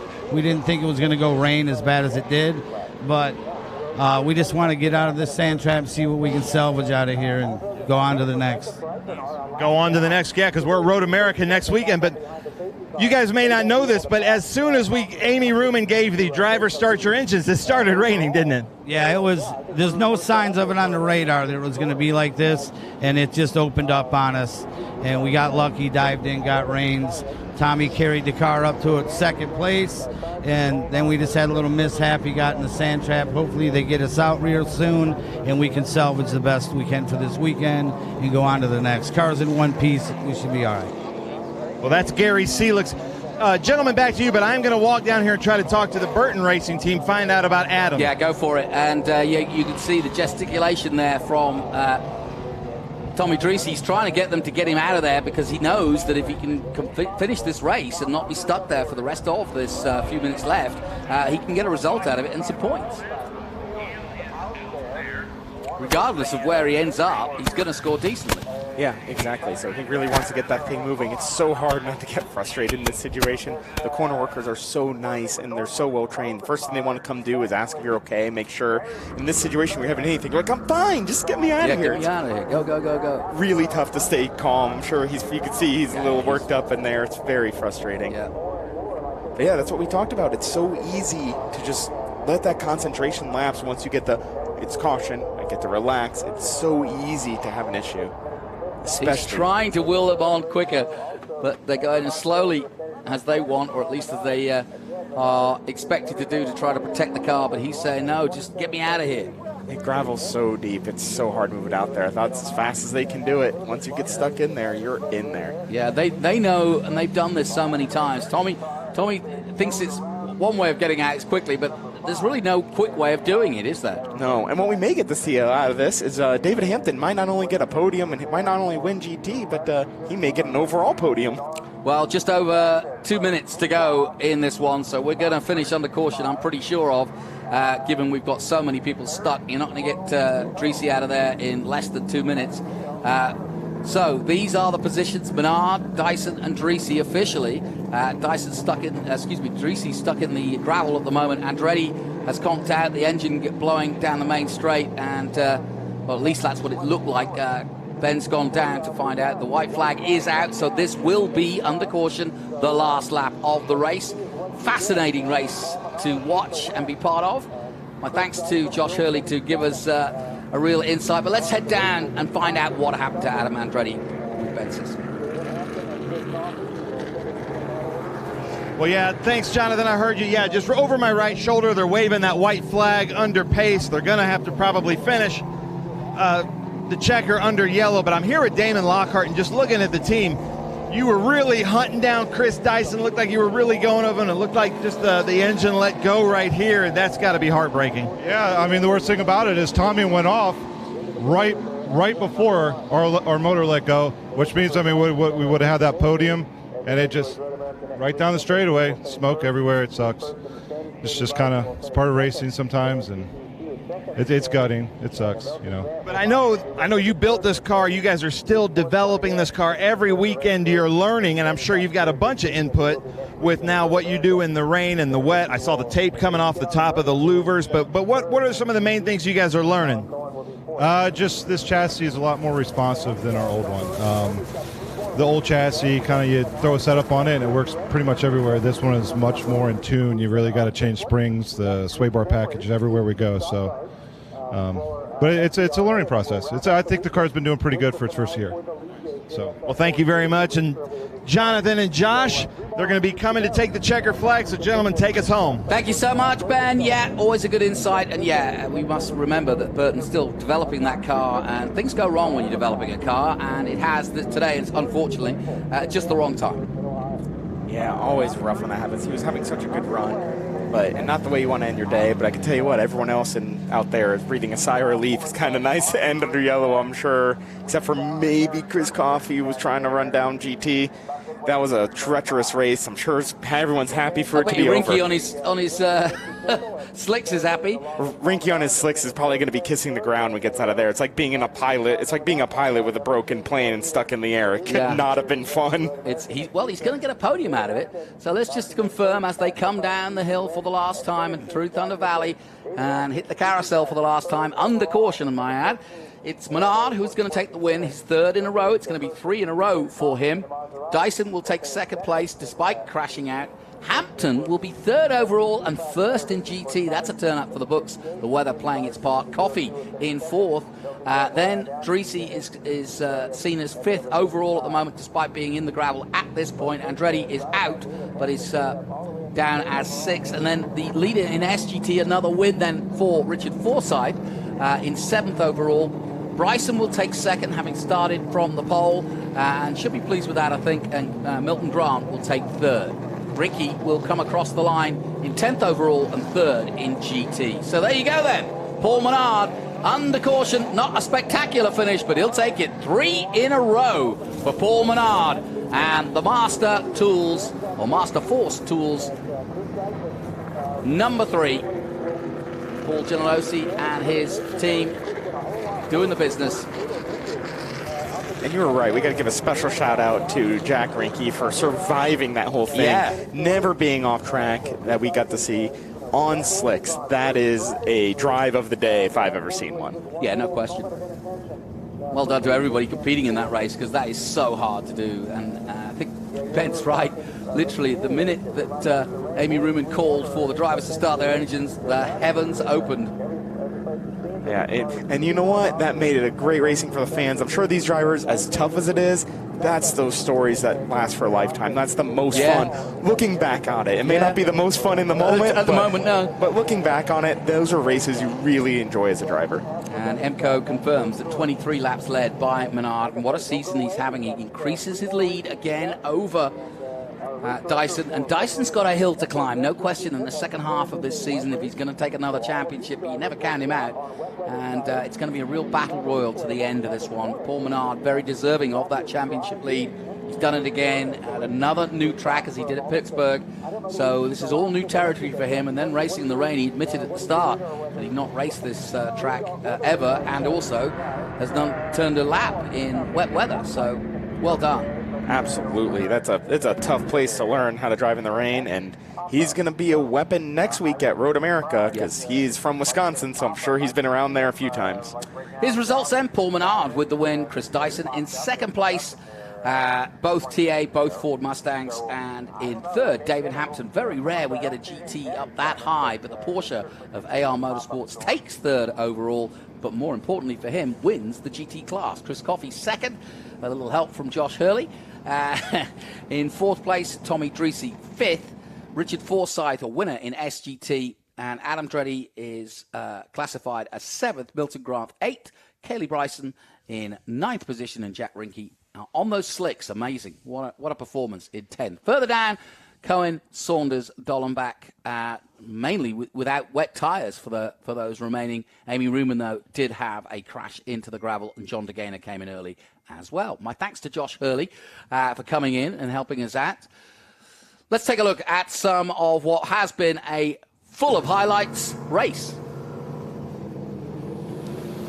Well, we started off in the possibility of rain. We saw drizzle right from the get-go, and you can see it on Dyson's visor there. And everybody tiptoed through the opening salvos until this happened. The McNichols 23 going off, and that was her Amy Ruman out of the race. Then Chris Dyson, a very scary moment, locks up going into turn 1 and then hits the barrier heavily. And all 3 of the top 3 having an accident of some sort during the race. Dyson got back out, but then came problems for Dreesy. He beached it at China Beach. But in the end, it was all Paul Menard for a 3rd in a row. Fascinating race.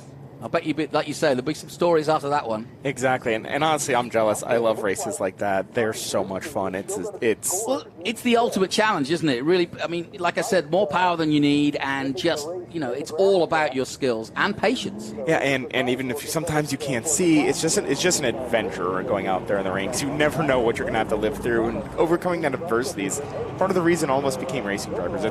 It's a little bit fun to have to suffer through stuff like that. Yeah, no kidding. Though I don't think Paul was suffering too much. He had to learn how to drive in the rain, but to give us a master class on becoming a rain driver. He figured it out real quick. Be interested to hear what he says. He's always straight to the point and doesn't mince his words, so I'm sure he'll have an interesting comment or two after what was a really interesting experience for Paul Menard.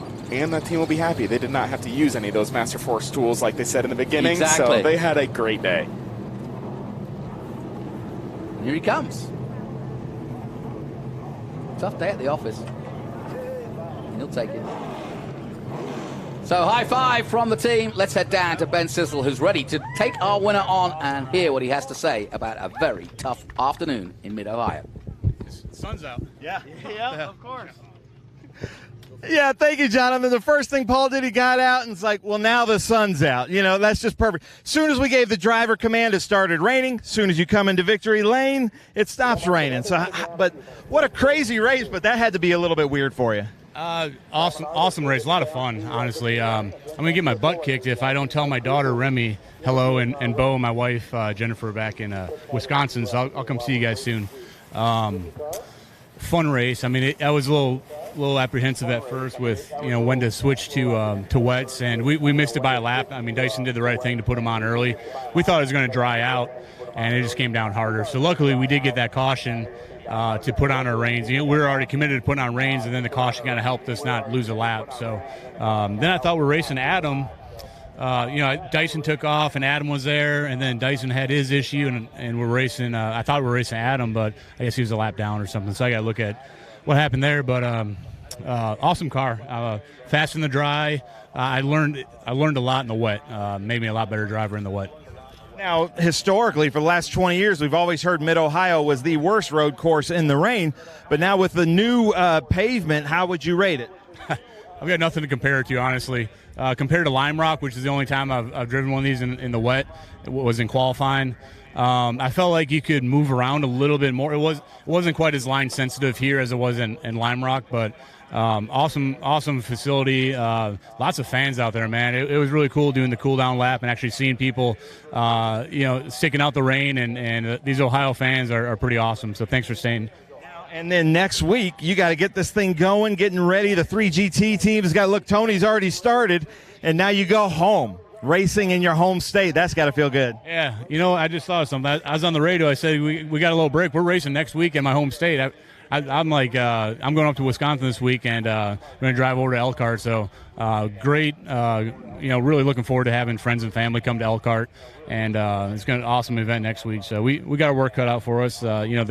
Everybody shows up ready to go in this series, and we got to keep working at it. Well, Paul Menard, congratulations. Master Force Tools, Menard's 3GT team, nice job. Great championship day.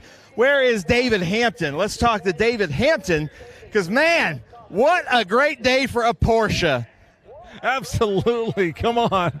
That was so much fun. I'll tell you, just try to stay on track. You try not to make mistakes. Yet, the guys behind me are still driving pretty fast. And so I just had to keep going, try to be consistent and make it happen. It was just a heck of a lot of fun. The fact that we won a rain race is a crack up because it rains so much in the Northwest. So I'm pretty damn happy about that.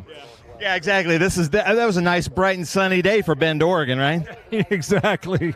Yep, all fun. Really great. It's fun to race with all these guys. The track was incredible today. It was incredible yesterday. Today it was dicey, but it was just a bunch of fun. I had a really fun time.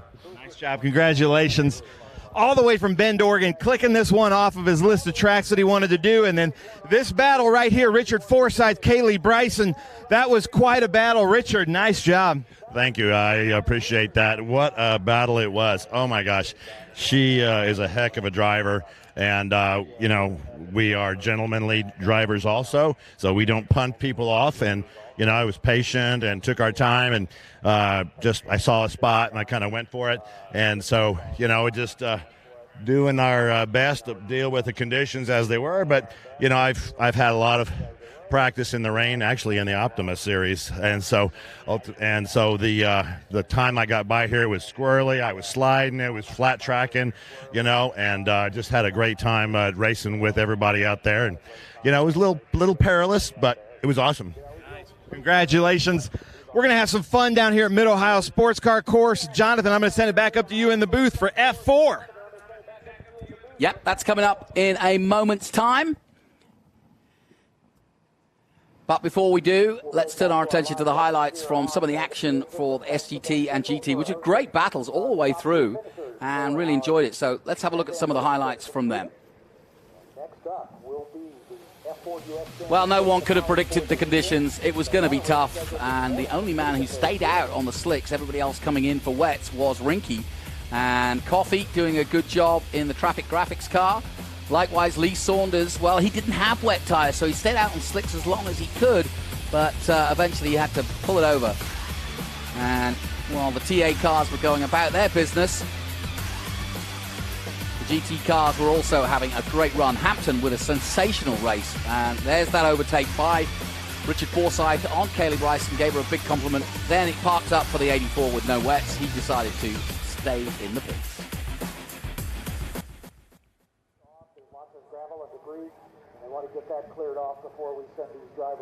And don't forget, if you want to see the highlights of both the TA2 series and the TA series, tune in on Thursday night on MAV TV, because at 8 p.m. Eastern, we get underway with the highlights of TA2, and that's followed directly by, at 9 p.m. Eastern, the highlights of the race you just saw, TA, XGT, SGT, and GT. And if you fancy telling your mates and your friends, go for it, because it's a good race.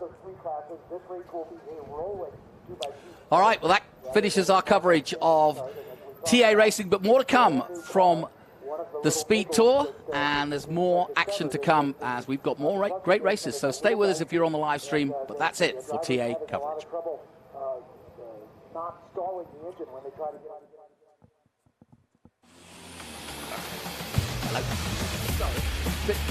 Bit of a time-consuming thing. Rock.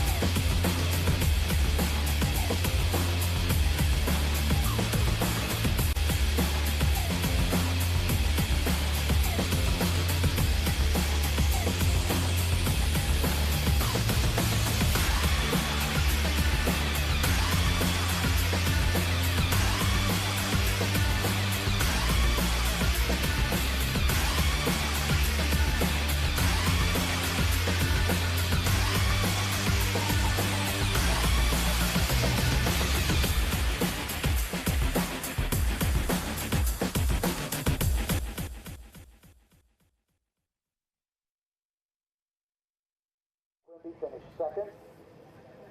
He is second in the points for the Atlantic Racing Team number 24, 13 points behind Statty. Third place finisher was Alex Crosby. That's his first podium of the season. And that drew him a little closer to Connor Roberts, just in front of him.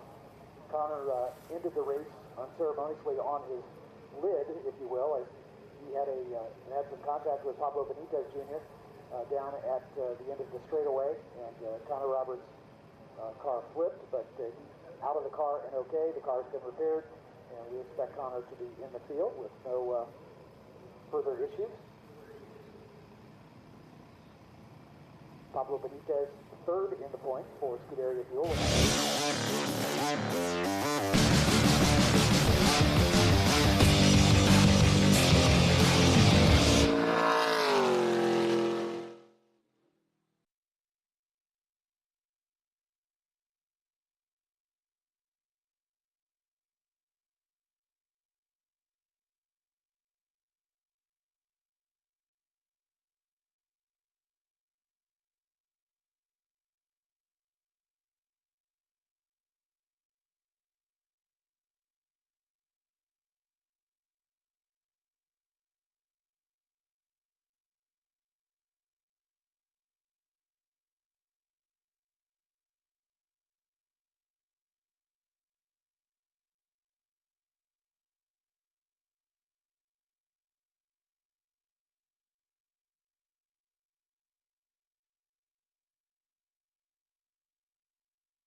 And welcome back to Mid-Ohio, where thankfully the rain has gone for now. We never know at this point. We turn our attention now to the US F4 Championship. And alongside me today for this one is Rafał Walisz from Poland originally, but now living in the US of A. And proudly wears the Polish flag on the car, I noticed. But welcome. Really new to this. This is your first or debut weekend, so I'm amazed they've thrown you in the commentary booth. But hey, that's great, though. It's great to learn more about new guys that are coming in. 17? Yep, 17. And what attracted you to this sport? I believe the speed and just... There you go. And learning. It is a big learning curve at this stage. Is it all coming a lot too quick at you, or are you handling it? A lot of stuff bunched up, but I think I'm handling it pretty okay. Well, I know you know some of these guys out here, certainly your teammate, Pablo Benitez, but they were supposed to race earlier this morning, but of course it was rained off, so I'm sure they're much happier about the conditions right now, although all of them, I'm sure, yourself included, would race in the rain.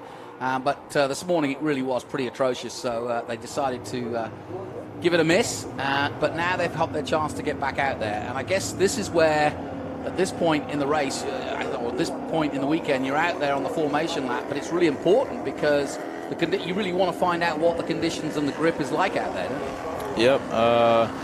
We got a taste of it this morning. And first couple laps was pretty slippery, but later on it was nice and grippy. So how do you get to this point? Because it's always interesting to hear a backstory of how you get into racing, and while you're only just starting out yourself at 17, how did you get to this point? Well, my first try at motorsport was when I was around 7 years old. My dad was like, hey, let's have a fun time, visit a go-kart track. I guess that's where it kind of started. I had a bit of a break coming back to karts last year, and get a quick jump to F4. Brilliant.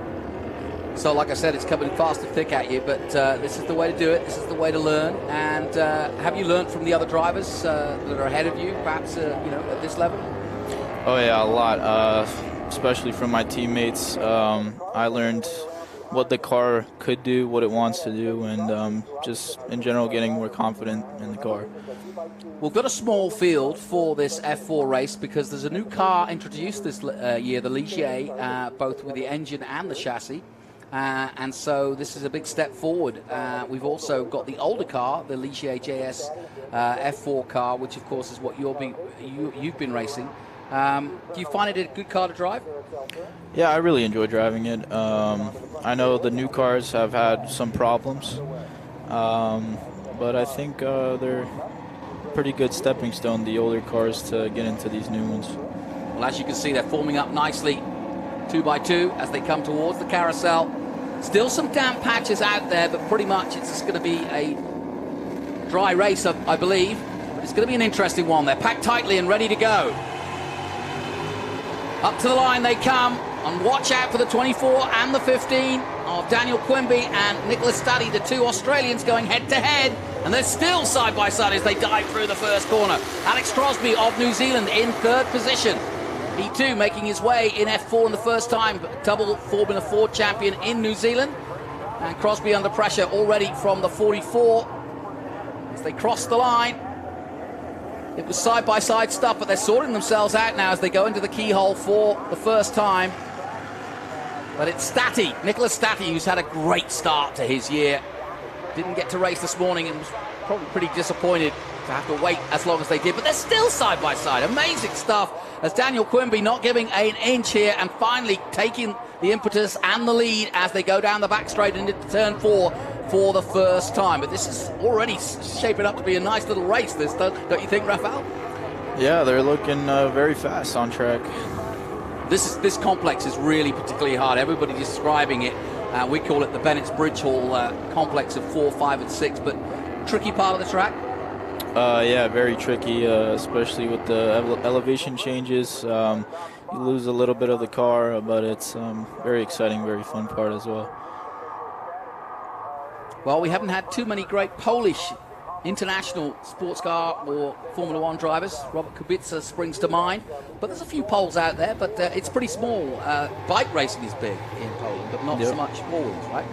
Rally's big, and that was obviously Kubica, that was where he had his accident. Yep. Kubica, Robert Kubica, who we're talking about, made it to Formula One with Williams, then had a big accident while doing a rally race and lost a lot of use of his arm, his left arm, but still managed to come back to Formula One, and just a great story and a great guy to follow. Whoa, you can see how tricky it is out there. It's got Connor Roberts, who was involved in a big crash yesterday with Benitez and got rolled over into the gravel. The car rolled and left him on its side, but Roberts just grabbing the wheel there to try and make sure he doesn't lose the car. So he really wants to finish this race off after a disappointment of yesterday. But I'm glad to say there are brief hints of the sun coming out. But it's Quimby who leads, and he's already taken a 1.7 second lead over Stati, who won the last race. Crosby still third, Benitez Jr. in fourth. Now, you've got to know Benitez. How is he feeling about this one? I feel he's always excited for every race, but especially some pressure from yesterday as because of the crash, the accident. Yeah, because he got disqualified for causing it, right? I believe so, Yeah, it's a shame, because I looked at it and I talked to him about it, and I said, it looked to me as though, it should be that harsh a penalty. But there you go. What do I know? It's not my choice, and obviously there's blame to be apportioned. But it's still pretty tricky out there. You can see a few wiggles here and there under power, and these guys are going to have to be careful.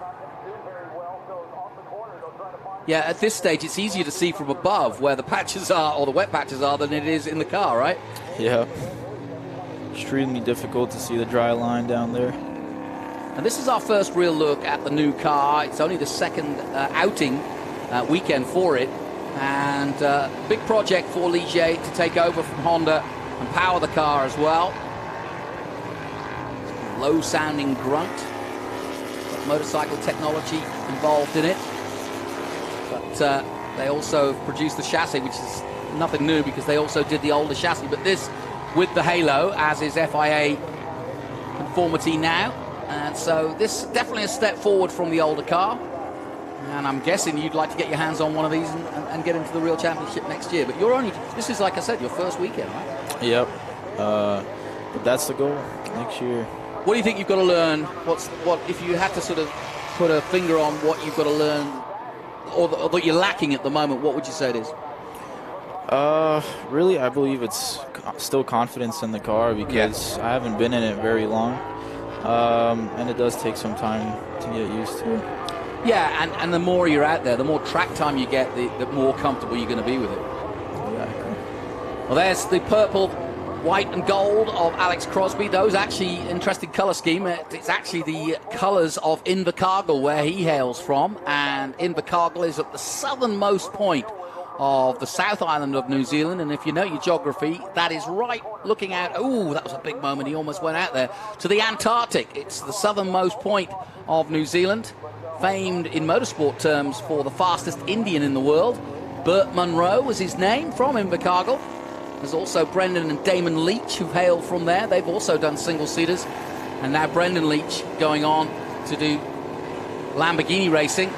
So they've had a fair few good motorsports guys, but Crosby has made his way in Formula Ford in New Zealand, did the FR Championship in New Zealand this year, taking on several Americans who are in FR this weekend, and that includes Jet Bowling and Landon Matriano Lim, and of course Patrick Woods-Toth, who's fighting for the championship. Ryan Sheehan did the series a year before that. So lots of experience, but not here in America. So the first real outing internationally for Alex Crosby, and he's a soft-spoken man, Crosby, but likes to do his talking on the track, and he's got a big future. I remember watching him in Formula 4 when I was down there, thinking, this guy is at the top each and every weekend. Now back with Nicolas Stati. Had a great run so far, has Stati, the man from AGI Sport and Dalkeith in Australia. And we've had a good number of good Australians coming over to take on the American Championship. I would argue that Australia, a bit like Poland, it's not, in single-seaters anyway, not that deep. It's got better. People like Christian Mansell and a few others have made their name. Tommy, his last name, Tommy Hill, yeah, that has gone on to FIA F3. And now the gap, less than a second. And where can you make up time on this track? Where do you feel comfortable? Is it all chasing the other guys, or is it particular corners where you feel confident? I usually like to go a little faster on the corners. I had a tough time with the elevation changes. Yeah. Again, but I'm getting it down pretty well now. Yeah, well, you forget how low you are, and when you see the television cameras, obviously we're above the action, and so when you get into a section like this, it flattens it out, does the TV, and you're coming across a lot of blind crests, aren't you? Yep. We can't really see anything coming up a hill, so yeah. No fun. It's pretty exciting. Yeah, that's the word. Crosby still third. Benitez Jr. will try to stay with Crosby if he can. Roberts still in fifth, and Day, Lincoln Day in sixth place. He had a crash with Wolf, actually, funnily enough, yesterday. And they're battling it out again in 6th and 7th. And more cars to come online. This is a brand new car, and so they're making them as fast as they can, because literally we've got the Junior Series and the F4 Series, and we're expecting to have much more robust fields later. And that's how it was with FR when the first FR car came out. We only had like 4 cars at one point. But now we've got a full field. So it takes time. But so far, the other Australian, that is Quimby, doing a really good job, Daniel Quimby. And he's been one of the stars now from Sydney, Australia, sponsored by Fiji Airways.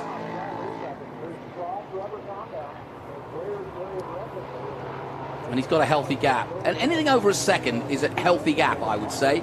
And anything under a second, you've got to start thinking about it. Yep. Similar to Formula One, you get DRS. Oh yeah, within 1 second. So, you watched the Formula One today? Yeah. Enjoy it? I did. I've seen some highlights, but it looked like an interesting race. Now the 54, that's the man I was talking about, Lincoln Day, who had a crash yesterday. He came and did some commentary with us. Interesting kid, and just wants to get a result under his belt after this one for sure.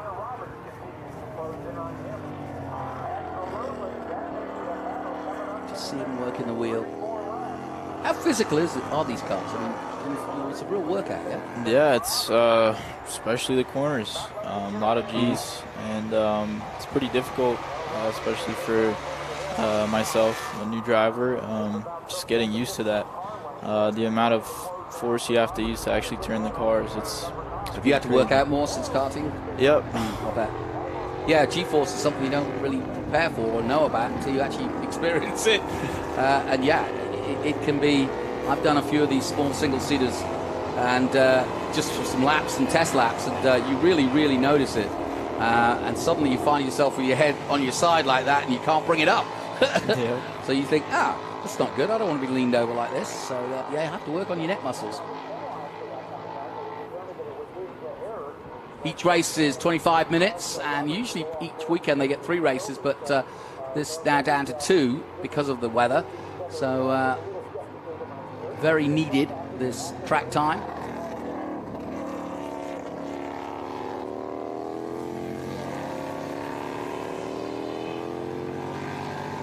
Statty's got some work to do if he's going to catch the man in front of him.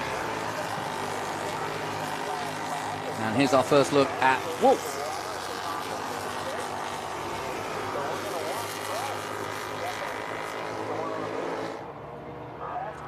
Barrett Wolf came in here and did some commentary with us, the man from Las Vegas, Nevada. We were talking about the Formula One there earlier in the weekend, and it too is not a huge motor racing hub, but I think there's a bit more shine to it now with Formula One coming each and every year, and people getting to know it. He's sponsored by Make-A-Wish, as we heard, which is a charity, and it works with cancer patients, children mainly, basically granting them a wish, given that they're spending a lot of time in therapy and in hospital.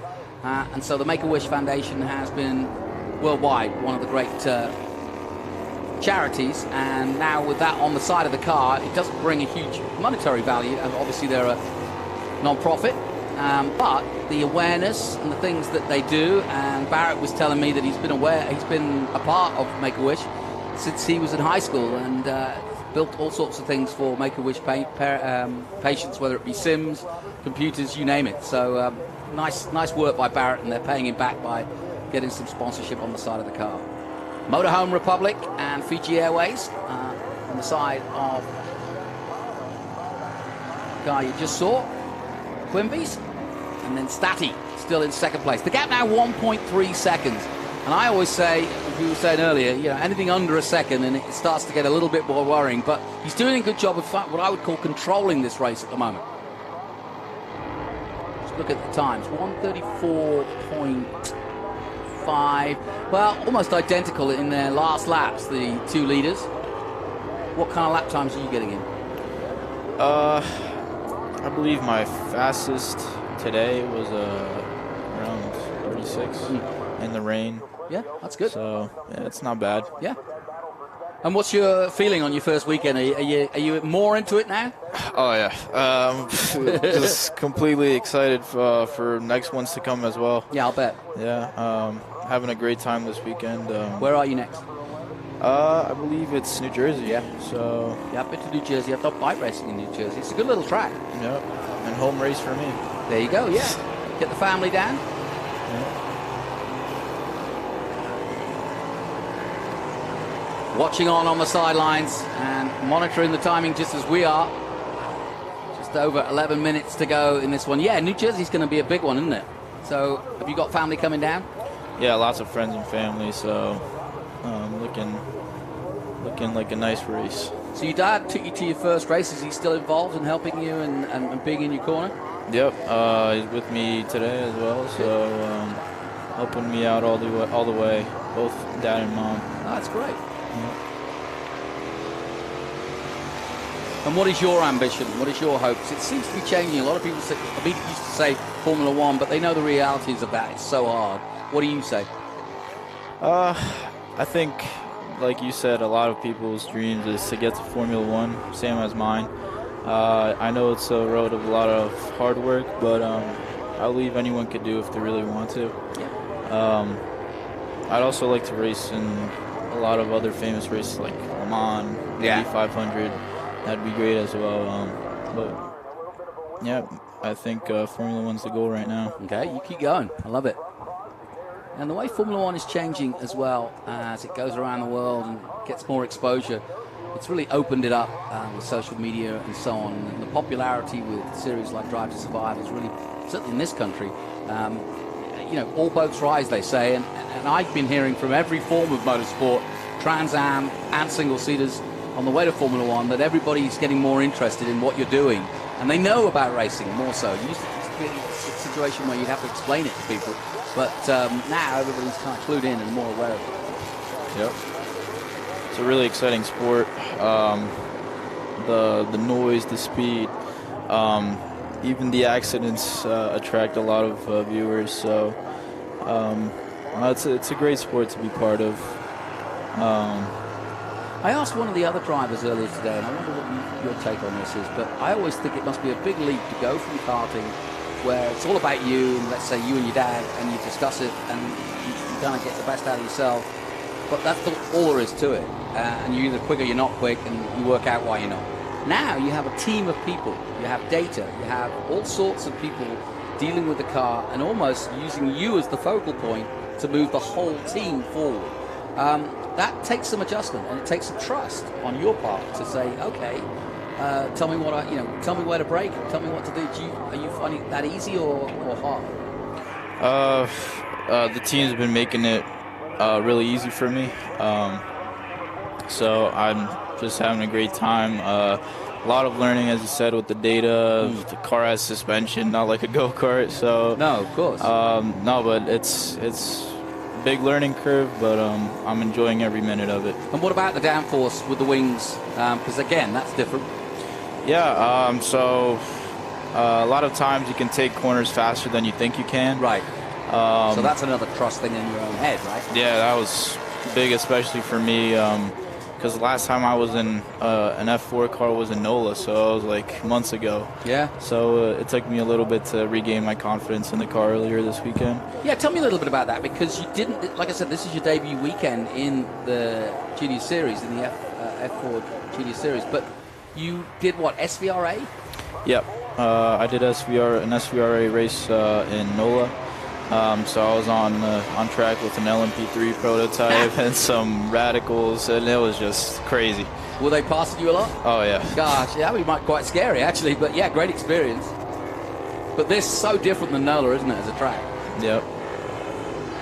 So Staddy keeping an eye on the leader, and the gap stays at 1.1 seconds. Now it's just over 7 minutes to go.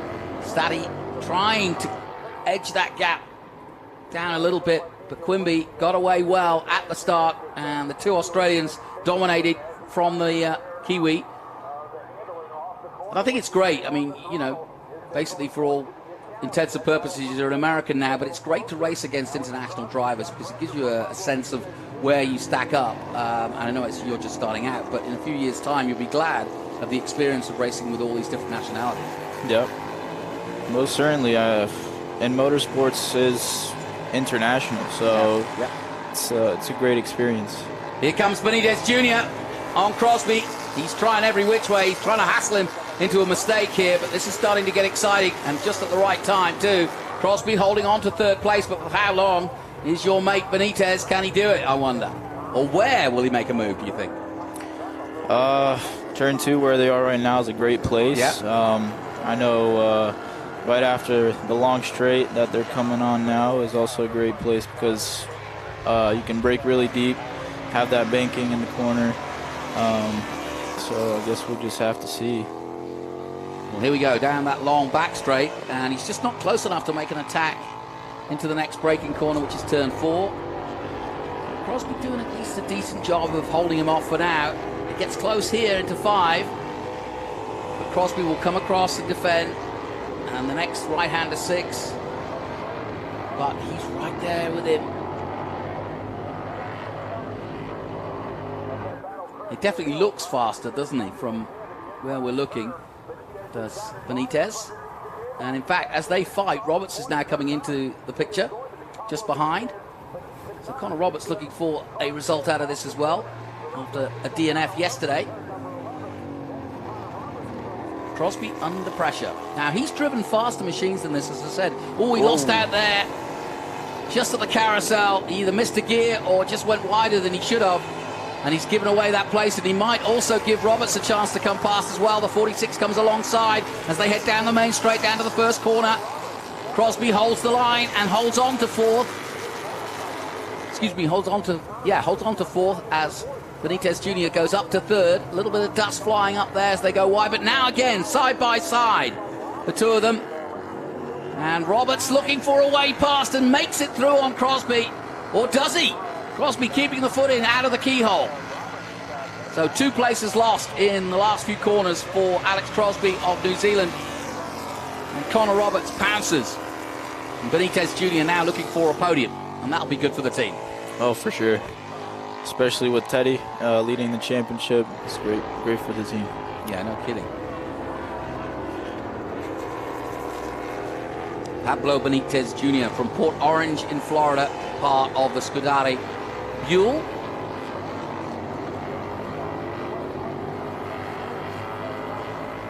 And once again, Crosslink Kiwi have a huge history in this championship. And with Alex Crosby in that team and Barrett Wolf, they've got a good chance of more points. They've won the title many times in F4. With another Australian, Josh Carr, back in the day, a few years ago. Quimby still holding on, but the gap has come down from 1 second to half a second. So here with 4 minutes to go, and we'll get the white flag fairly soon in a couple of laps. There's still time for Staddy to make his mark on this race. Nicholas Staddy from Dalkeith in Australia, Western Australia. There he is. But you can see the gap for yourself now. He's just got to put the pressure on. Oh, you got some oversteer there, but he grabbed it well, didn't he? Yeah. And it's so much about the hands and the feet working together. You can make a mistake while racing, but it's how you catch it and how you recover from that mistake. That is actually what racing really is. It's not all about going in a straight line. It's about constantly making mistakes here, going too hard there, too fast there, and correcting those mistakes and then going on. Yep. I had some experience with that earlier this weekend. A couple spins on track. Oh, okay.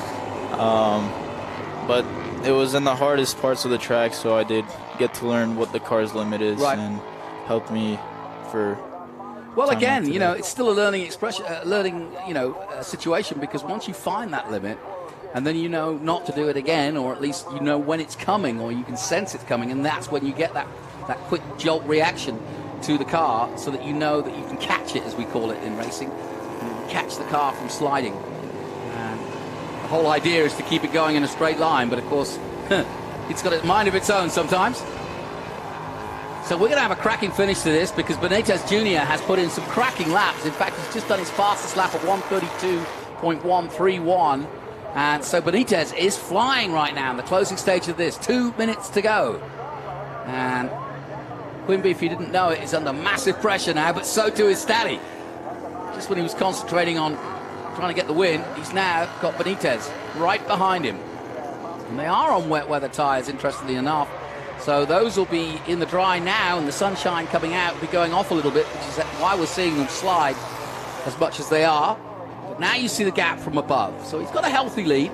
He's taken it back up to 0.8.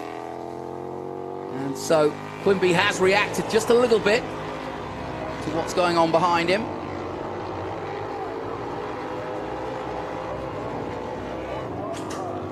Crosby trying to recover from 4th place.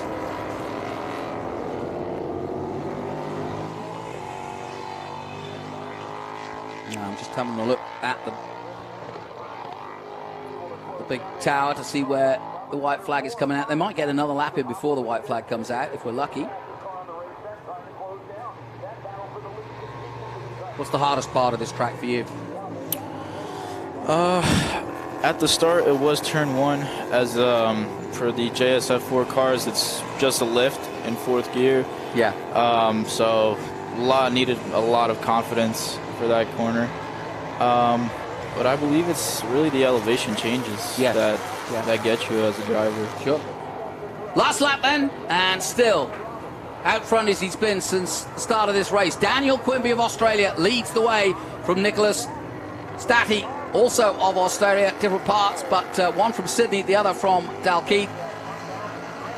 But right now, the Fiji Airways sponsored car is flying, and he's done a good job of maintaining the gap to no less than half a second. It's back to half a second again. He had it up to 0.8 at this point last lap, but as you can see, it's down to half a second again. Benitez Jr. not getting any closer than he was earlier. And right now, Quimby on his way to another victory. This championship shaping up nicely. This only halfway in the season. A lot of races still to come, as you mentioned, going to New Jersey next. It all finishes off at COTA, so you get to race on a Formula One circuit. You looking forward to that? Oh, yeah. I'm extremely excited. It's going to be a crazy track as well. Oh, yeah. First turns also not really visible. It's totally, yeah. The single seater, you can't see a thing going up that top. Yeah, very, very tricky. Caught a few people out. Now Quimby pushing on hard as the tyres start to go off, but he doesn't need them anymore. He just needs to get through this corner of the carousel and take the checkered flag, which he does. So Quimby wins for Australia. Second place, Nicholas Stati, who had the pole, but settled for second in this one. And Pablo Benitez Jr. of Florida takes third. Good race in the end. And I actually thought Quimby was going to run off with it, but the others started to catch him quickly. Do you think Pablo will be happy with that? Yeah, always. Podium's a great finish, so great result. Yeah, I think the whole team will be happy with that. Good. Well, listen, I know you've got to get ready. You're still here in your overalls, I'll tell the fans, but Just quickly tell it. Do you have social and all that? Do you go out and tell everybody where we can find you? Yep. So I do have Instagram, Facebook, Twitter, anything. And what is the link? What is the? You can search my name, Okay. Rafal Wallish, or Rafal Wallish, spelt RAFALWOLOSZ, as is the Polish way. Well, thanks for coming in. Appreciate it. Best of luck in your race. Thank you. And great stuff once again by Quimby, holding on, Daniel Quimby, to take victory here. We'll take a short break from Mid-Ohio. Still more to come from the Speed Tour. Stay with us. Hungry for SVRA action? Well, the best way to enjoy classic auto racing is with a delicious classic from Mission Foods. Green flag your race-watching snacks with Mission's mouth-watering race day recipes. Try some of our tasty tacos, piled high nachos, fresh chips with guac, and more. So gear up your ride and fuel up those stomachs with delicious Mission Foods.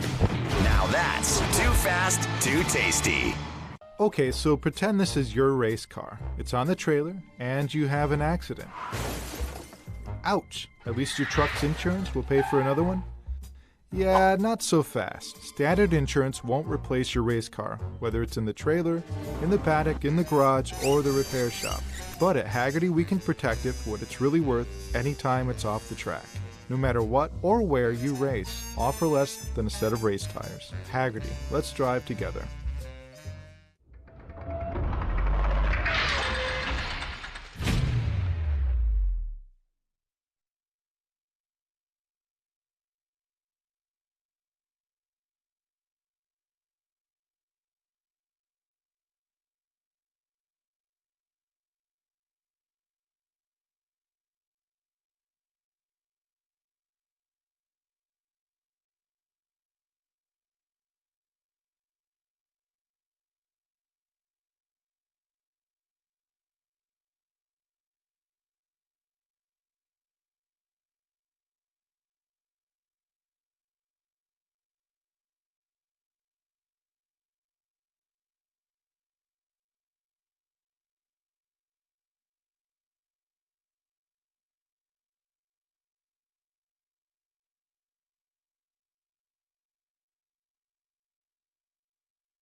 Hey everyone, welcome back to Mid-Ohio, where we're about to see our next SVRA SpeedTour group.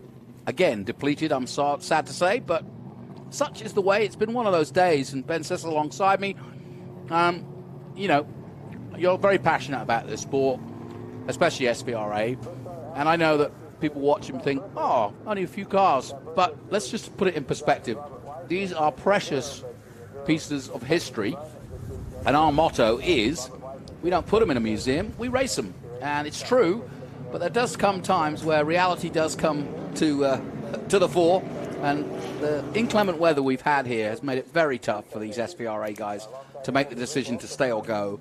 And obviously, a lot of them have decided that, you know, it's just not worth, they just can't count on the weather. Yeah, and now the weather's clear, so I'm sure Rich Marzial and Emmanuel Gil de Real are wishing that they hadn't packed up, because the weather's clear, and now it's a nice, bright, sunny day. It's funny, in our last race with Trans Am, as soon as Amy Ruman gave the driver command, it started raining. As soon as Paul Menard got out for Winter Circle, it stopped raining and the sun came out. So it's just kind of a weird thing. Now, that Porsche up front is not Bob Wyson. It is his mechanic and friend, Scott. And Scott, I'm so sorry, I don't have your last name. Do we have a sheet? Berkowitz. Yes, there we go. I love it. Our producer's coming through for us. So Scott Berkowitz. That's what they do. And then we also have a very famous car out there, which is the Big Red of R.J. Gottlieb. That car is starting third. That is a 1969 Camaro. And now, not in this iteration probably, but that car has had 2,000 horsepower. The icon of American muscle and the world's fastest Camaro, 266 miles an hour. Racing since 1987, Big Red symbolizes sheer power and speed, with victories at La Carrera Classic, Silver State Classic, and record speeds at Mojave Magnum, Bonneville, and more. Big Red continues to push speed boundaries, inspiring enthusiasts and making its legacy in motorsports history. Now, it may sound as though Ben was reading that, but I can attest that all came straight from the back of his head. Yeah, no, I was reading that and trying my best not to, you know, stutter or do anything weird. So R.J. Gottlieb is running the Big Red, the 1969 Chevrolet Camaro. Now, it has changed. It does different iterations. Sometimes it's a drag racer. Sometimes it's a speed racer. This time, it's a road racer. There it is. That's him with the racing stripes. And we've heard there may be some still rain out there at the moment, so... I see wipers on. Yeah. So hang on. This could be interesting. 3 cars only, but wipers on as they come out of the carousel. The pace car comes off, and we'll be racing in a moment. That's See if Rick. they pack them all up. Rick And no, Wolsifer. Big Red's out. Oh, no. Well, now it's just Rick Wolsifer and Bob Wyson. Okay, and the wipers are on, so they obviously feel as though there's enough rain out there for them to be used, but it looks, from our position anyway, dry. But anyway, we'll see. Away they go. Well, Jonathan, I'll take the Porsche, and you commentate on the Camaro, and we'll just do it that way. That's fine. You know, man-on-man defense here. Yeah. I go American, you go European. I like it. So that is Scott Berkowitz there in Bob Wyson's car. Longtime friend, Scott Berkowitz. I was just talking to Bob right before he came out. You know, he's raced in just about everything, and obviously a really good shoe. Look at this. Yeah, very good. Tell you what, it is going to be an interesting race, or not as exciting perhaps as some of the others, but it does give you a chance perhaps to say, hey, guys, because you've told me there's the wet weather, so this is going to be an interesting race after all. See it over there. Wow, it's raining right at the back of the track. No heart. Gosh, it's sunny too. where we are. Yeah. And that's not too far away. That is wild. And this is Ron, our cameraman, getting soaked at the moment. Not fun. And it's heavy rain. Oh, and off he goes, big time. Save it. Oh, that's not too bad. And then there was one. Yeah, and Shirley Wolsifer is also on slicks. Yeah. Let me see. I can't tell if there's any. So he should be on Pirelli P0s. And well, that now means we've got rain this side as well. If we can't see the Pirelli in yellow, that means that they're on rain tires. But I think they probably put on slicks, and he just went right off. Well, they just realized that he's gone off. And well, this is Bruce Raymond. I'm sure he's with the Rick Wolsifer. Oh, look how quickly the it's got Chevrolet heavy. Camaro, the 2014. Wow, what a deluge. Look at this. Any word on the Camaro of Rick Wolsifer? He's gone AWOL. Wow, that came quickly. So, guys, those who are kind of doubting that the fields we have aren't strong, that is not the case. They just knew what the weather was going to do, and they just thought, Yeah. So what I take back what I said just 5.5 minutes ago. Rich Marzial and there he Manuel is. Gil de Real Wow. probably are not. Snail's pace. I Well, don't think I've here ever he is, seen Rick Wolfsburg coming through. and coming through at high speed. No, you've got to take Winning your hat this off. race. I think he's going to pull this in. I don't think it's worth going out on slicks Oh, in but this. I hope his crew is over the start-finish line, because if he comes over the start-finish line, he will probably get credit for winning the race. That's a good point. Yeah, he needs to get. He's going. He's going. There he goes, Rick Wolfsburg around the carousel. Jonathan, this is absolutely crazy. And the 27 has fired got up. back going again. But he's on slicks. You can see the lettering there. Both of them are on Yeah, slicks. they are. Going past our commentary position. I reckon about 15, 20 miles an hour, no more. But it's treacherous out there, Ben. I tell you what, in these conditions on slicks, that feels like 150 miles an hour. Oh, totally. So Rick Wolfsburg. I mean, we saw even the great Chris Dyson in the wet go off right here, locking up the back of his this might be an exciting race It here. could You well can see the be. water pooling there. Rick Wolfsburg going out, R&M Automotive. I believe he is with Bruce Raymond and their crew. We saw them down in pit lane. And I tell you what, they were kind of ducking under their golf cart like they were afraid. So right now, Rick Wolfsburg is showing them what to do in the rain, picking up a little bit of speed now, coming into Mission Foods Turn 2. Yeah, it just literally dumped a bunch of water, but it's kind of gone again. We'll see when we get to the back of the circuit where it was worse, but it did come here to the front of the circuit. But not too bad here at Turn 2. Turn 2 seems to be a little bit dry. So, ladies and gentlemen, if you're watching on SpeedTour, there are a few hundred of you. Leave us a comment. What in the world is going to happen here? Does Mid-Ohio just deliver? They always say if you don't like the weather, just wait 5 minutes. But Scott Berkowitz limping into pit lane, unfortunately. But that doesn't matter. Rick Wolfsburg out there in slicks. Now he's coming to a rainy part of the track, Jonathan. Yeah, this is where it gets interesting, down that back long straight. And this is where we saw problems before. And you can see, look, he's aquaplaning sideways. Tell you what, that takes some skill. Hood of that car way more than he's wanting to put down, and this is tough, very tough indeed. And look, snail's pace down the long back straight. I don't know, I think he might be hitting 20. Maybe 22, going down the hill. Well, it's a good advert for Chevrolet, but maybe not what they planned. Here we go, taking the middle of the road racing line. Yeah, it basically, a slick tire is just what you said. It's just a piece of rubber without any tread on it. So there's nowhere for the water to go. So there becomes like this, almost like hydraulic fluid pushing against the car. And it basically becomes like racing on ice. Yep. You truly are. There is no grip. There's just, it's the rubber tire. Then there's the asphalt. Then there's like this level of fluid.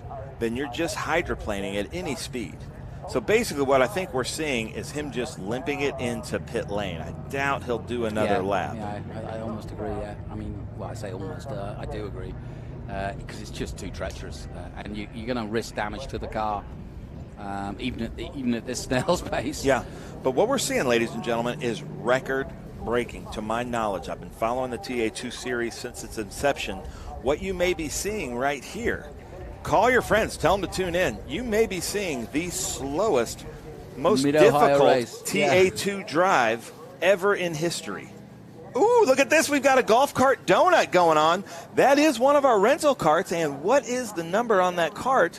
I believe that's the AR Motorsports crew out there doing donuts behind the carousel, Customers Bank, doing donuts in the grass. Okay, you're going to get him in trouble now. That's for sure. You're going to identify Ooh, them. look at that. That's pretty good. Not bad. Not bad, not bad. See our camera operators just finding the action all over Mid-Ohio sports car course. Well, he's going straight to hell for that one. Both directions drift, but here he comes. Ladies and gentlemen, honestly, this is quite a feat. I really don't mean this. Like, if he can bring this under its own power without going off, that is an impressive TA2 run at Mid-Ohio. Well, the donuts continue in the background. But, yeah, this has been a long haul and not an easy race. I think he's going for it again. Oh, he's going again. All right, Powell, GTR2 Track Day says WTF. I don't know what that means. Okay. But he's saying, and then Paul Abundle saying, ha, ha, ha, ha. But you guys, we're having fun here. You can see how deep the water is there. I would guess that he's going 16 miles an hour as he waves to the fans, ladies and gentlemen. But he's also waving because he's got the checkered flag because they've decided to call it. Nice job. Rick Wolsifer, winner, Group 10, feature race 2. We had some entertaining donuts over there from the rental Mid-Ohio golf carts. And, man, just, you know, we're just throwing everything at the fans here this weekend. No question about it. Well, probably the oddest race I've ever been part of, but it had everything. A record-breaking race. A record-breaking race. The slowest race in the history of Mid-Ohio. How about that? We'll take a short break. Even the cars going out of the car park are going quicker. Look at that. We'll be right back. What does it mean to be built with Summit? It means turning some rust into rolling artwork. Built with Summit means you're making something that was already fast even faster. It means that your project will be on the road or track long after you've bolted it together. And Built with Summit means you're doing it with in-stock parts, fast shipping, expert advice, and the best prices. Summit Racing Equipment. Let's build it together. SummitRacing.com.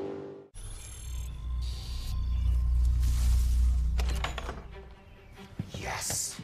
Hon, the WeatherTech's here. WeatherTech is the ultimate protection for your vehicle. Laser measured floor liners, no drill mud flaps, cargo liner, bump step, seat protector, and cup phone. What about my car? WeatherTech.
into that motor, that electric motor, without having that limitation.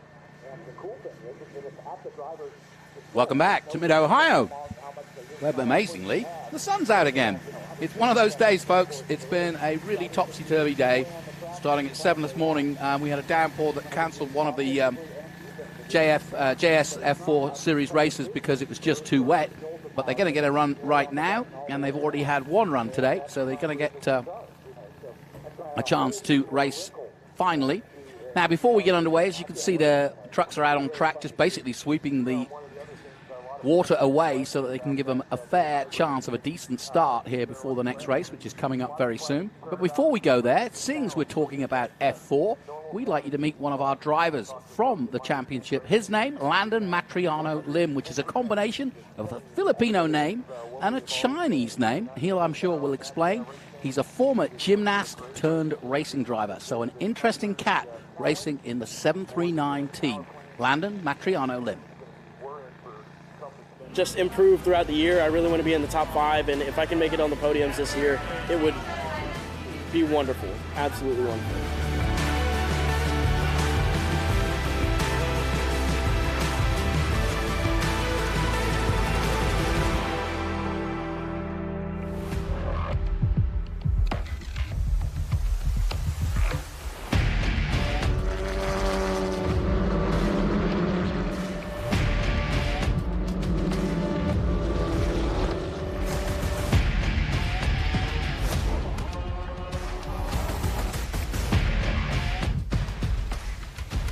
My name is Landon Matriano Lim, and I'm car 73.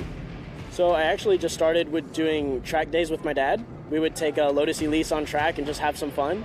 And then I started competing in the club series just to see what it's like and everything. My competitive spirit really took over. And it was all during COVID, so it gave me a new passion to go for. And then I found out this is all I want to do. So the people in the club were just like, okay, wait, you've got a shot at this. You should really go for it. And I took it. So here I am now. Made it to Formula Regional Americas and ready to go. Last year, I ended the season on a definite high with the Omologato Perfectly Timed Pass Award. So I had the most successful overtakes in the season with 64. It's going amazing. I just did the FR Oceania Championship in New Zealand, January, February, and we did that developmentally to catch me up to anything I might be behind on, and it was the perfect thing. It was absolutely what I needed. So I'm really looking forward to this FR America season. I think we're ready to go, and my goal is definitely to be in the top 5 this year, so that's what we're pushing for.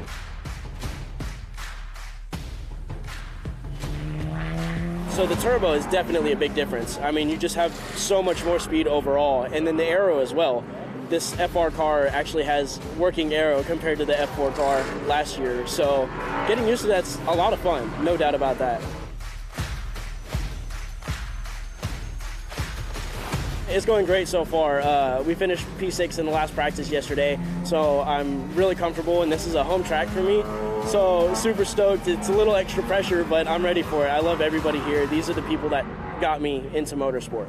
So I couldn't be more thankful for them, and I want to give it back to them and give them a good show this weekend. Secret's not losing your focus for 1 second. You have to be on point, pinpoint, just ready for every next move, thinking 2 steps ahead, that way you're ready.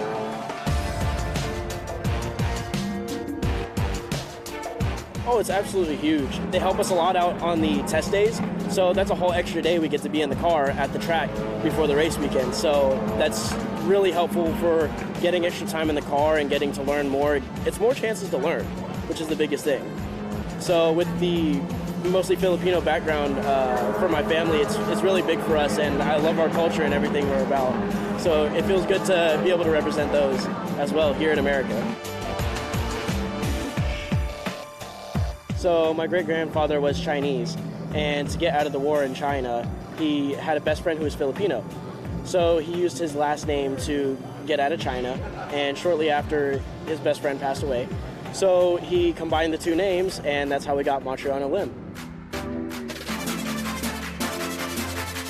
doing everything I can to improve and prove that I have a place here in motorsport, even starting so late. And I guess I'm technically old for the crowd, being 22, but that's just even more reason to push hard right out the gate. So just improve throughout the year. I really want to be in the top 5, and if I can make it on the podiums this year, it would be wonderful, absolutely wonderful.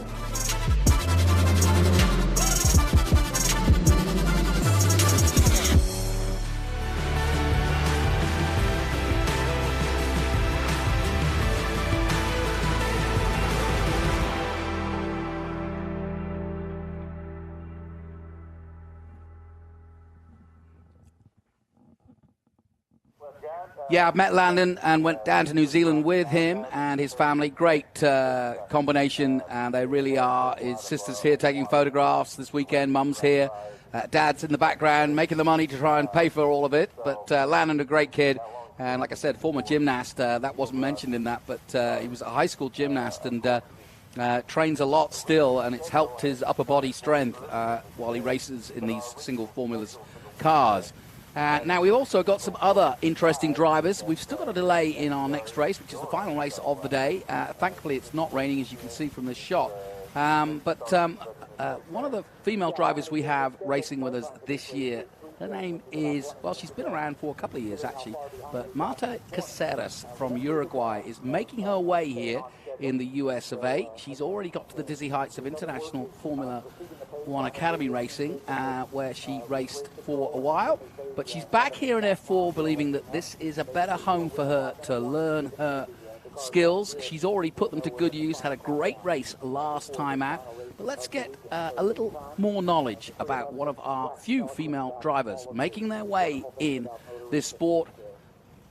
From Uruguay, Marta Caceres is our story from the past. This is my year to prepare myself, get a lot of track time, get a lot of races.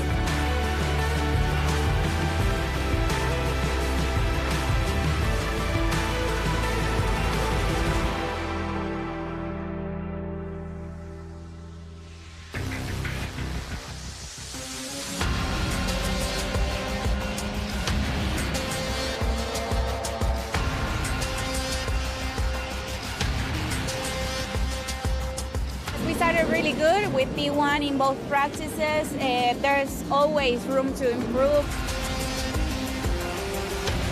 It's a good step forward from what I have been doing.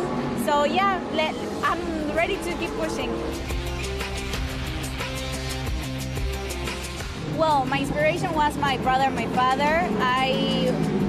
My brother did a F1 test. He was a driver in Formula cars, and my dad is a rally driver. So I wanted to be like them. When I was 8 years old, I started to tell them, like, okay, maybe I should try racing because I love cars so much. But they didn't let me until I was 17 years old. So that was a lot of years of me fighting for what I wanted because they didn't want me to race because of the dangers of the sports. You know, they put me into tennis, piano, nothing to do with racing. When I was 17, I met Fernando Alonso, the F1 driver, and I told him, like, okay, I want to be a driver, I want to be like you. And he told me, work hard. It's just that, work hard. So that made a click on my mind to tell my parents, like, why my brother can do it and I cannot. So they give me the chance, and we are here. First, I did 1.5 years of karting back in Uruguay, my hometown. I did a vice championship on my first karting championship, and then I started to step up into Formula cars, Formula 4 in Uruguay with some podiums. Then I went here for the F4 US championship, this one, and then I jumped into F1 Academy, and we are here.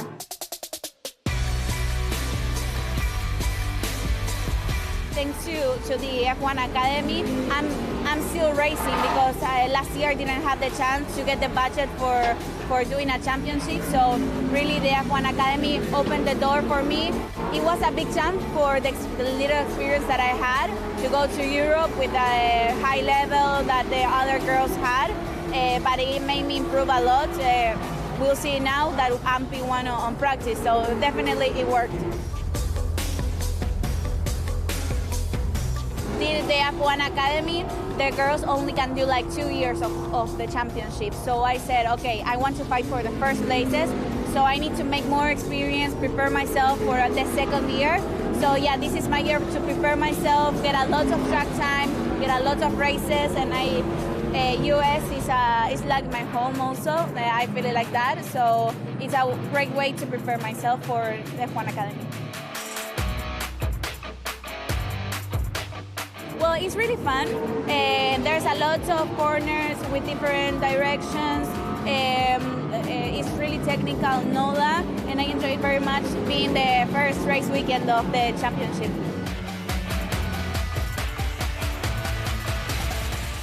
Really is to carry momentum, you know. Momentum is a lot, and drive it nice. Momentum with a lot of softness and smoothness, let's say, is what you need. I'm hoping to get a podium at least. No, we have been working really hard with the team, and now is the objective. Or no, seriously, the good thing is to get a lot of points for the championship. That is the main goal for this, and keep pushing, improve myself lap by lap. Yeah, I don't know. They always make comments and they laugh about everything. So, but I have the support that I'm P1, so. Well, hopefully racing in one of the highest categories, Formula One, IndyCar, that's my dream, really. I want to become a professional race car driver.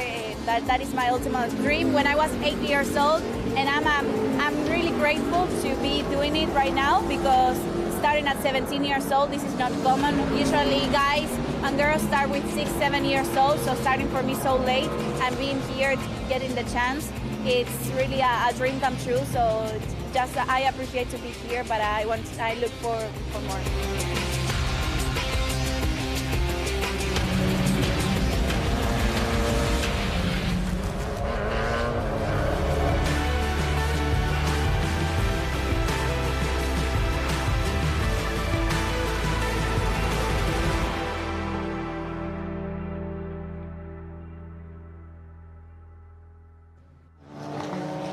And we'll have more stories from the paddock, as there she is in real life, getting out of the pit lane.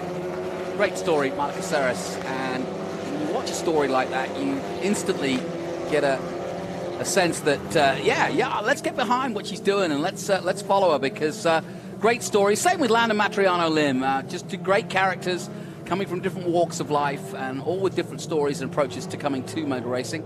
But Marta Caceres, obviously with her brother racing and her dad as a rally car driver, I don't think they expected her to turn to racing, but it's their fault, because she had to watch them do it and said, I can do this too, and she's doing it, and she's doing it very well indeed. She had a great race last time out.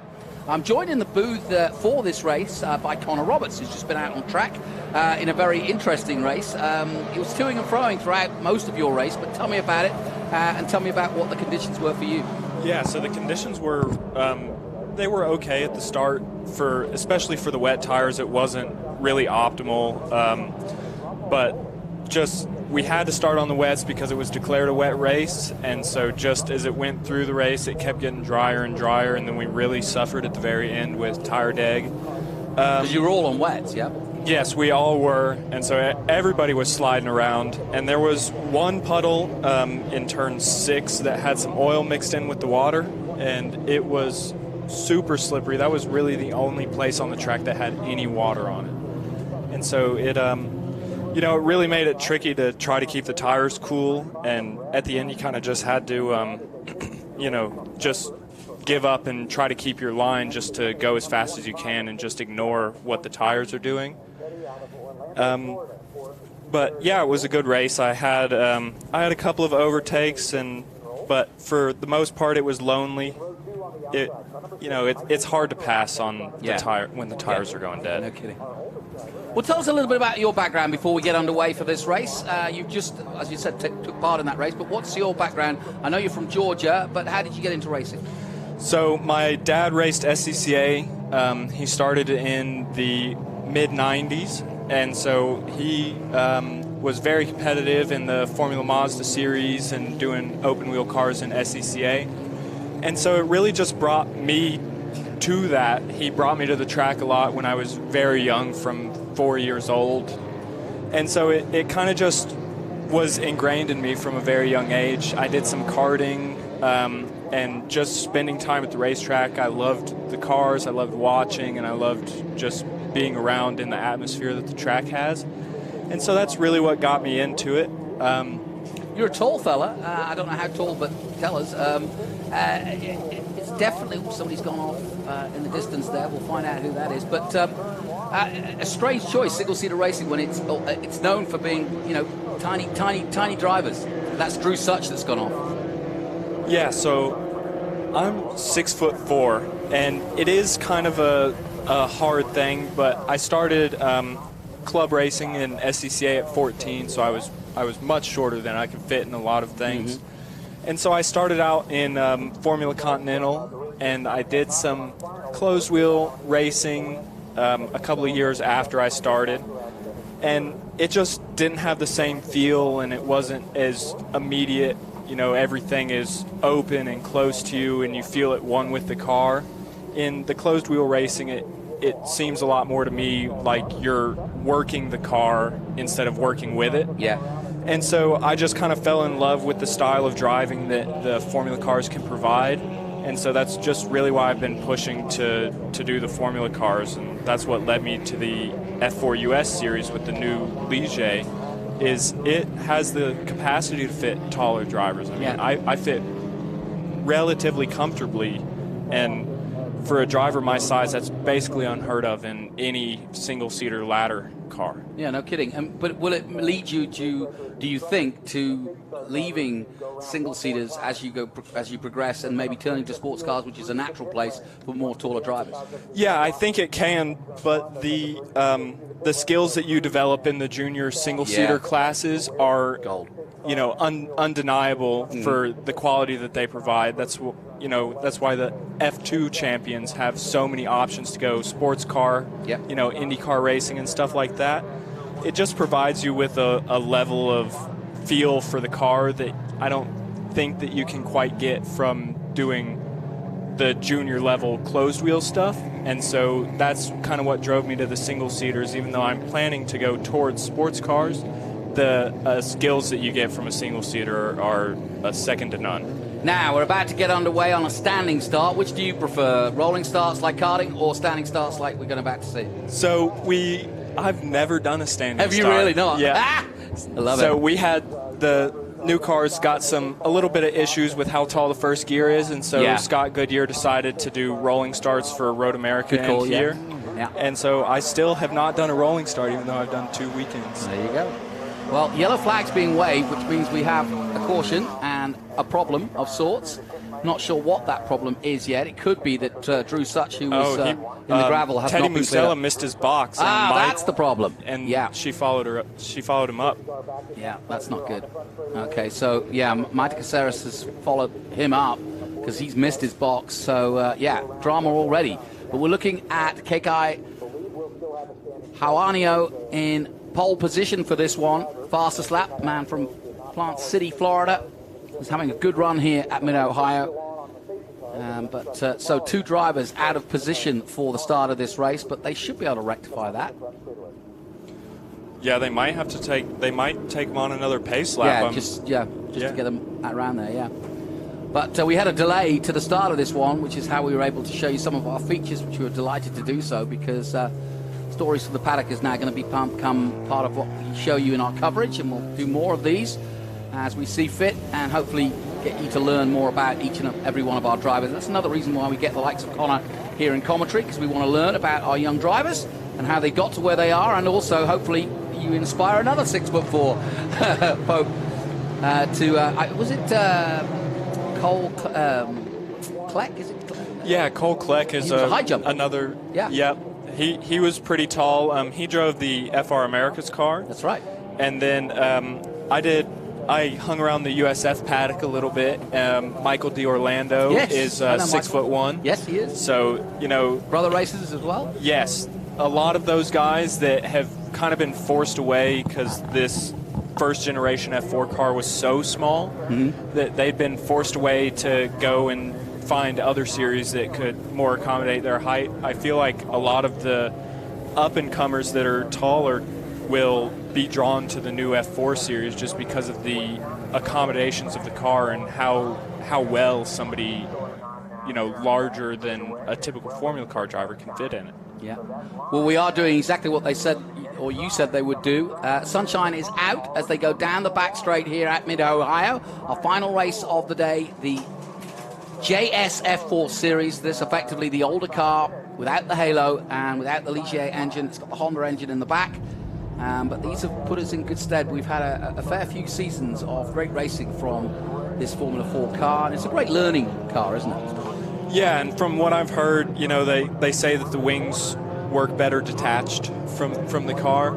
That's not totally true, but the level of downforce that these cars have are really minimal, so it allows for that close racing without any worry about aero wash or really tires falling off. And so it gains a lot of that wheel-to-wheel racing that, is so great to watch, and it provides a really good step between karts and cars just because you don't have to have that faith in the downforce yet. It doesn't lose you too much time to not have complete faith in the downforce. You can kind of learn to build up to it. What got your interest in the first place for motor racing? Yeah, definitely my dad. Going to the track with him, but I watch every single F1 race, all the practice and stuff like that. And so really just who's your go-to driver? Who's your favorite? Max. Yeah, fair enough. There's no real argument on that. Yeah, he is the class of the field, I feel like. Yeah, totally. Annoyingly so at times, but you can't take anything away. The guy is brilliant. Yeah, he's a machine for speed, really. It's pretty amazing the consistency that he has been able to produce over the past few years. So here we go. Take two, so to speak, as we finally found the right spots to line up in. And as you can see, the 29 on the right, that's Keke Juanio in pole position. Jake Pollock, Bacon Zelenka, and we've got one car in the pit lane. That's the car that should have been at the front, but is not. And away they go. Out go the lights, and away we go. And Jake Pollock gets a little slide, and that gives Keke the perfect opportunity. Zelenka gets a good start in the number 45 green and white car and dives into second place early on, or does he? Because back comes Pollock. Caceres looking for a way past Pollock on the inside. She's got a good line coming into the keyhole. She's going to get squeezed out though and drops down to 4. Good clean start though. Somebody going wide. Now, the long run down the back straight. This is a good place to get that slipstream, to get that downforce used. Trying to avoid the patches, but most of them on wets, as you can see, because it's still pretty damp out there. Right choice, do you think, Connor? It's another one of those situations where if the race has been declared wet, you don't really have a choice. Yeah. I feel like the line is definitely going to dry in the early stages of this race, and they're going to be fighting to get on those wet patches. As we see an attempted move into turn 6, there's still a big puddle down in there. So yeah, that's where the standing water was there during the Trans Am race. So it's going to be a long white time before they clear that up. Teddy Masella making a move, and he was second in the championship coming into this weekend. And he'll try to make his way through. He's in 4th at the moment. Good start from Bacon Zelenka, though. On Crosslink Kiwi. And I say that. And also going off just as I start talking about it. Zelenka spins out. And so too someone behind him. Zelenka got it back going straight, though. If he can get it restarted, he won't have to get pulled. And it is Marta Caceres, I think, that has gone off. Sadly, learned all about her. She's made a rare mistake. 20 minutes of this, we're under yellow, under a caution, because we're going to have to take her out of that gravel trap.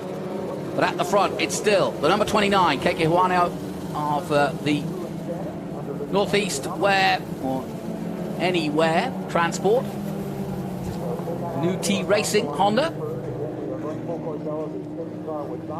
Yeah, and we'll have to see a replay of that, but it looks like there was a attempted move up there into turn 11, and so there's no real telling, what truly happened up there. Yeah. It does stay wet on the outside of that turn as you come up through Thunder Valley into the braking zone. It does stay wet on that paint for quite a while. And so it could have just been a mistake on the brakes or, a jump in the mirrors. Well, Connor, let's take a look at a replay, and I'll look to your eagle eye here to see what you see and just call what you see. Here we go. There's Zelenka. Marta is 2 behind.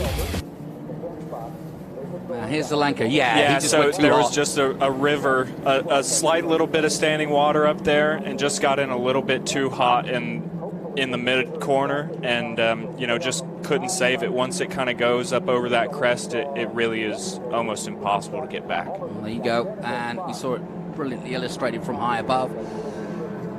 So the race continues, though. Joanio still leading, but under caution now. But a good start from Pollock. And coming into this weekend, Bacon Zelenka led the championship with 99 points. Teddy Masella was second. Kekai Joanio was in third. Marty Caceres was in fourth position with 80 points. Then Parrish, Margeman, Pollock, Jake Pollock, who's right up there at the sharp end, was seventh in the championship. And the man who was in the booth, Walsh, was the Polish driver, was here just a few moments ago. And he's currently in 8th position, is Walsh, at the moment, as the yellow flags continue to wave. The Ginetta out on track, and a little bit of weaving from side to side to keep mechanical grip.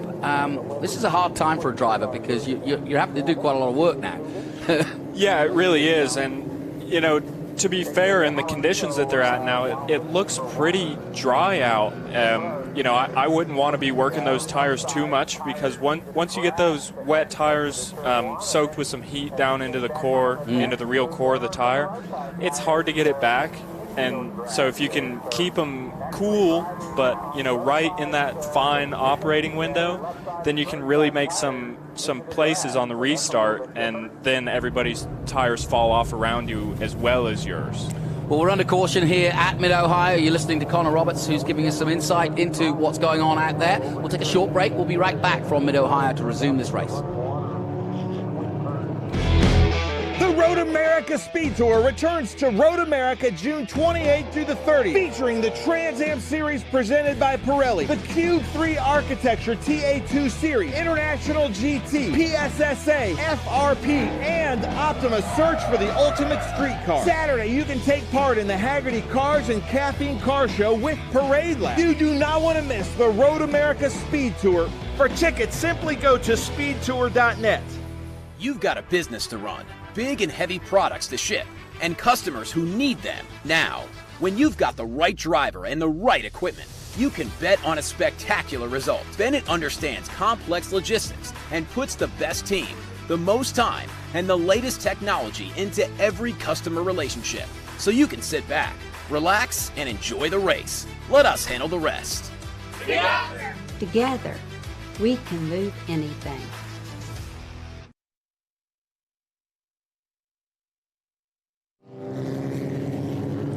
Welcome back to Mid-Ohio, where we're under caution. 15 minutes to go. The clock keeps ticking, and it's Joanio, Pollock, and Masella who lead the way.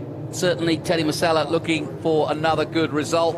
Zelenka just spun out, and he's got some work to do. He's dropped down the order to 11th overall. We've lost Marta Caceres, who went into the gravel as well.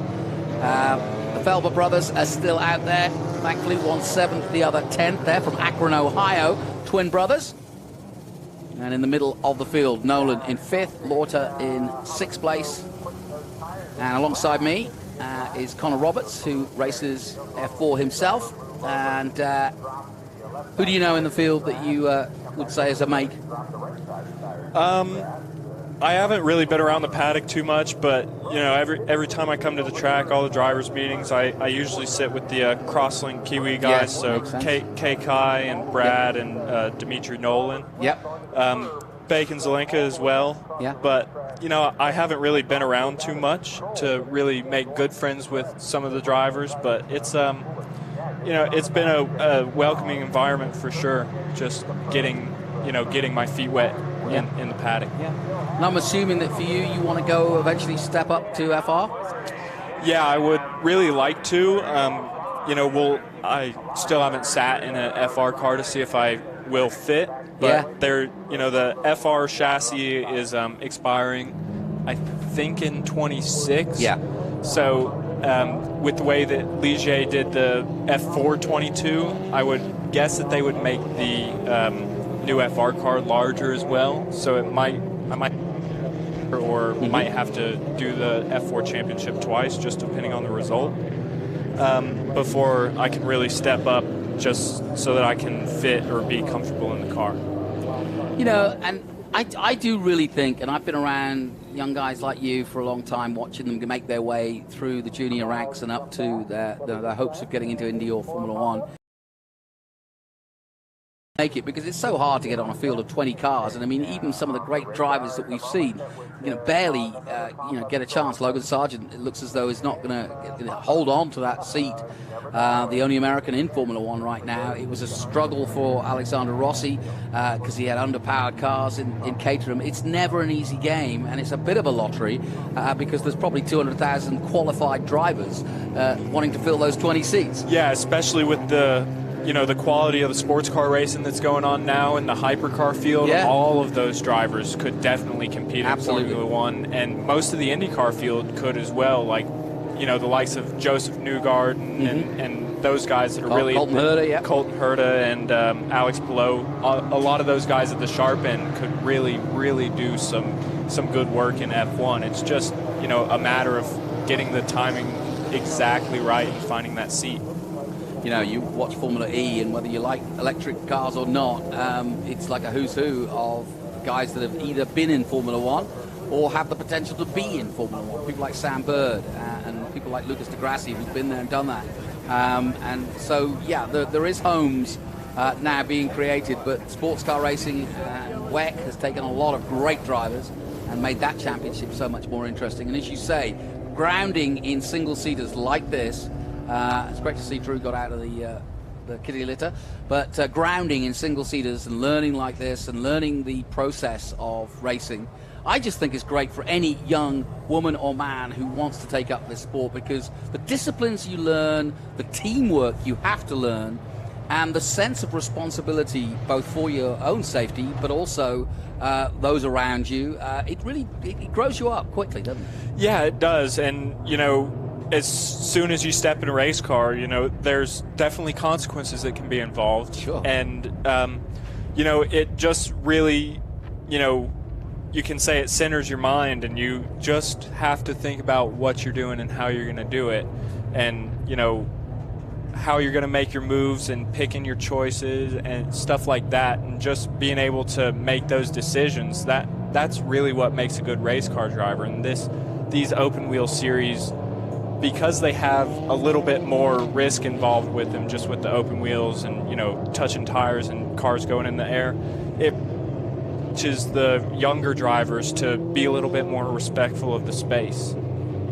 And you've got a fantastic race director in Scott Goodyear, former Indy star in his time, the Canadian, and he does put a fairly hard hurt on those that don't do what you just said, and teaches them that, and will penalize drivers that don't listen to what he's trying to tell them, because he's thinking not just of them, but all the others around them. It's not always about you, just because you may get hot-headed and want to take action that you shouldn't do, or be more aggressive than you should be.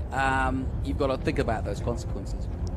Yeah, and even penalizing honest mistakes as well. It just teaches the young drivers to really work on their problem solving in a way, about how they're going to make the pass, when they're going to make the pass, and finding out when they can brake to make a pass and how to show and stuff like that. He is really instrumental in the development of these drivers. Well, as you can see, the pace car is off, and that means we're going racing again. Oanio hits the fast pedal and goes for it, and that was a great restart. Pollock caught napping a little bit, but it's very hard at a restart to get it right. And up the inside already, Masella making a move for second place, can't quite do it. As they head out of turn one, down towards the Mission Foods keyhole for the next lap. And again, Juanio gets away well indeed. No change in the order at the moment. Yeah, he really did have a great restart. We see some side-by-side action. Yeah, Lauter in the 72 making a nice move on the 5 of Dimitri Nolan.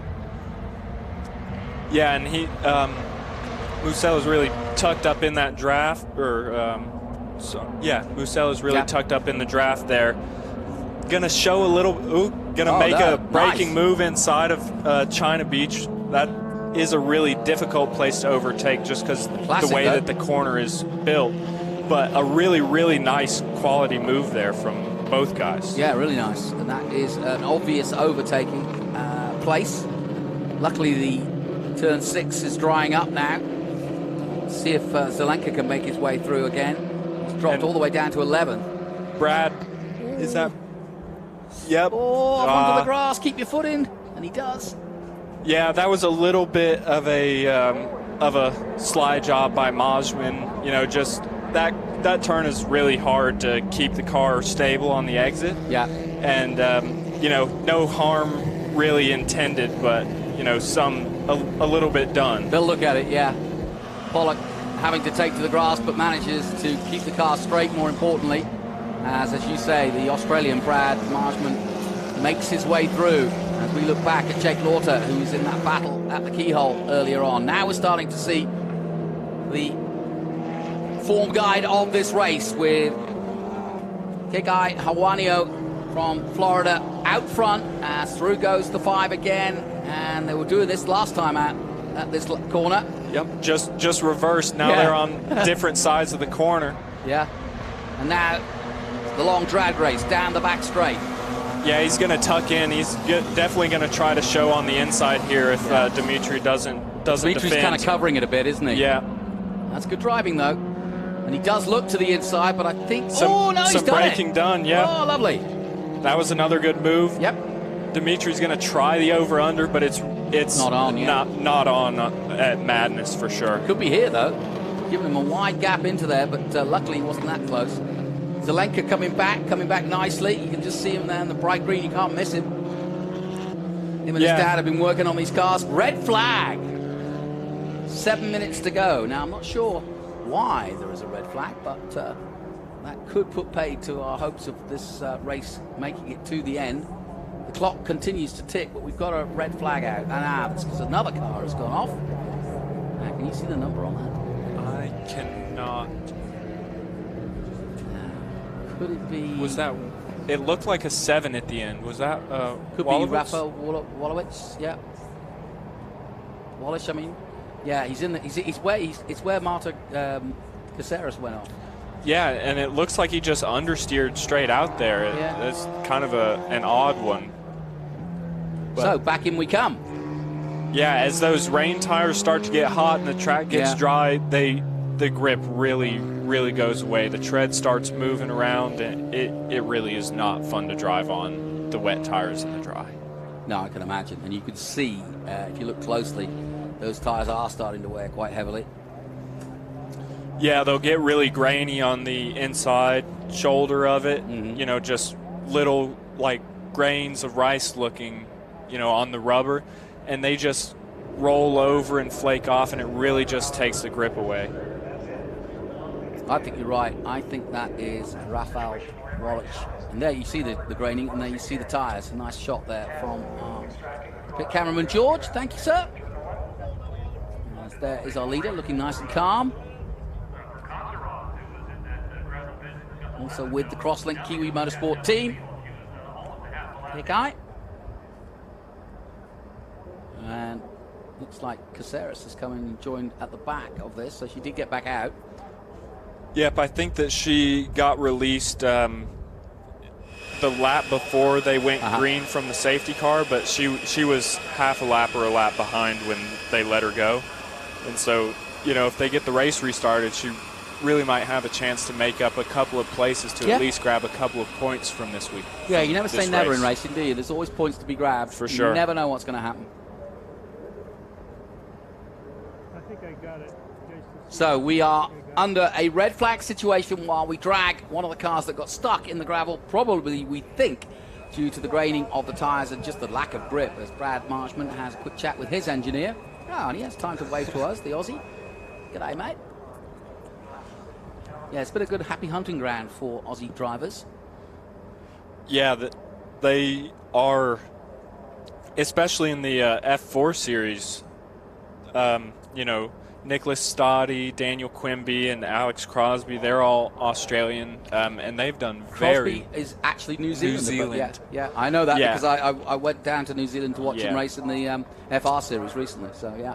Yeah. But you're right, the guys from down under are all the good. guys from down under are very, very quick, and they drive with a little bit, you know, not really of an attitude, but they're quite forceful in their driving style, and it's fun to race against them because they just, you know, they'll throw some moves in there, but, you know, 9 times out of 10 it's always a respectful one, even if it's a late lunge. Yeah, and it's interesting you say that because I've been kind of talking about, especially Kiwi Motorsport, the amount of drivers that they've managed to create in the last decade or so. All the way back, I remember doing commentary like this with Earl Bamber as he was starting off in F4. He was doing Formula BMW at the time, but he would come and commentate with me.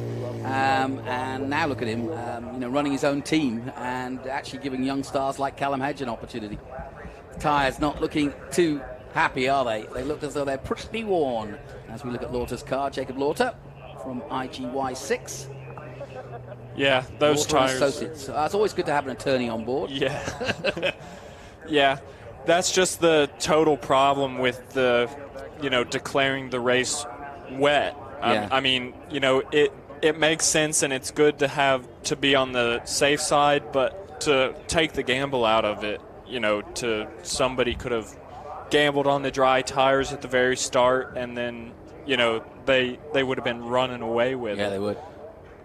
Well, we had a situation on our Trans Am race earlier in the day where our current champion came in straight after the pace car. In fact, followed the pace car into the pit lane and had to wait while the pace car went down the pit lane to get his tyres changed. And in that time, the heavens opened. And so Chris Dyson made a great move and changed his race and was back in the lead within a couple of laps of getting back out there on wet tyres while everybody else was stuck kind of on the slick tyres. So it can make a huge difference to your race and also strategy-wise on what you choose to do. Yeah, and once you do those flying laps and the pack, you know, it's all packed up and everything, and everybody's going at full race pace, and there's some heat in the tires, you know, it's really hard in a series like this with the races the length they are to make anything out of a pit stop. Even if you're 2 seconds a lap faster, it's hard to regain that time that you would lose, especially with, you know, a pit crew limited to 2 or 3 over the wall. So it kind of just makes it difficult to take any gambles, you know. Mm-hmm. Are you one of these drivers that believes, I mean, I know you're only starting out, but do you believe that, you know, any seat time that you can get, so would you try different series and different weekends when you're not doing this series to try and jump in a car? Yeah, for sure. I mean, seat time is, you know, invaluable, and, you know, the more of it you got, the better you're going to be. You know, every single time you go out, you learn something. Even if it's very, very small, it might be just, you know, the smallest of thing, how you break into that one corner on the one track, or deal with the elevation change. Any of that experience is invaluable, especially when it comes to learning new tracks and you know, transferring knowledge to other cars, because you already have some experience of using what you've learned in other cars, you know, to the car that you're currently driving. So we're out and about, and looks as though we've got that car out of the way, and I'm pretty sure it was the 27. And they've cleared him out of the gravel, and so we're back out on track, but the clock was still ticking. Well, the clock was still ticking, but I don't think we're going to get a couple of laps in at best, but it's going to be an interesting finish to this one. 10 minutes on the timing for the overall race left, which is good because that gives us at least a few laps to get some racing done.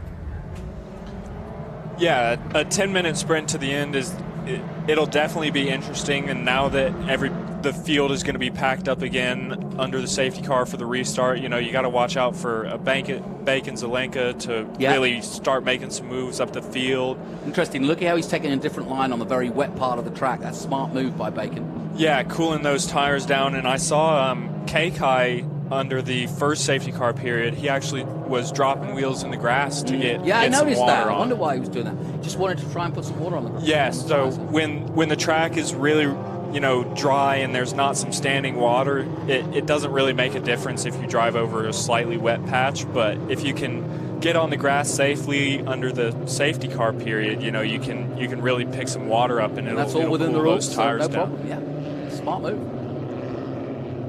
So we're about to finish this one off. It's going to be a 10-minute sprint, so to speak, or 3 or 4 laps of hard, fast racing. And now Kekai has to do it all again.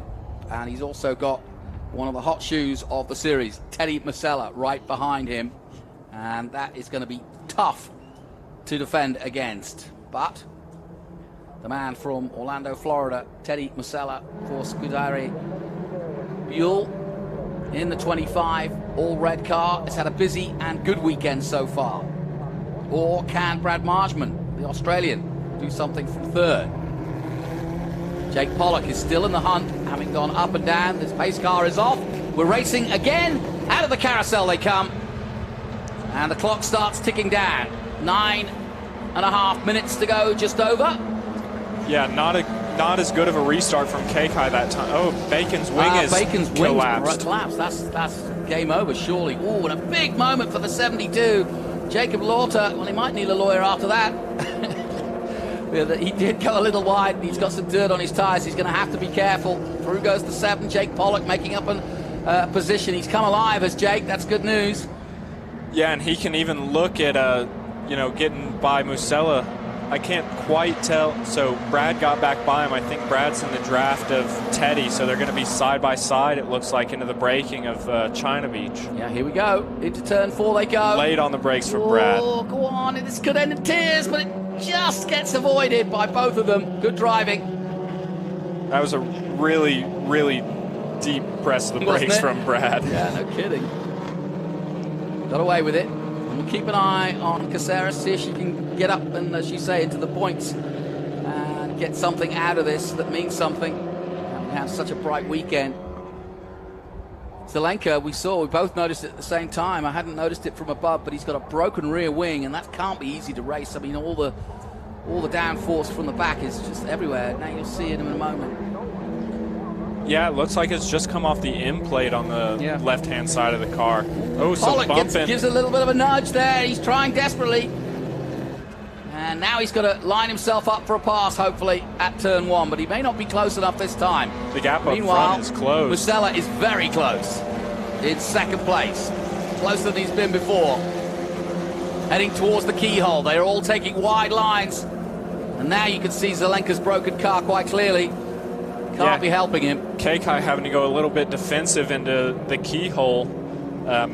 Just because Musella's so close on his gearbox, he just has to take those defensive lines, and that's going to slow him down. How badly do you think you'd feel that as we go under yellow again? I'm talking about Zelenka with that rear wing. Will you really feel it? You got to. Yeah. It really does. I mean, you can feel, especially when you're in tune with the car, like one of the top drivers is in any series, the more used to the car you are. But, like, you can feel the slightest little things. Yeah. Like, you'd be surprised how small, like, wheel weight's falling off. Yeah. Like, you can feel the little vibration in the rear if you lose some wheel weights. And so, yeah, he's definitely got he can probably see it in the mirror and definitely feel it in the car. And what you're describing, the little tiny weights that you kind of balance the car with, yeah? Yep.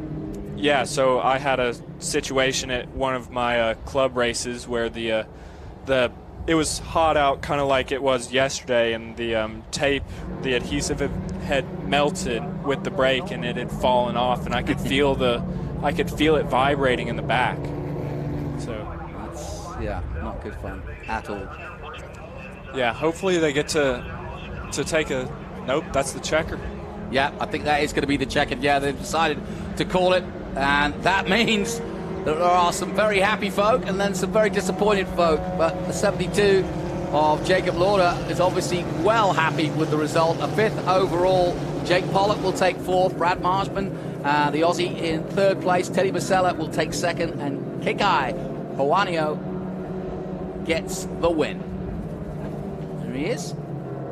Yeah, a little bit of a disappointing race, but I mean there were definitely some good moves. I mean Kekai's got to feel really good about it. His first restart that they had was absolutely spot on. Yeah. And the move by Brad into China Beach, he's got to feel good about that one too. That was a true send.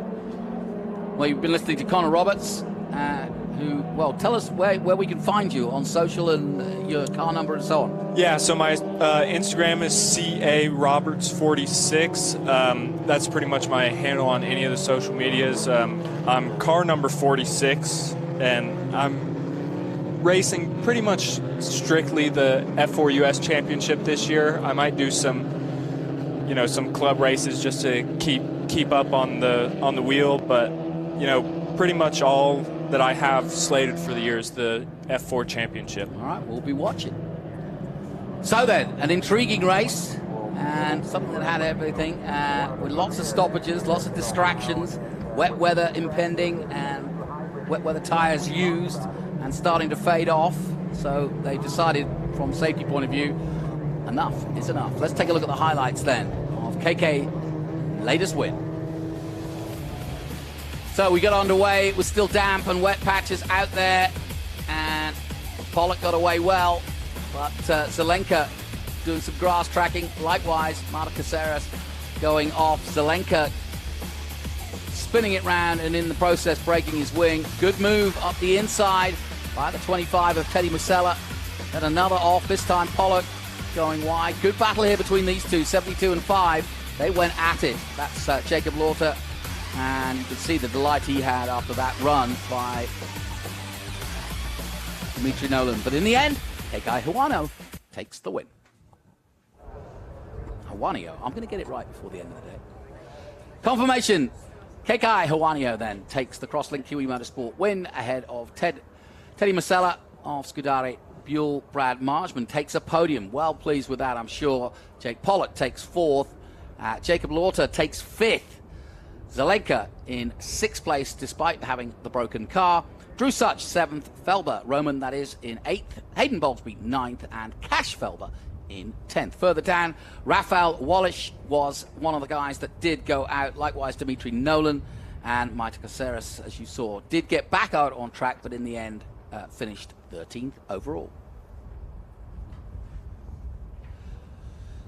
So then, my thanks to Connor Roberts. Thanks for coming in. Thank you for having me. Best of luck for the rest of the season. We'll be watching, and I'll see you at Coda for sure. Yep. So looking forward to that. I bet you're excited about going there. Yeah, big track. That's the only track on the schedule that I'd been to before. So it's going to be interesting how the competition stacks up.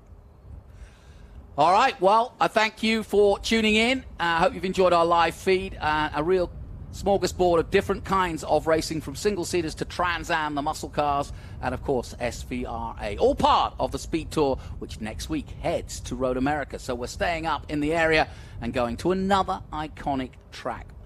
Our thanks for you to tune in. Our thanks to Greenlight Television for bringing us all the pictures. That's it for this week. The sun is going down, but it's been an interesting weekend of weather, that's for sure, here at Mid-Ohio, but some great racing amongst all of it. My thanks to the organisers for putting up with all the weather. I'm Jonathan Green. Until next time, goodbye for now. Okay, so pretend this is your race car. It's on the trailer, and you have an accident. Ouch! At least your truck's insurance will pay for another one?